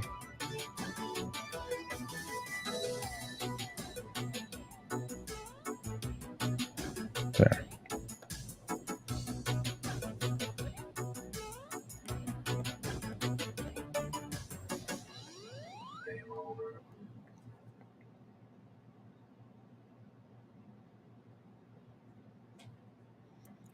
So again, local color is the color that an object should be in life without any light affecting it.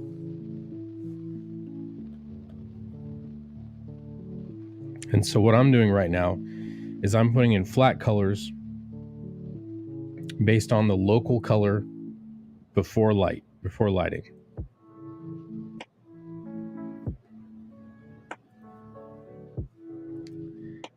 Chad went to sleep. I think Chad went to sleep as soon as Chris left, because I zone out and, like, you know, if nobody talks to me, I tend to be quiet. I know it's not conducive to good streaming, but like I know that I can zone out and not say anything for 10 minutes or longer. That's why I have music playing, so that it's not just straight dead air. Plus I got an air conditioner running in the background. I don't know if you can really hear it on the stream. Hopefully not too bad. But ever since I built this new computer, an i9 processor with a 3080 Ti graphics card, puts out a lot of heat, dude.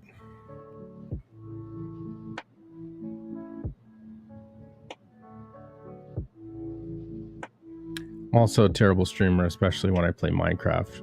No, I can't hear it today. Oh, okay, cool. Yeah, Minecraft.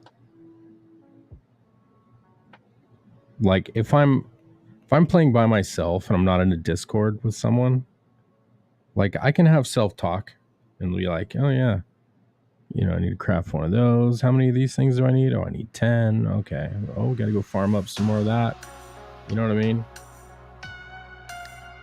All I heard was R2D2. Beep boop. Nerd shit. Boing.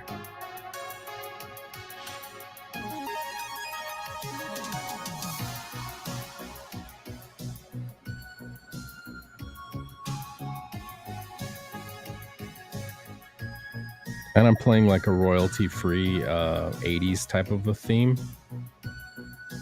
Just because I'm trying to stay immersed in the 80s right now. With my manga being 80s art, I'm just like watching 80s movies and 80s anime and listening to 80s kind of music.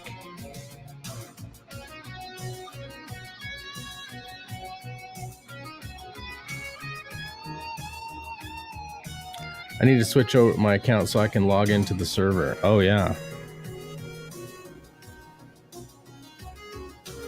It's still running. I haven't taken it down.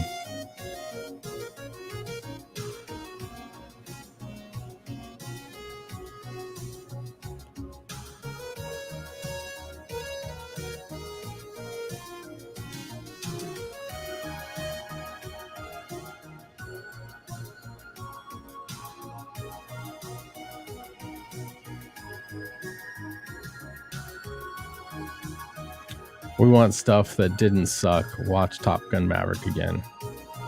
80s was good. Yeah, dude. I think 80s really was the last pure generation, man. Like the 90s was good, but I don't know.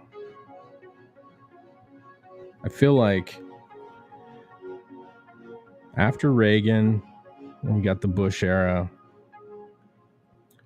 a bunch of you know, like Desert Storm and shit, and like, you know, I think the 90s was just riddled with that kind of shit. I don't know. We had the Rodney King riots. It's another thing that happened. OJ, the OJ trial.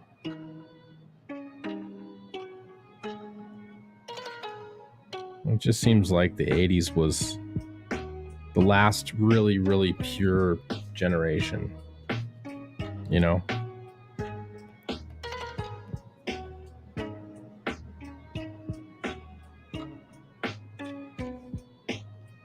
I remember early 90s was peak race relations, and then it went to shit. Yeah, isn't that weird? Like, it seemed like things were coming together. Then we got a black president who spent his entire presidency like inflaming race relations and just saying all kinds of incredible shit. And then all of a sudden, there's some of the worst race relations we've had in literally decades. I don't know. I think that was by design. I think he was a CIA plant. Because, you know, look into that shit. How many people... Because his mom was a CIA asset. This is like not even up for discussion. It's kind of a known thing. I think... I want to say he's a glowy.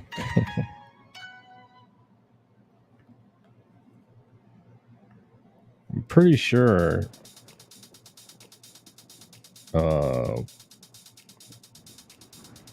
what's his name? Something, I think Stanley Dunham, or maybe that was his mom. She had like a man's name or something.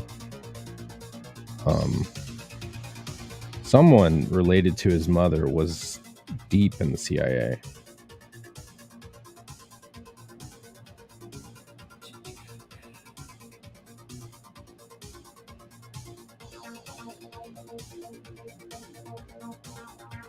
Forget who though.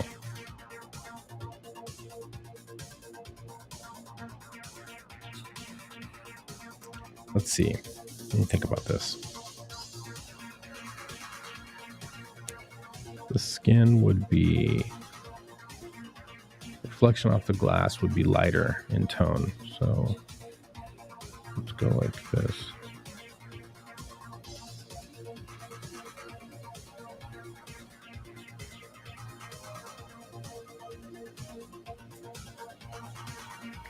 He's deep in my... yeah.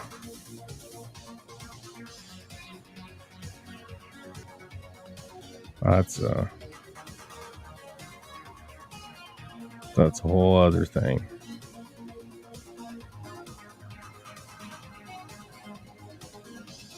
Well, you know what's funny is like, you know, the whole controversy around the birth certificate, right? You know, there's that big kerfuffle about the birth certificate. I'm gonna put it this way. I am an expert level Photoshop user. I've made my living for the past 25, no, actually, let's add time to that. Almost 30 years, right? Since I was in my early 20s. As a graphic designer and document creation manipulation specialist, right?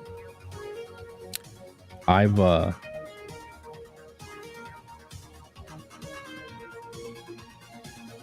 created documents and manipulated documents on a commercial level and a professional level for my entire adult life. The birth certificate that was released on whitehouse.gov, I downloaded a copy of it directly from the whitehouse.gov. And it's a PDF file. Opened it up in Acrobat, looked at it, and as it opened, it like flickered and like showed an image and then an overlay, and then everything, the text built up. And I went, oh. So I opened it up in Illustrator. When I opened up in Illustrator, immediately went to the layers menu and twirled it down, and there are tons of fucking pieces in there. The document was pieced together. Then I started studying it. Now, like I said, I worked at Kinko's for a long time. So as far as reproducing documents, I understand xerography. I understand printing. I worked for Xerox for actually just over a year and did their technician training as well. So like I could tear apart a photocopier and, you know, maintenance it and put it back together.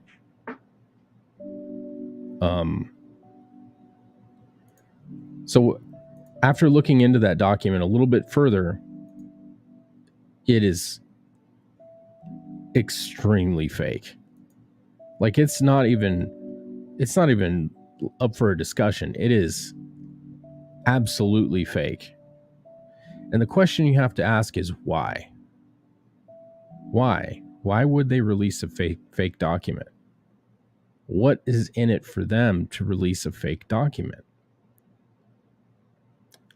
Doesn't make any sense. PDF. Sounds for portable document format, Frankie. Thank you very much. Anyway. So I started looking at it up close. And so here's the thing. Whenever you print out a document, you get a, like if it was a laser printer. This wasn't though. This was like a dot matrix typewriter. But if you were to print out a laser print of some text, take that laser print and look at it. If you put that laser print on a photocopier face down, make one copy, and it prints out, and you take the original off the glass and you take the photocopy and you put them side by side and you look at them, the printout or the photocopy of the printout is going to look less sharp.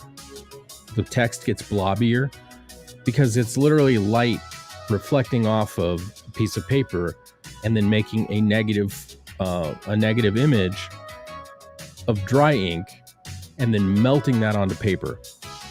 Paper has a tooth to it. It's called a tooth. The fibers in the paper make up a surface that is imperfect. It's got texture to it.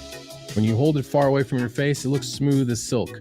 But if you look at it under like a loop or a microscope or a magnifying glass, you'll see that paper is a series of webbed of mashed up fibers that are laying on top of each other. They are not perfect. It's not a perfect surface. So xerography, the process of negatively charging paper and positively charging toner, it attracts it from the drum directly to the paper, and then it's melted with heat in place. Well, that process,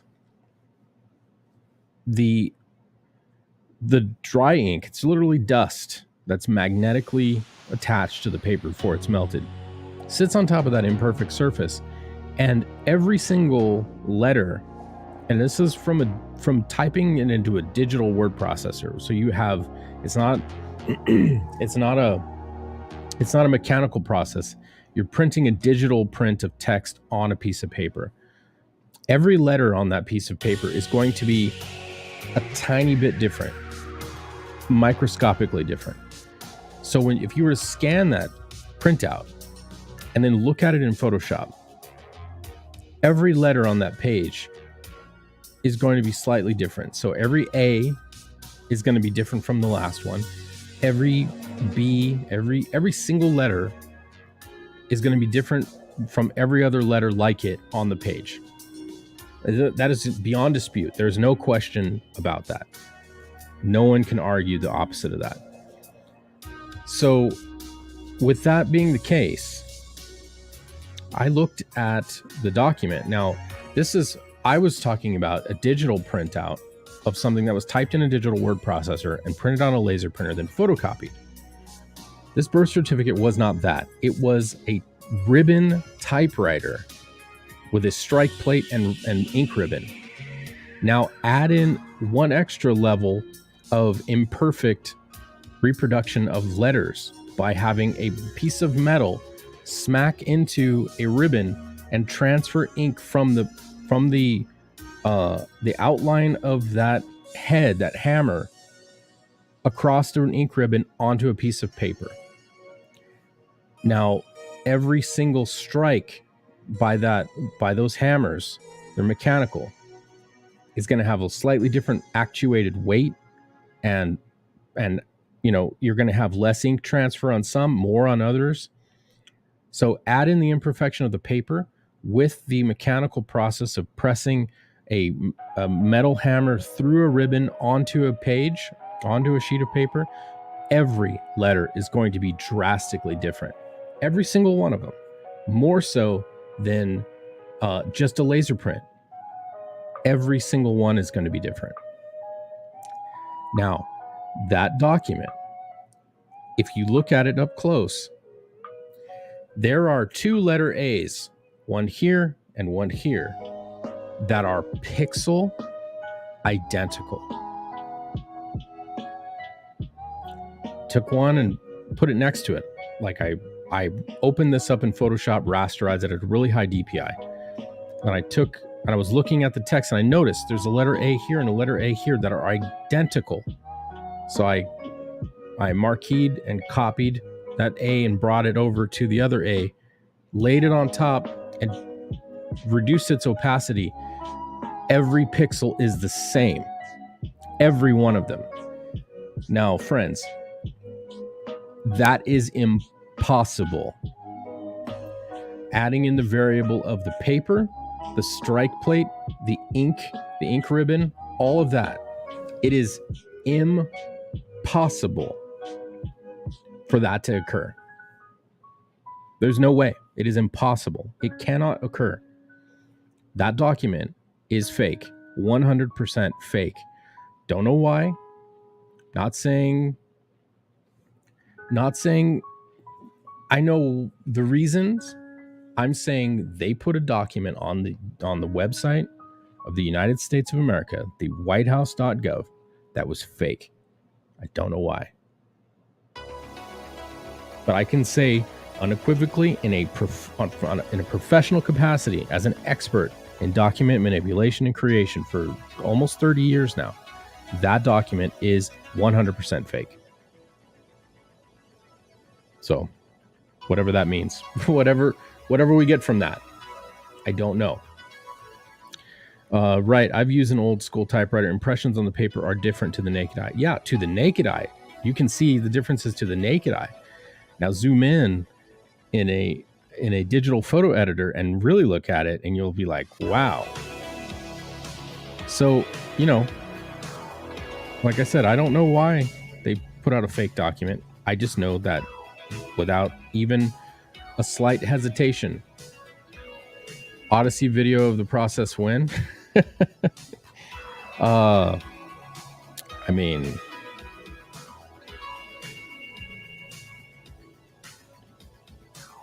that ship's kind of sailed, no?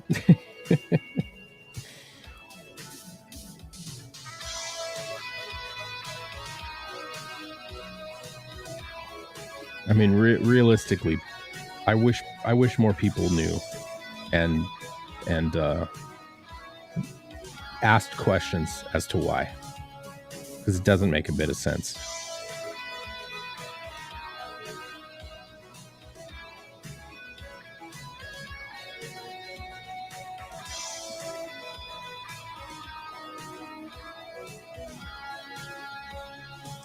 New channel, Scotsman Forensics. Yeah. Yeah.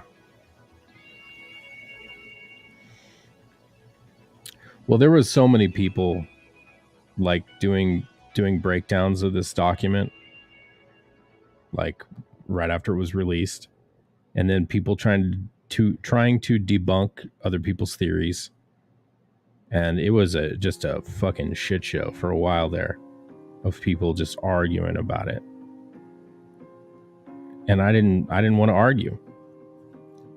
That dude smelled funny from the word go. Oh yeah, no, absolutely. Like once you got past the vapid like platitudes, and you just really started paying attention to who he was, like seriously, that was interesting to hear.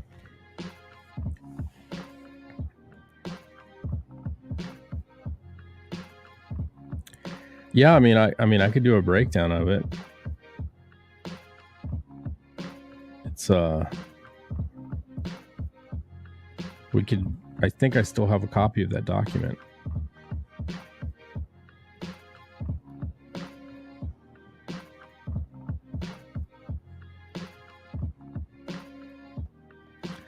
And it's not, I didn't go into conspiracies or anything like that, or make any wild conjectures.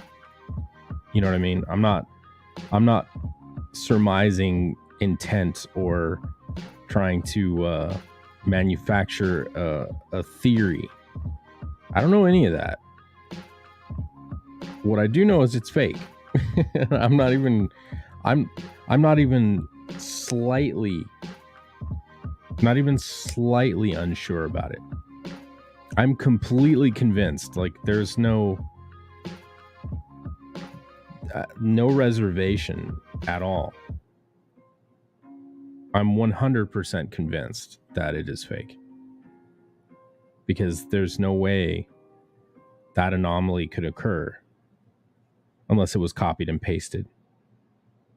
Save for all the other things, you know, like the font that was used didn't exist. I mean, there's another theory about that. Some forensic specialists were looking at the document and they're like, wait a minute, this font didn't come into existence until, 1970 or whatever. At that point, it's like, oh shit, well, game over. I didn't even go that route. I went more for more technical, like the reproduction capabilities and the nature of paper and ink and what's possible there. It'd be a whole other ball of wax if that font that was used on that document didn't exist, in the 60s. Like, I can't verify that. I don't know what font it even is. So, but yeah.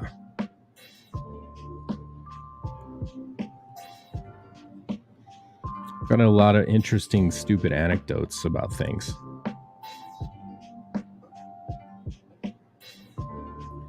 And that's one of them.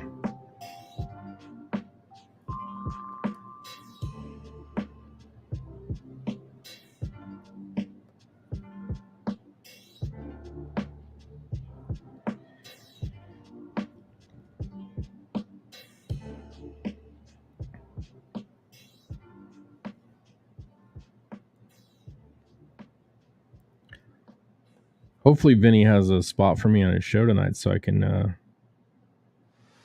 debut this to him. get his live reaction. Oh, I think that's contained. Let's see. No, it's not. Crap. Where are you open?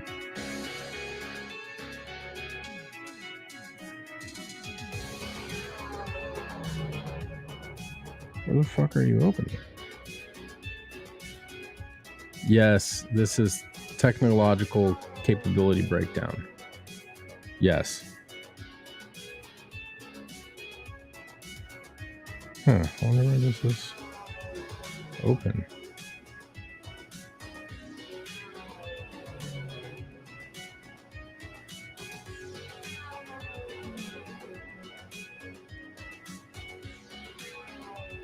Oh, it's right there. It's a big gaping hole.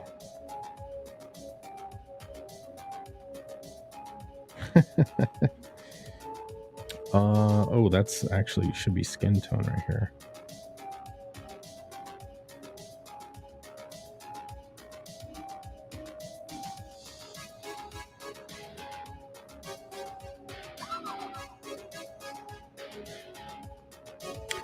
Yeah, there's also data to suggest that they Dominion machined 2008 as well. Because, like, internal polling, not that I wanted Mittens to fucking win. I can't stand Mitt Romney. I think that guy's a shithead. Turncoat bastard, punk ass. But their internal polling were like, we are very far ahead. Like, the Romney camp thought for sure that they were going to win. Like they were convinced beyond a reasonable doubt of any kind that they weren't going to win. That they had it in the bag. They thought for sure it was done. And then they got smoked.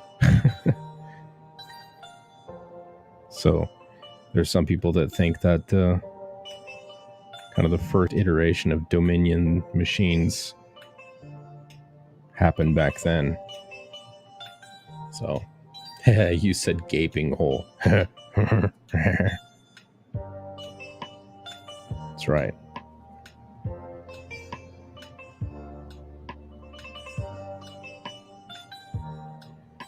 Babeth, I've seen the top of the mountain, and it is good.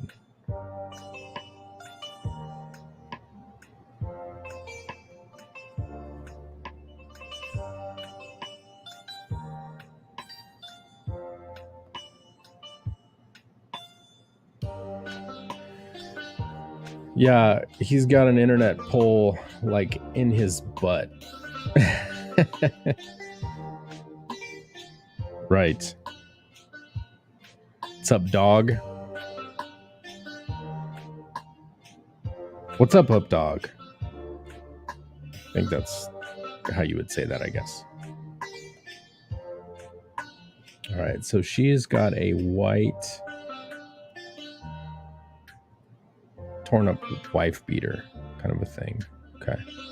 So let's do this. We're gonna go like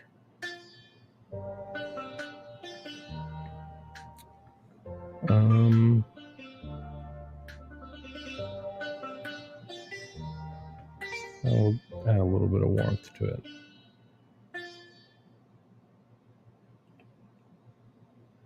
it. Crash test dummy, yeah. There we go. We're gonna use that same color for the teeth.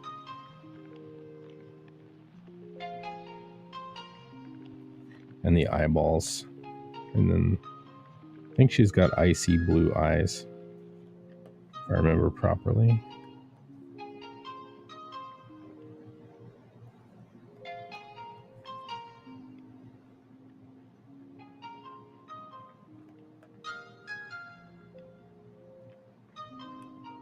Oh, hello.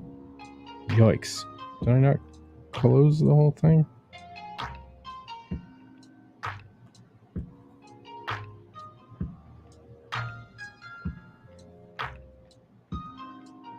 This is closed. What?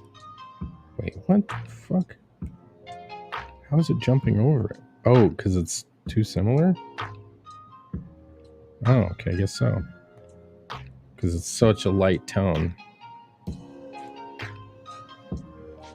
It's like I know for sure that I have that filled in properly.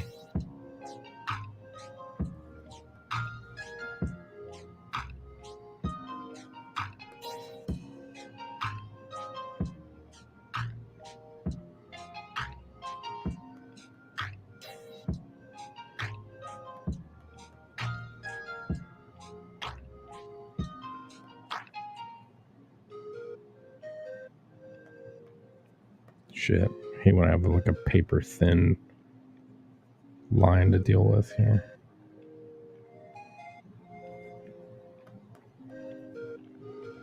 Ah.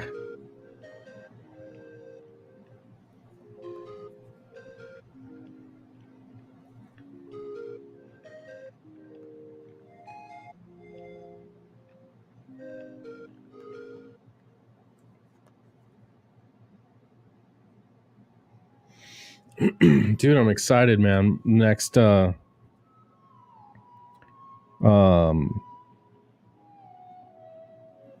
think like a week and a half, my doggo's gonna be here.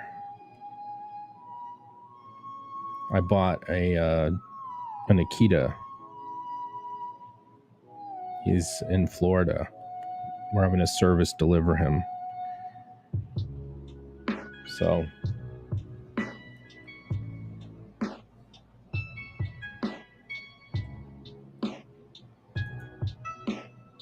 yeah, she has ice blue eyes.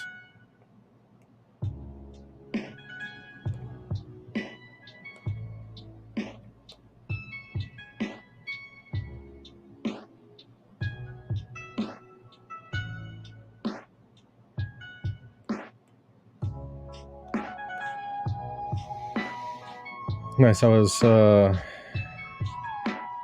asked if it was an Akita. Yeah. Yep.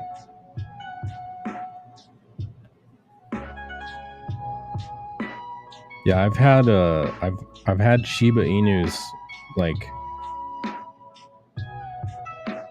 forever because, you know, I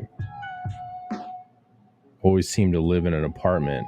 Now I have a really large house with like plenty of room. I'm getting my Akita. I've wanted an Akita since I was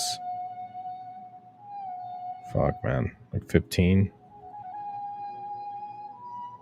Maybe even younger, actually. Should I do that, I guess?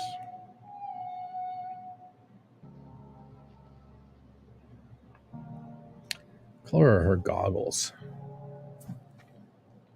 Okay.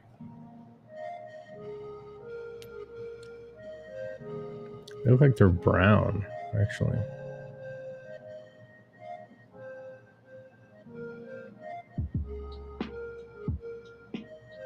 No?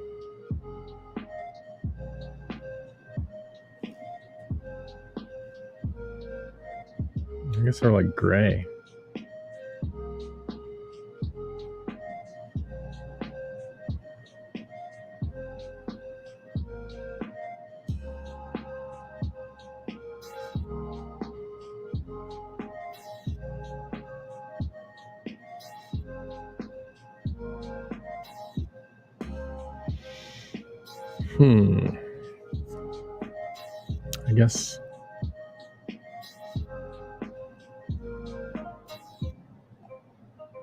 I guess gray.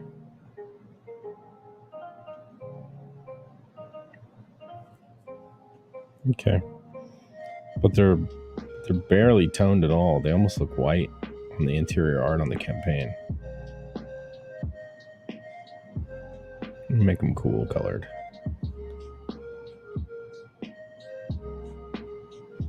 It's too dark.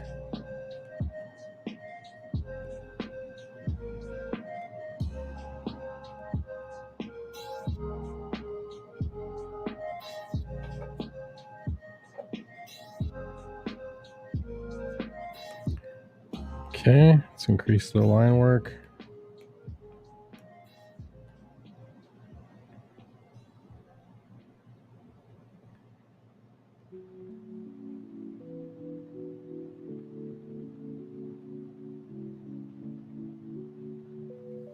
I don't know what that halo is behind her. Is it, what is it, a moon? Moon rising or something?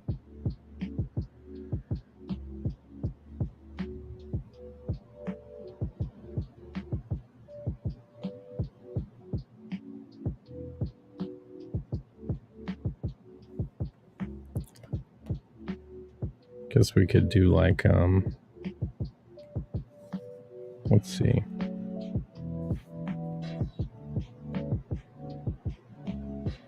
Notice like it seems like the general tone of the comic is somewhere around here.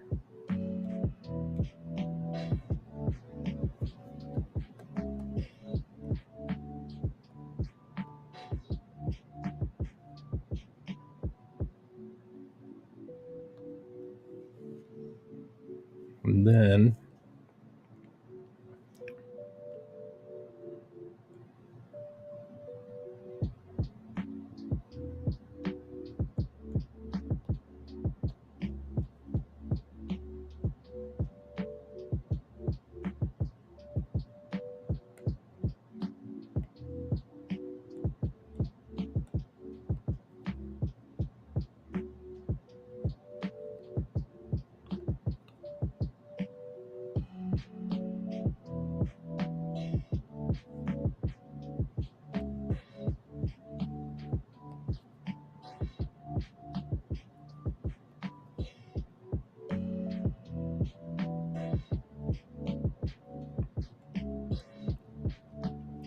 and when I'm flatting, the reason I do these little bulbous landing zones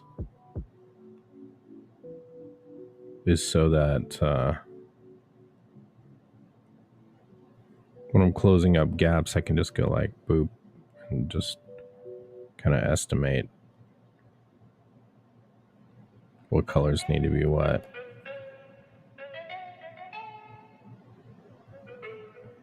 I think we can drop that there. I grilled pork chops and chicken last night. Tonight's leftover honey garlic pork chops and green beans. Oof. I'm having pork chops as well. It's crazy, actually. What the fuck is that?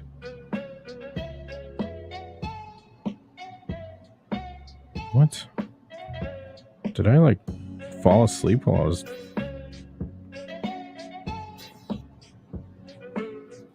inking or something?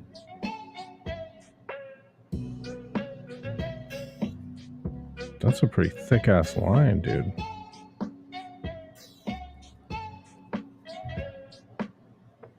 Where the hell does that come from?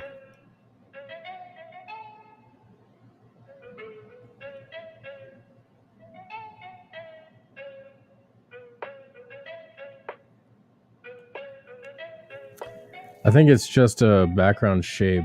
Seen him do it in convention sketches, square rectangles. Oh, okay. Yeah, that's pretty common. Like you'll draw a rectangle and fill it with a solid color and have the character sitting over top. All right.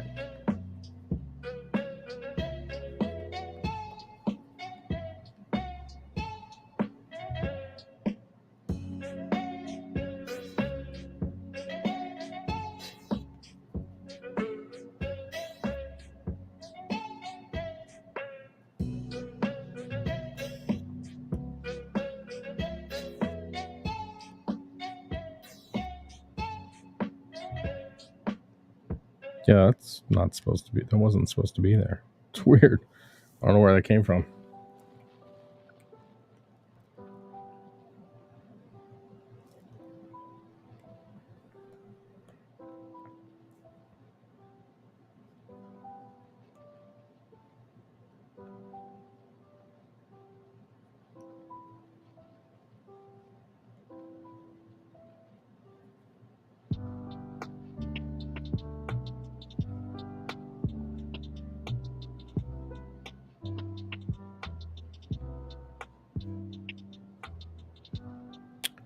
You should be going live anytime soon, huh?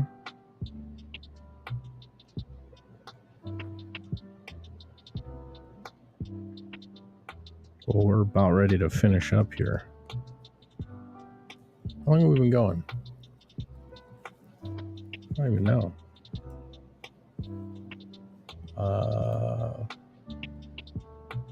5 hours. Holy shit.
Maybe we want to go a little more, a little warmer.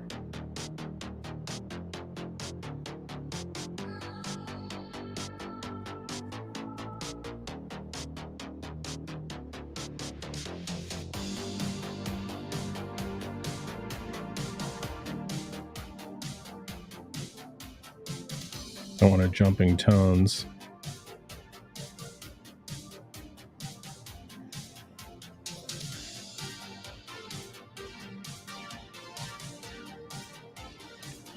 Okay. I think we'll end it there. We'll go over to Vinny's channel and say hello. Show him what we did today. Hopefully he likes it. Oh wait, she needs lipstick. Damn it.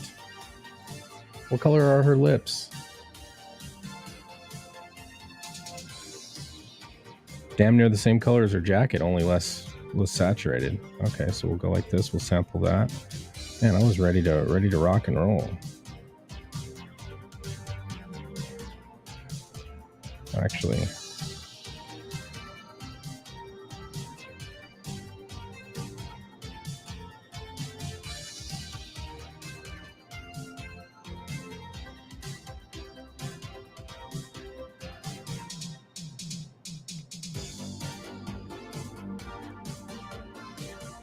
if you freeze right there, it feels like an 80s art piece. And this, yeah, totally.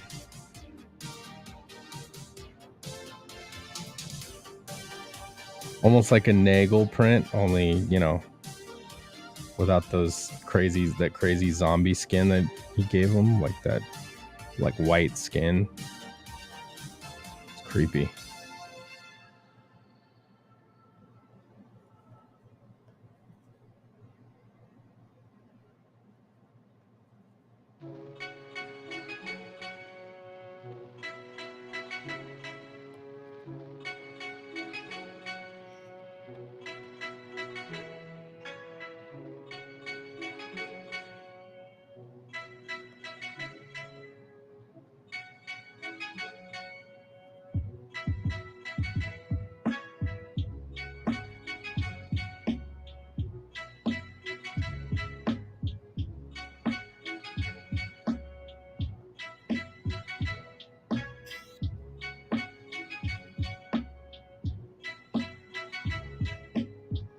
I think that'll do it.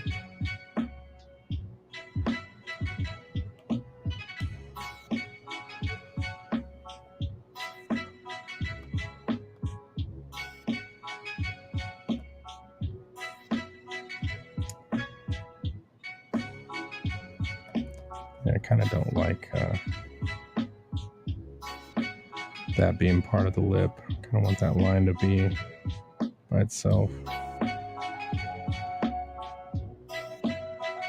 That one's okay because it's interior.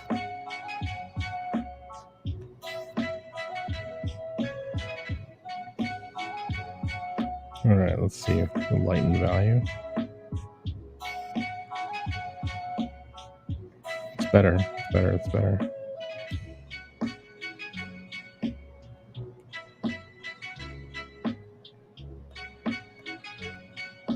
Less saturated.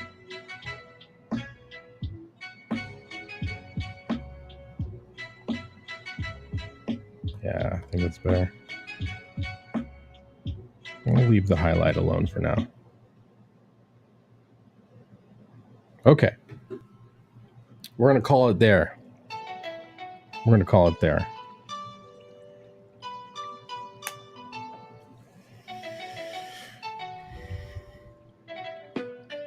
Oh, all right. Well, thank you all for hanging out so much. Thank you for smashing the like button. I appreciate it. Appreciate you. We're going to go over to Vinny's channel and say what's up to them. And if he's got a spot for me, I might pop on. Look out for this out in the Twitterverse. I'm going to share this. I'm going to share the line art by itself and the flats next to it. So there'll be 2 images going out. So anyway, appreciate you, and I'll see you around, guys. Thanks for being here. Peace.